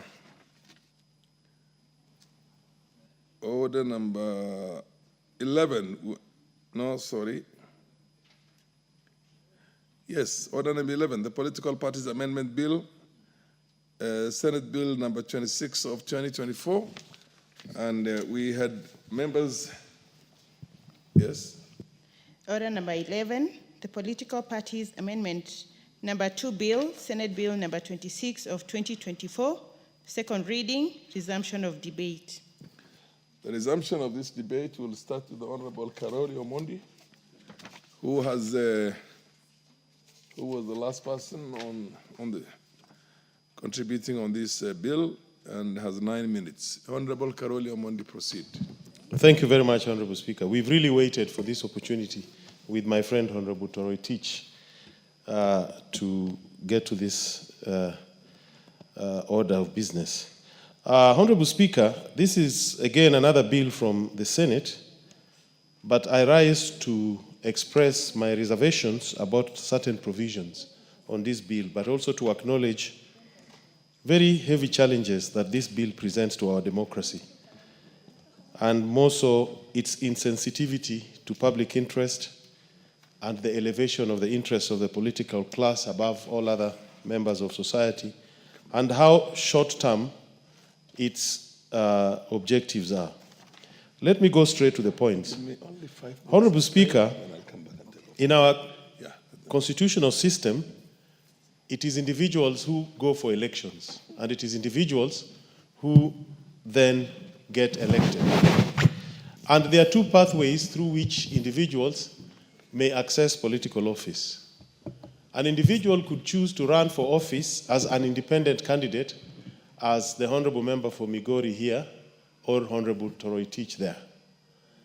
The other pathway is to join a political party and be elected as an individual, but as a member of a political party. Political parties are not elected in Kenya. And, Honorable Speaker, none of those pathways is superior or inferior to the other. They are all equal, whether you are elected as an individual or whether you are elected as an individual within a political party. Unfortunately, this bill entrenches the selective funding of only political parties to the exclusion of independent candidates, which is itself discriminatory and violates the principles of free, fair, and credible elections, because they give undue advantage to those who choose one pathway, and also tilt the level playing field, rendering fair competition impossible in such an environment. And I'll give you an example. The political party funding is divided three ways. 70% of those funds go to political parties on the basis of the votes their members garnered in any election, whether MCA, women rep, everybody else.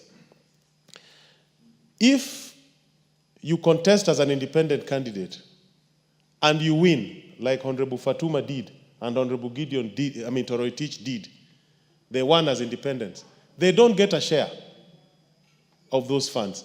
Yet those whom they defeated have their votes added to those in the tally of the political parties they ran and failed in, and they get compensated for that. That is how unfair it is. So we must look at this bill and expand the scope of political funding, political party funding, to independent candidates as well, so that there's level playing field. Just to give people a perspective of what is going on, if you look at Section 24(1)A of the Political Parties Act, the funds that go into the political parties fund are 0.3% of all the national government share of revenue as divided by the annual division of revenues. In 2023, that number was 5,292,300,000, of which, I'll just give you a flavor, Jubilee Party got 1,020,104,806. And ODMI Party got 1,331,392,198.30. That is according to the Auditor General's report of 2023-2024. Now, those who are elected independently don't get a share of that. 15% of this fund goes to those who are elected according to the number of seats you have won. If you run as an independent, you win a seat, you don't get any compensation. 10% goes to those who belong to special groups. If you get elected as an independent and you are a person of, a member of a special group, a youth, a person with disability and the rest, you still don't get compensated. This is how unfair this is. So we will be proposing amendments to expand this cover of political party fund to include independent candidates. Honorable Karoli, will you still make that line of contribution if you looked at the provisions of Article 4, Sub-Article 2 of the Constitution?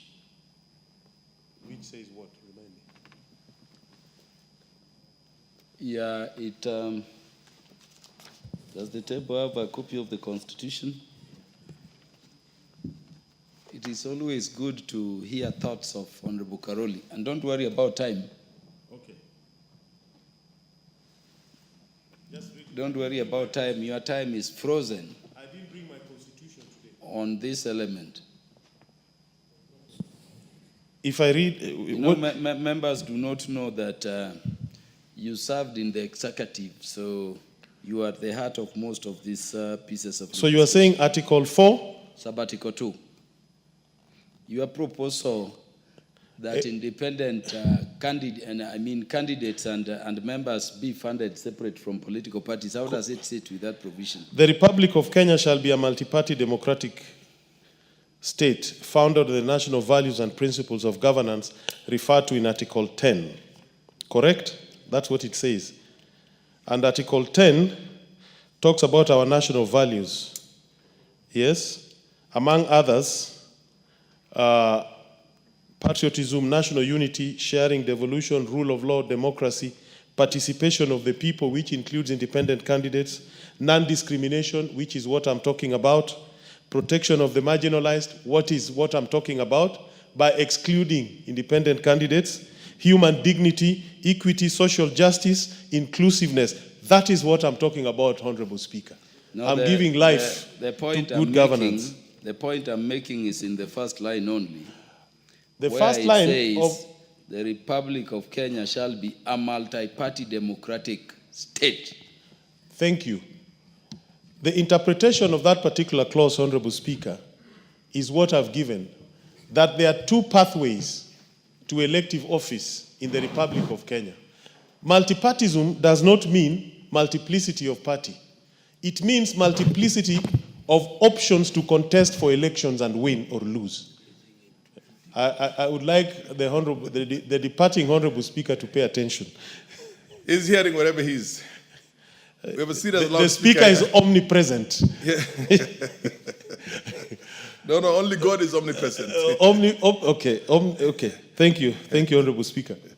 Multipartism, what I'm trying to clarify is multipartism does not simply imply multiplicity of parties, but it implies multiplicity of pathways to elective office. That is multipartism. It is not about the number of parties. You have a pathway as an individual. And in Kenya, as I've said, individuals are the ones who are elected, not parties. And an individual can be elected through association with others in a political party or by standing alone as an independent candidate. That is what multipartism is. Mr. Speaker, I think that was meant to derail me, but let me continue now. The second very serious area of concern in this bill is this proposed establishment of a commission to manage political party funds. They are proposing that we create a commission of 5 persons who will serve on the same terms as members of other independent commissions to manage political parties' fund. I know it is a large sum of money, as I've given the breakdown. But let's look at what is happening in other sectors. Honorable Speaker, we only have, as of 25th March 2025, we only have 91 registered political parties. Today in Kenya, we have the Registrar of Societies, which regulates both cooperatives and churches. There are 82,000 churches and cooperatives that have been registered. We have an Office of Registrar of Persons dealing with births and deaths for 57,443,180 Kenyans. Mr. Speaker, we have Registrar of Lands. Registrar of Lands is administering 12 million titles, 788,311. We have Registrar of Marriages.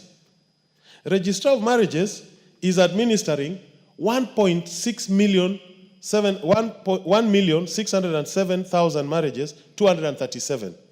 Then we also have Registrar of Companies and Business Names, administering 1.5 million companies, 847,000 business names, and 299 trusts. What is so special about political class that they need a commission to oversee the management of political parties? I would ask for more time, as I was guaranteed by the Speaker.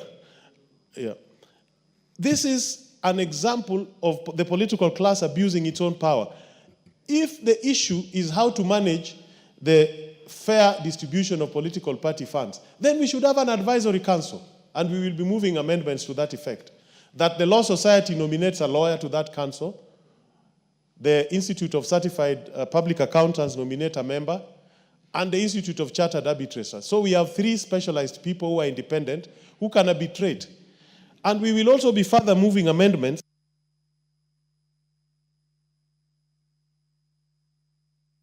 I give you an additional 3 minutes. We will also be removing the barriers that have been established by dominant political parties for the establishment of new political parties to compete with them.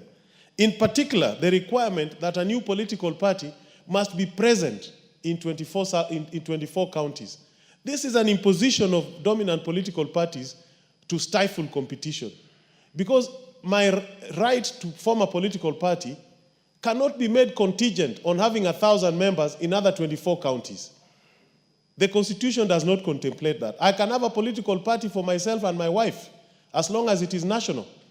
In other words, it is not promoting sectarian interests. Being national does not mean physical presence with offices in 24 counties. We will be moving that amendment to remove that. And finally, we will be removing to give MPs freedom to act as independent members of this House.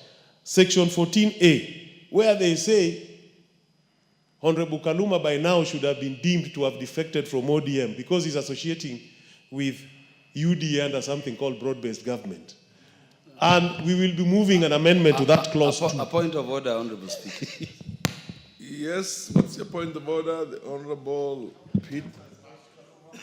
Yeah, Honorable Speaker, what Honorable Karoli, as a senior lawyer to me, has said is very dangerous, not only in terms of how he interprets the provisions of the relevant sections of the Constitution and the law, but also dangerous to my political career as the staunchest member of the ODM party.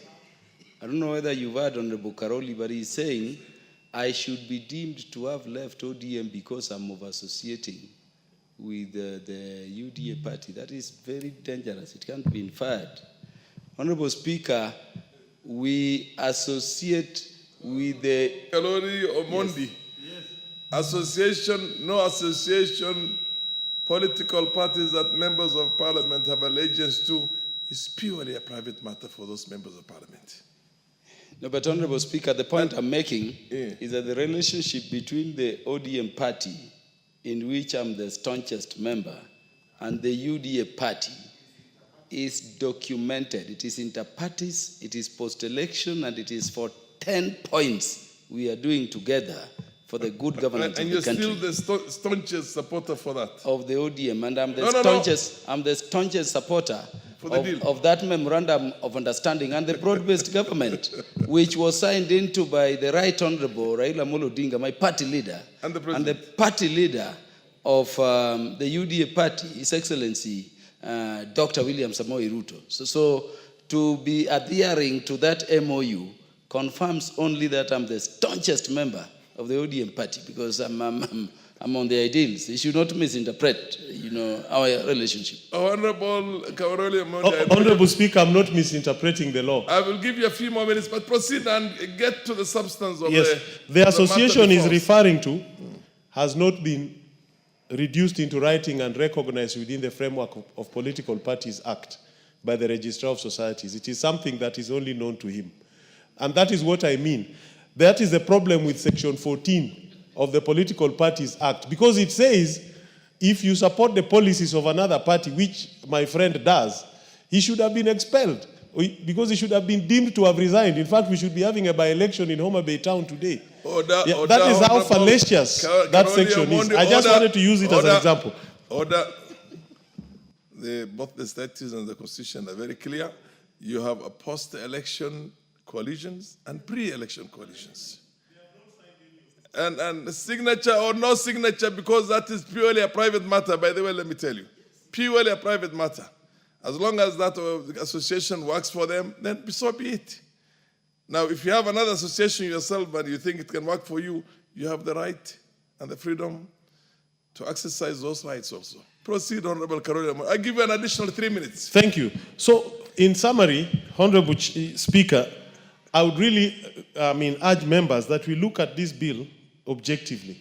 because to create a 3-member commission to run political party fund is an overkill. It's actually to present ourselves as a very special class of people in Kenya that we can, have commission established just to look after our interests while we know what the fiscal situation is. Earlier on, I heard you say how many political parties do you have? Only 91.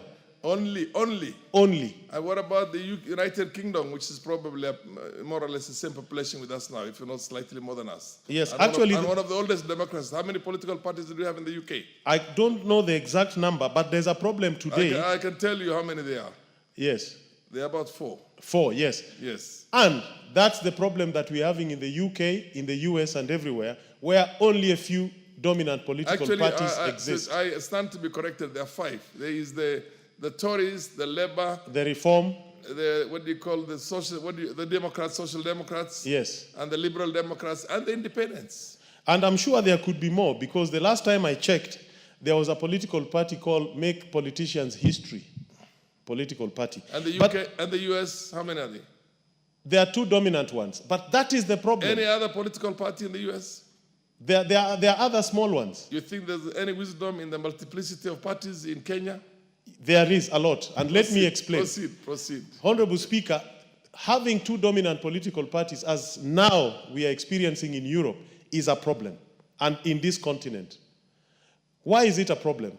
Because it leaves no alternatives. It allows fascists and far-right parties to thrive. That is what is happening in the UK, that is what is happening in the US, and that is what has happened in other jurisdictions, including France. Because people have lost faith in the 2 dominant political parties, yet there is no exit group pathway. So parties should be even 1,000. In fact, our constitution contemplates that. There's no limit to political parties, like there can be no limits to independent candidates. What's the wisdom? In this continent, where we have dominant political parties, especially those that claim to be liberation political parties, there is less democracy, there's economic mismanagement. You don't have to go far, just look around. Go look at them, the African countries where the independent parties have remained dominant. The democracy is not thriving, economic prosperity is not present, and oligarchy, kleptocracy is the order of the day. So we must open the door. Let Kenyans have as many political parties as they want. There's no reason to restrict them. Are you on a point of order? Thank you. Okay, the Honorable George Peter Kaluma. I thank you, Honorable Speaker. I needed to contribute before Honorable Karauli Omondi recedes from the House. Honorable Speaker, Article 4, Sub-Article 2 of the Constitution says, among other things, in the first line, that Kenya is a multi-party democratic state. Give him the mic, please. Our democracy, Honorable Speaker, is founded on multi-partism. So that, Honorable Speaker, the pathway created for the people we call independent candidates is an exception, not the primary constitutional rule. And it is an exception which, if necessary, considerations for amendments to the Constitution were to be made by Kenyans, should be exited. Because it is intended to allow people, mostly people who have run in political parties, to still have a second bite at the electoral process after losing in that. But the ideal situation is that we should be a multi-party democratic state. And that is in Article 4. Remember, those other provisions, Honorable Speaker, come later in the Constitution.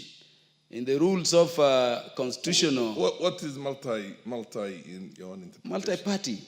It is the US a multi-party? Multi-party. In fact, in mature democracies, the more and more the democracies mature, the lesser and lesser the number of parties. If you go to the United States, largely you are either a Democrat or a Republican. Just 2 parties. Just 2 parties. So multi also and means 2 2 formations. Multi means 2, not multiplicity. two ideally, but it means there could be more. What it excludes are these independent pathways we put in our constitution because we were taking provisions without considering their harmony in principle. Some from South Africa, others from US, others from elsewhere.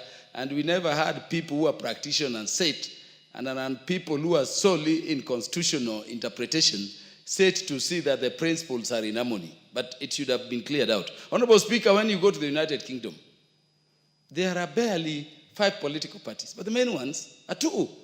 The Tories and the... Yes, and you can easily predict the ideologies people go for.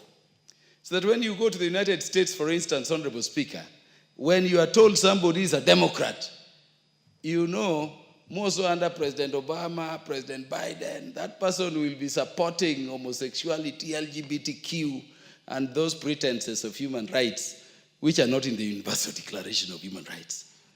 When somebody tells you he's a Republican, you know the person is going to look, inwards. And parties are given freedom, Honorable Speaker. Like what Honorable Karoli was mistaking, I know it is long since he attended ODM functions. But parties have working arrangements in their place in governance under Article 4 for the good of the nation. Remember, these political parties that qualify are funded by the public. And so the relationship, for example... What's your point of order, the Honorable Karoli Omondi? Honorable Speaker, could my time be frozen? No. Honorable Speaker, you'll have your moments, don't worry. The distinguished gentleman from Homa Bay Town is forgetting... The distinguished honorable member. The distinguished honorable member from Homa Bay Town is forgetting that when I'd extended a hand of friendship to the president, they were holding rallies against me. And they're exactly doing the same thing a year later. Which makes you happy today. Exactly. So he should just recognize that I opened the way for them. Proceed, Honorable Kaluma. Yes, Honorable Speaker. We were condemning Honorable Speaker because he went before the party as an institution, sat with the other. We are joining on ideals agreed upon because parties, the 2 parties, the ODM party, the greatest party, and one of the oldest parties in Africa currently, and the most organized party, sat with the UDA party. And Honorable Speaker, I don't know why Honorable Karoli is forgetting something that happened at KICC there the other day, and the president signed, and His Excellency Raila Odinga signed after a long session. The Right Honorable. The Right Honorable Prime Minister Raila Odinga. And so we agree on points of convergence, like equity, inclusivity. But the timing was where the problem The fight for human rights. We were punishing him because he went beyond the party. When you are in a party, you must wait for the party. Now we are all together. And on those points of convergence, we have agreed that in holding our place under Article 4, we will help the president and his party where we have convergences of ideals and manifesto provisions to hold the country together and to stabilize our governance. And so there is nothing that is unconstitutional there. Honorable Speaker, I want to oppose this bill if I were to go to it. I've never in my life encountered a bill from the Senate that seeks to erode our democracy, that seeks to undermine our democracy, that seeks to neuter the governance of our political parties than this one. Honorable Speaker, this bill may appear big, but this bill is doing one thing. It is replacing the office of the Registrar of Political Parties with a commission of 7. Simple. So that the other details Honorable Karoli is talking about is really around transferring the current functions of the Registrar of Political Parties to a commission. The question to ask, Honorable Speaker, how much function is in the office of the Registrar of Political Parties that would merit our moving the number of people in charge of those functions from 1 to 7? Honorable Speaker, when you go to India, let me tell you, one of the largest democracies this side of the world, the entire Electoral Commission has only 3 commissioners appointed by the Prime Minister, directly, without these maneuverings we do here. Here, we are giving an office whose function is merely to register entities that qualify as political parties, to remove from the register those ones which are briefcase, and to deal with those few issues we have there.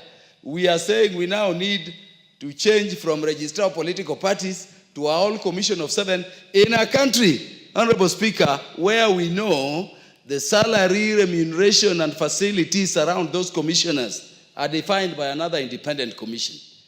So you'll have 7 people, they need cars, they need pay at those hundreds of thousands and millions we are talking about. They need those facilities we are talking about, stretching the fiscal space in our economy to do what, Honorable Speaker? I'm saying this provision is ill-advised and that we cannot have it. Honorable Speaker, there is also some undue obsession with odd numbers in the formation of our commissions. When you go to the United States of America, Honorable Speaker, there is something called the Federal Electoral Commission, which deals with campaign financing, not elections. 3 Republicans, 3 Democrats. Full stop. And by the way, sometimes they are that way, sometimes you'll also get an independent, but they are 6. When you go to the selection panel, Honorable Speaker, that deals with the composition of Electoral Commission in South Africa, it has 4 people. And these 4 people are people sitting in offices, people whom if they gave the country wrong commissioners, they are there to be punished and disciplined for, among other reasons, misconduct for doing so. The person who is heading the Constitutional Court, I think invariably the Chief Justice, the Public Protector, the equivalent of the Ombudsman here, the Chair of the Human Rights Commission and the Gender Commission. What is our obsession with 7 that you say minority, give us 3, majority 3, then we'll have someone elected to join there? Why do we form commissions in a manner that we are beginning with the idea that there will be a dispute and disagreement to be resolved? That is why we think quagmire, even when it comes to electoral commission, instead of just doing straightforward things, we are thinking, bring from this so that we have odd numbers. The obsession with odd numbers is not necessary and should not be there. Honorable Speaker, see what is proposed for the role of this commission in clause 33A. That this commission shall be in charge of the management of political parties' fund established under the Act. Where is then the mandate of the registrar if we reject the commission and political parties? Honorable Speaker, I'm in the party which singularly standing could be the biggest we have around. And you are a big beneficiary of this fund. And you're a party with a leadership.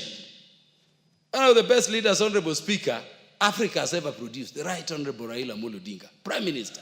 You want to tell me that the entitlement of the ODM party from the political party's fund cannot be managed by our organization headed by Prime Minister Raila Amolo Odinga? We take that money, which should be used to organize our party, to a commission of 7 people. Then how will the political parties duly access it if there is gerrymandering and jokes around the party? I think, Honorable Speaker, there is no provision that has been abusive of the level of maturity of our political parties than what we have here.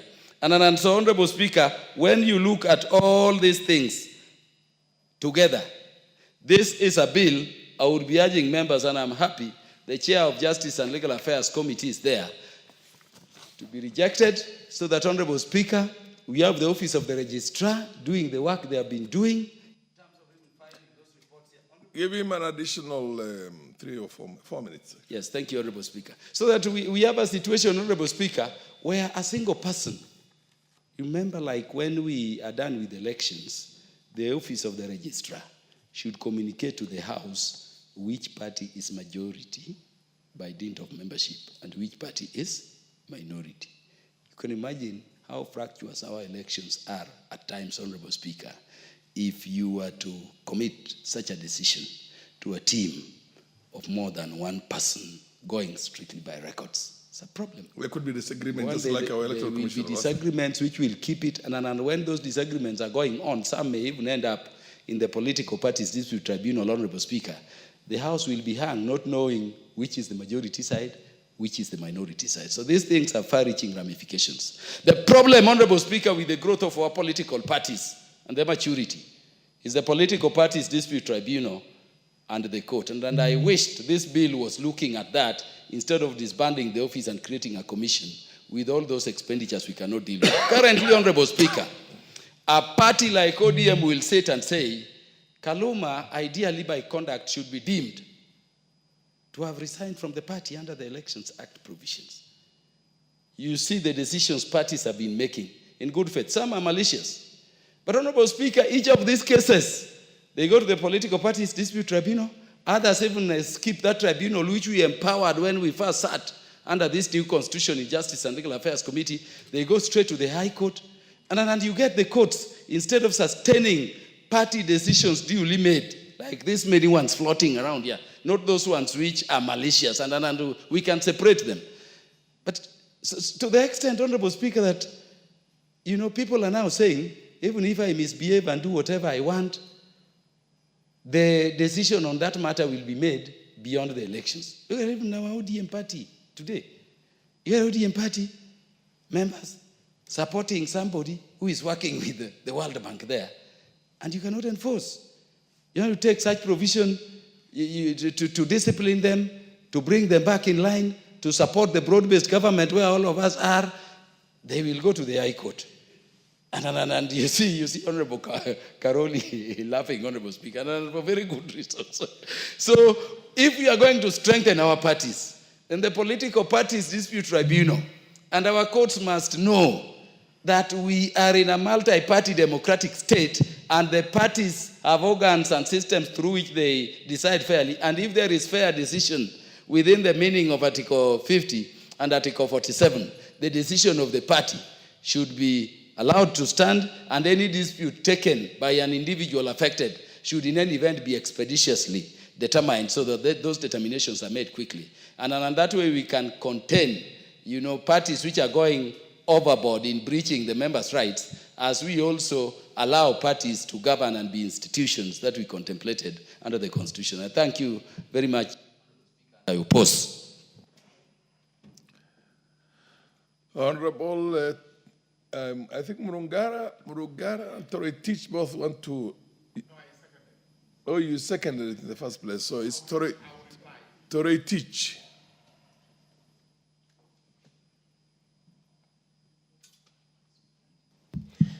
Thank you, Honorable Speaker, for giving me an opportunity to speak to this very important bill before this House, that is the Political Parties Amendment Bill, number 2 of 2024. Honorable Speaker, from the onset, I wish to associate myself partly with the sentiments of Karoli Omondi insofar as matters to do with independent members of Parliament is concerned.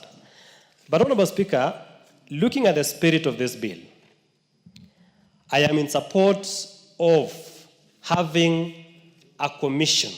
Honorable Speaker, for the reason that commissions established pursuant to Chapter 15 of the Constitution and independent offices have proved over time that they perform their functions without being twisted by the executive. And therefore, Honorable Speaker, I support that the office of the registrar of political parties be scrapped, and in its place we have a commission. Honorable Speaker, so that we do away with the issue of twisting by the executive or by certain individuals who have certain vested interests in political parties. But, Honorable Speaker, we appreciate, because these are consequence of the NADCO report. Remember, when there were protests, Honorable Speaker, the political leaders sat down and came up with the NADCO report. And this is a product of the NADCO report. So when Honorable Kaluma, Honorable Speaker, Honorable Kaluma says he doesn't support this report, does it mean that he doesn't support the NADCO report? Because these are products that came out of the NADCO report. And therefore, we are implementing what came out as a recommendation of the NADCO report. Honorable Speaker, political parties are funded by the taxpayers' money. And therefore, if it is funded by the taxpayers' money, it must not only benefit political parties, but also independent candidates. Honorable Speaker, I am a product. I am an independent member of parliament. Were it not for the provision under the Constitution that provides for election of members of parliament as independents, I would not be here today. Honorable Speaker, I am a victim of injustice. I am a victim of electoral fraud during party nominations. Honorable Speaker, were it not for the avenue of, under the Constitution providing that a member of parliament can be elected as an independent. 12 of us here, Honorable Speaker. We are 12 members of parliament of this house elected on an independent ticket. Were it not for that avenue, Honorable Speaker, we would not be in this, in this house. Honorable Speaker, I have also looked at the membership of the commission. And I appreciate that Honorable Murugara is here. Honorable Speaker, if you look at the clause 33B, providing for the membership of the commission, it provides that the commission shall comprise of 5 members nominated in accordance with subsection 2 and appointed by the president with approval of parliament. Honorable Speaker, it further goes to say under clause 33B3 that the members of the commission shall elect a chairperson and a vice chairperson. Honorable Speaker, that goes against the spirit of Article 250, sub-Article 2, on the nomination of commissioners, of commissioners and the chairperson to commissions. Honorable Speaker, if you read Article 252, it talks about the chairperson and the members of a commission. But this bill has lammed up and said that the commissioners shall appoint their own chairperson. Honorable Speaker, if you compare with other commissions, SRC, if you compare with IEBC, under the IEBC Act, the chairperson of the commission is nominated differently and the members are nominated differently. But in this case, if you say that the chairperson of the commission shall be elected by the members, by the nominated members, then, Honorable Speaker, there is bound to be corruption and there is a likelihood of compromise in electing the chairperson. So, Honorable Speaker, my proposal will be we adopt the spirit of Article 252 of the Commission, which separates the nomination of the chairperson as well as the members to the Commission. Honorable Speaker, having said that, Honorable Speaker. And how are decisions going to be reached? Is it by majority or is it by? Honorable Speaker, the decision is by the majority. But the practice is, for example, if you borrow. Because in the elections commission, we have the chairman who is the returning officer. So basically, the chairman. Honorable Speaker, what I'm saying is, during the process of vetting, the position of chairperson should be advertised differently and the members differently. So that when the president when the names. Give him an additional 4 minutes. So that, Honorable Speaker, when the names are submitted to the president for appointment, the name of the chairperson is sent differently as well as the commissioner. So that at the time of appointment, the president appoints the chairperson. Know that as opposed to the members electing a chairperson. Because, Honorable Speaker, a basic question, who will be able to convene the first meeting of the commission? So, Honorable Speaker, those are the issues that we also want to look at.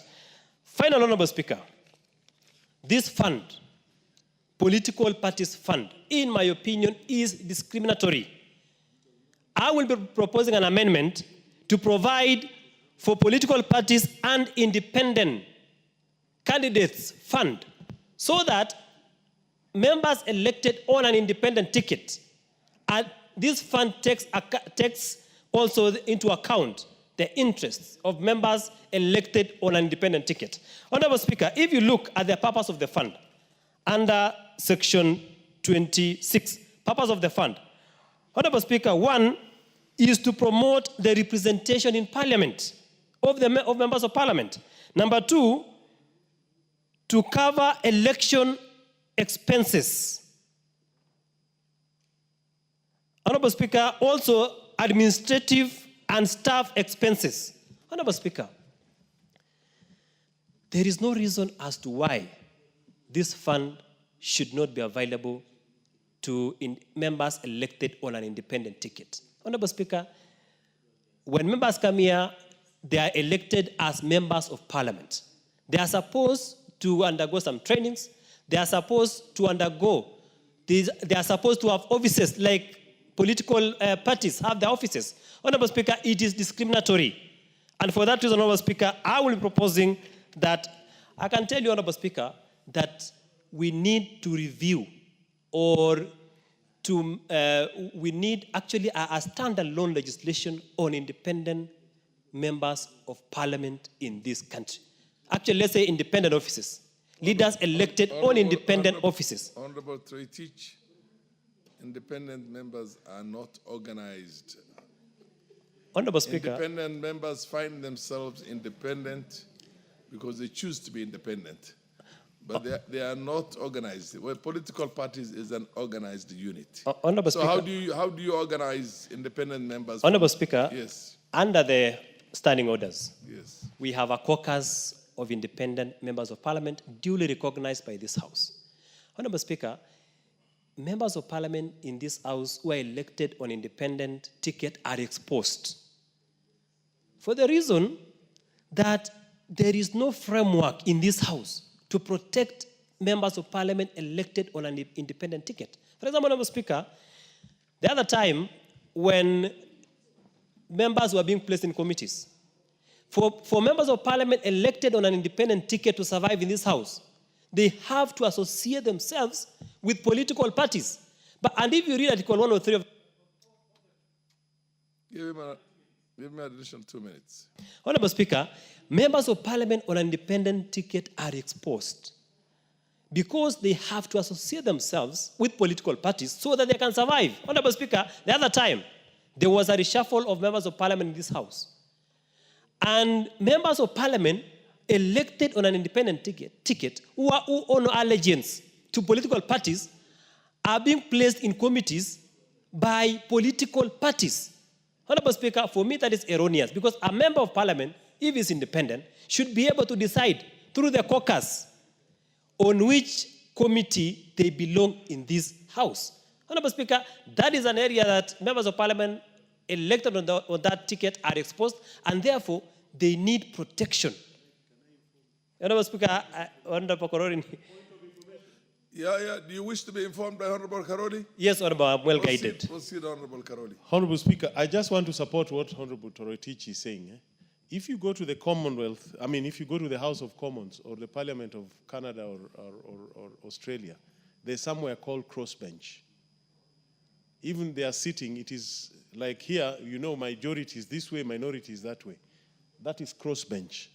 For independent members of parliament who have been de-whipped from their parties, or those like in our situation where two parties have merged, like recently when UDA and ANC merged, their members were actually on a free call. They could choose either to go forward or to be independent or to join other parties.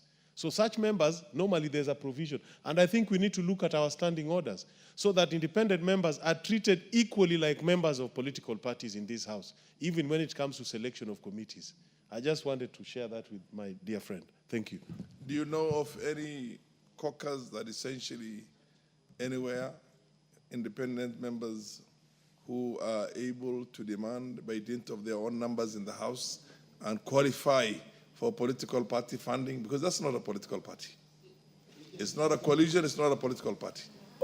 The caucuses, we more or less established the concept of caucus in the 10th Parliament, and I was there in the 10th Parliament. The idea was mainly those rebels who rebelled from the different settings, who wanted to come together and have a position that essentially they are united on. It's a post-election or post-de-whipping arrangement. But how do you? We're looking at systems. What kind of a system would you create to accommodate such? I'm just curious from the chair. Honorable Speaker, if you look at the Political Parties Act, it says 70% of the funds in the political party fund is distributed according to the number of votes that the candidates of a political party received. Those who ran for MCA, governor, whatever, MP, and all that. That is the first criteria. Okay. If you look at that criteria, it's not the party that was on the ballot, it is the individual. And I gave an example of Honorable Toroitich here. 70% on the basis of every political party and the votes they garnered in the presidential Yes, but election. those votes belong to individuals. What is at stake? Yeah, but it's brought in by individuals because you are an ODM member, Kaluma is an ODM member, another one is an ODM member. No, there's no difference. That's the first explanation I gave, Honorable Speaker. Yes. Because individuals are the ones who go to the ballot. So those who choose to associate in parties donate that to their party. Those who are elected independent should also have their votes count. That is what I was explaining. And who is it paid to? What It structure? will be paid to the individual to cover their political... Every individual member? Correct. And because there are three criteria, if the party, the number of votes you get is factored into the funding. If the number of seats you get is factored into the 15%. And if you're a special interest group, you're a woman, PWD, a youth. So if a young person like him, who is under 40, is elected, is just not a PWD, he would qualify 100% funding under the current law. He will, because he's a member of parliament, so he should get a share. Karoli, you are a lawyer, one of the top-notch lawyers in the country. I am yes, right on what's this your one, point of Honorable order? Speaker. Is it I can read the law. Let us get the political party funding and read the law. Let us read the law. The law clearly says 70% shall be distributed according to the number of votes each party garnered. The structured individual will be Honorable Toroitich. Exactly. And political party funding, everybody goes to an election, you incur expenses. Political party funding is for articulation of your ideas at an election. So what does an independent articulate? Policies. That's why he goes to the policies? election and gets elected. What policies? There's nothing superior about political parties versus independent candidates. Nothing. Anyway, okay, proceed. There's nothing. Proceed. Yeah, Toroitich, you've got the information, so you have 2 minutes, and then you conclude. Honorable Speaker, I'm surprised by your remark that what does an independent member contribute? Honorable Speaker, these are members of parliament. Irrespective of how they came here, they articulate, they participate in enactment of legislation, determining policy of the country, and other matters. Honorable Speaker, they play a crucial role. Honorable Speaker, as I finalize, under Article 103 of the Constitution, it provides that an independent member of parliament shall lose his or her seat when he or she associates with the ideologies of another political party or joins another political party. Honorable Speaker, but to survive, this independent member, because he is exposed, he has to survive by associating with another political party to survive here in parliament. Honorable Speaker, for that reason, I'm supporting this particular legislation, but with a rider that I shall bring an amendment so that we have an introduction to read political parties and independent candidates fund, so that independent members of parliament are taken into account when these funds are distributed. Thank you, Honorable Speaker. The Honorable Kimilu Joshua. Yeah, thank you, Mr. Speaker, for giving me this opportunity. Mr. Speaker, I want to take time, and I've taken time and go through the bill. It's not a bad bill, it's a good bill. But I also need to contribute and request the owner of the bill to consider a few things, because we want this bill to support it up to the end, but there are some things which need to be amended. And I think if he allows, Mr. Speaker, I think I also have my input on 33C.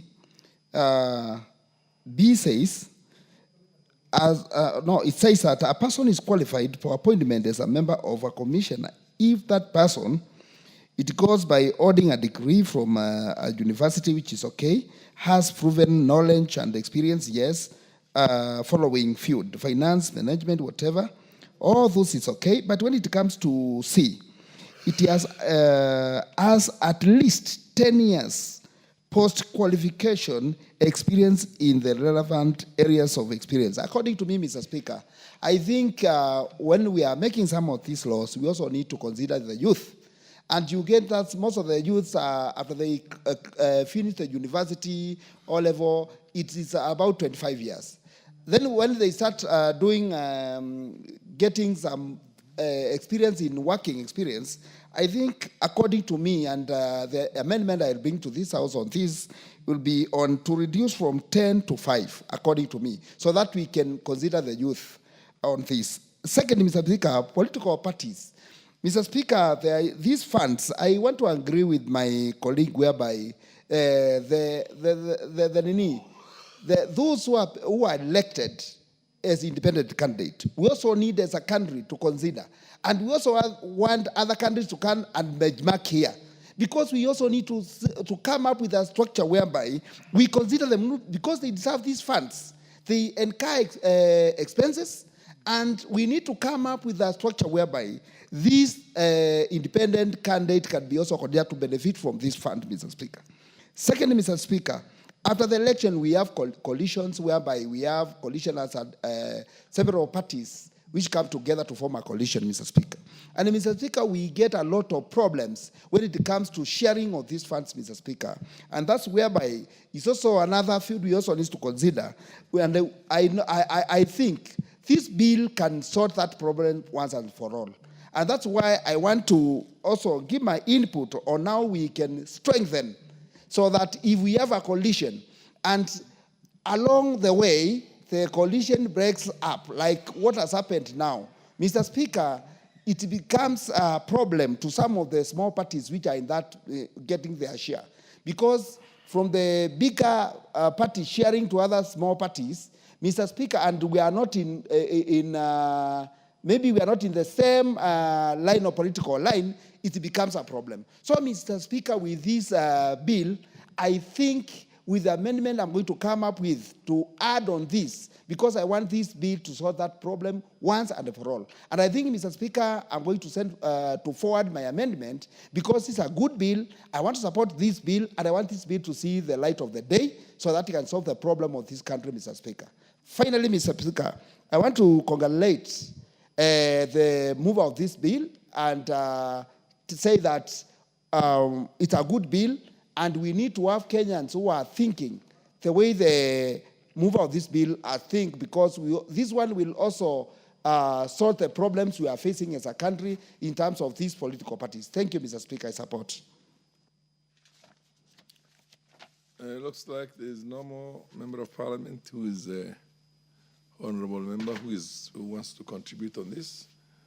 I will then ask the honorable leader of the chair of the Justice and Legal Affairs Committee to reply. Thank you. Thank you very much, Honorable Speaker. Mr. Speaker, I wish the two other speakers who have contributed immensely to the bill were here to also hear some of the points we have to make in reply. That's Honorable Peter Kaluma and Honorable Toroitich, who has just left. However, it will be unanswered, so they will be looking at that. The first point I wish to respond to is from Honorable Kimutai, the fund. This fund is actually a constitutional fund, and it's called the Political Parties Fund. So if you wish to introduce independence, we have to look at the constitutional provisions so that we see how we can anchor it in an act of parliament which is called the Political Parties Act. We have to amend also that act to make it the Political Parties and the Independence Act. Otherwise, that fund will not find any anchor anywhere in the arguments that have been proposed.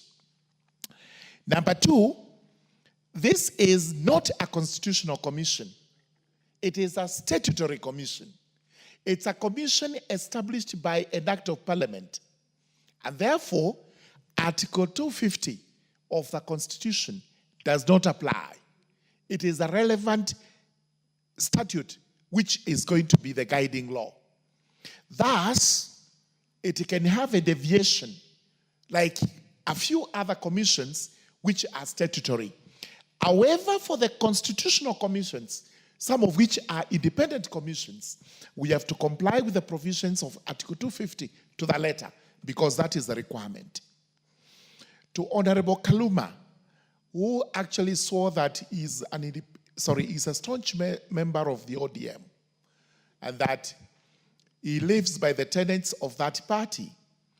This bill, although it came from the Senate, is actually an article bill. It was a negotiated bill between his principal, the leader of the ODM, and the leader of the UDA, the President of the Republic of Kenya. It was actually based on the fact that when the elections dispute of 2022 arose, they were of the view that it's not just the IBC that needed some reform. The office of the Register of Political Parties also needed to be reformed. And they felt that one person making decisions in that office was not sufficient. It had to be a little bit collegiate. A number of people sitting to discuss and agree or disagree. And this is why there is a provision that the number has to be odd, so that if they do not agree, then they can take a vote. Again, that will be subject to the regulations which are provided for once they are actually formulated. Independence, unfortunately, and Honorable Chair, you've rightly pointed out, the only thing we need to work on in this House regarding independence and standing orders, because they come in as independents, they have absolutely no policies to advance. Theirs is to debate here in the House. They do not stand for anything. Political parties stand for ideology. That's what the Act says. Political parties have an ideology as a college. An individual person has an individual ideology, which is not to communicate to anybody apart from himself. So how do we put... What's your point of order, Honorable Honorable Speaker, is the member, in order to mislead the House, that a person who runs as an independent candidate does not have an ideology. Yet the Constitution contemplates even having a president elected in this country who is an independent candidate, who will come with his full manifesto in that election, and that will be the basis of his policies. What is he trying to tell the House? I am talking about the wording of the Political Parties Act. Honorable Karoli, an independent comes in as an independent. Even if there are 20 or 30 of them, there is no thread that combines them together, because everybody is coming from a different constituency. And for exactly as Honorable Troitich put it, he became an independent not because he wanted to be an independent, but he was thrown out of the party that he wished to contest on. So basically, it's a way of saying this political party doesn't think I have the popular support on the ground. If they can't pick me as their candidate, I'll teach them a lesson and go in as an independent and win the seat. And they do that invariably most of the times. Now, they can have a manifesto, a development manifesto, but what is the political policy, for example, of the independents right now? Do they have a common political policy? Each individual. So you have 30 of them, you have 30 different policies. Thank you very much. Moragara. Thank you, the Chair. Absolutely. You're articulating it so well. The problem is, if they were 30 independents, they have nothing in common. Each of them, if there are any ideologies, there are 30 different ideologies. That's number one. The fund does not fund individuals. This fund funds only political parties. No, there is nothing illegal about it, because it's provided for in the Constitution, it's provided in an act of parliament. If we were to fund members of the political parties, for example, when the fund goes to the political parties, it goes into funding individual members. Now that's where the problem would be. But there is no provision anywhere that any member of a political party who is a member of parliament would benefit from this party. Absolutely. There is nothing like that. To be informed it's not provided for. He may inform me, there is no problem. Proceed and inform. Honorable Speaker, in Australia, both political parties and independent candidates are funded by the state. In Australia, a Commonwealth country, both are funded. Thank you very much. I do not disagree. And unfortunately, this is Kenya. This is the laws of Kenya. We are talking about the laws of Kenya. I have started by saying we will have to amend the constitution. We would have to amend this act. When we've not done so, we can only say there's going to be a proposal introduced, which we shall look at. But as far as this is concerned, and I heard about tallying of the number of votes so that you can distribute the money. And unfortunately, that is supposed to bring some equity.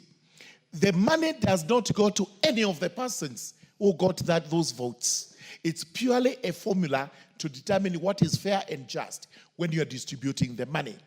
Independents, on the other hand, would we have a college of independents where we would put their individual votes? If that is the case, let us amend the constitution, let us amend this particular act so that it now accommodates. But you would still have a problem. The money to independents would not go to individual members. It would have to go to the college. What is that college going to be? A political party? No, I don't know what it's going to be.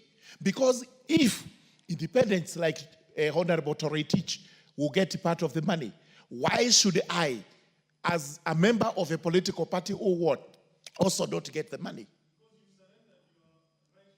I do not think that is the argument.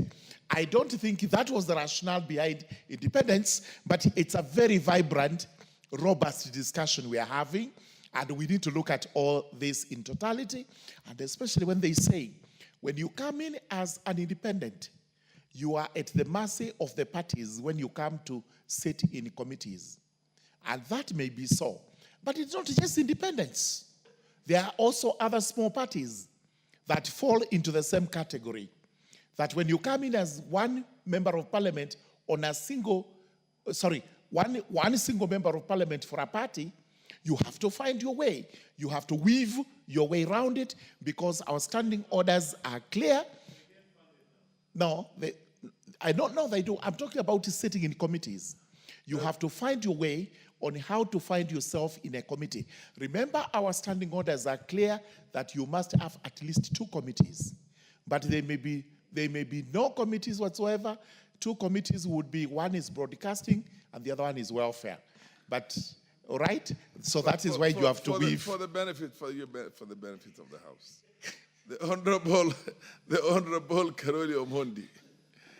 Even in Australia, they do not fund the elections. They don't fund candidates, they reimburse candidates. After the election, and you must have a minimum of 4%. The same way it is reflected on our standing order, a political party, even a political party with 4, 5, 6, 7 members on the floor of the House, in the National Assembly, which does not have the requisite 5% of the popular votes, does not qualify for government funding. Yes, Honorable Karondi. Yes. You are spot on. Yes. Because there's mischief in our political party act. Yes. The description of what political party funding is not there. Yes. In Australia, it is there. Yeah. And that we have already captured in the proposed amendments. For the first time, we are describing what political party funding. It's captured in the standing orders. If I remember very well, the standing orders of the 10th Parliament, we already captured it, yes. In the Political Parties Act, there's no definition of what qualifies for political party funding. Okay. For the first time, we are introducing an amendment that describes what political party funding is and exclusions, those that cannot be funded. And it will apply to both independents and to the political parties, because that is what is fair for everyone. What do we do with the constitutional provision on the political parties fund and the formula of what they're supposed to get?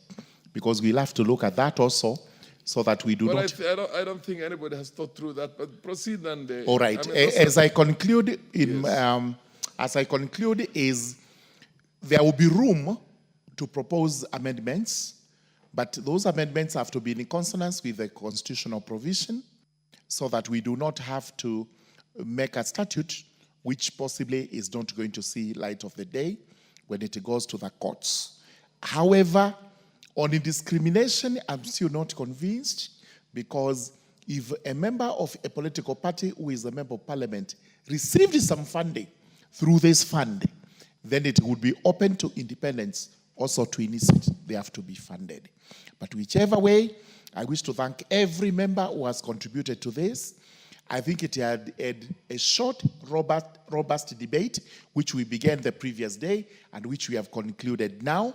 And as we move to the committee of the whole House, I would urge members who have proposals to amend to bring those forth. We consider and we make one of the best laws to regulate our political parties. What is interesting is what you said, there are 91 political parties in the country, which is true. Unfortunately, I've always asked also, which parties are we growing? Because the idea is to grow parties, nurture them, so that at the end of the day, we have 2-3 strong parties that compete in elections. However, in this country, political parties, most of them are only the lifespan of one term of a parliament. After that, they have to mutate into something else, and that mutation has been on since the advent of multipartism, 1992. Up to today, you cannot tell exactly where that ruling party, which we used to have those days, is, although it possibly features and rears its head in all these political parties. Mr. Speaker, sir, I beg to reply and kindly request that the putting of the question be deferred to another day, pursuant to Standing Order number 53.3 of our standing orders. Thank you very much, Honorable Speaker. Honorable members, the chair defers the putting of the question to another convenient sitting, on the next sitting, and this is in accordance with the Standing Order number 53.3. So under the circumstances, I'll have to call for the next order. Order number 13, the Virtual Asset Service Providers Bill, National Assembly Bill number 15 of 2025, second reading. Where is the mover? The committee chair? Committee chair is not around. Next order. Order number 14, the County Public Finance Laws Amendment Bill, Senate Bill number 8 of 2023, second reading. Where is the chair of the committee, the relevant committee? Chair is not in the chambers now to move the second reading. Next order. Order number 17, motion, consideration of the performance audit report on the provision of services to persons with disabilities by the National Council for Persons with Disabilities. The chairperson of the Public Investment Committee on Social Services, Administration and Agriculture is in the House to move this, the second reading of this motion. That motion is also deferred. Honorable members, that being the last matter on the order paper today.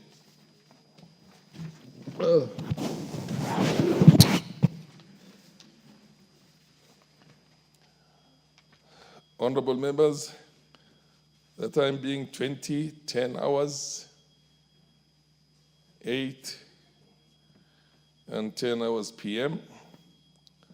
The House stands adjourned until Thursday, tomorrow, the 12th of June, 2023, at 2:30 p.m.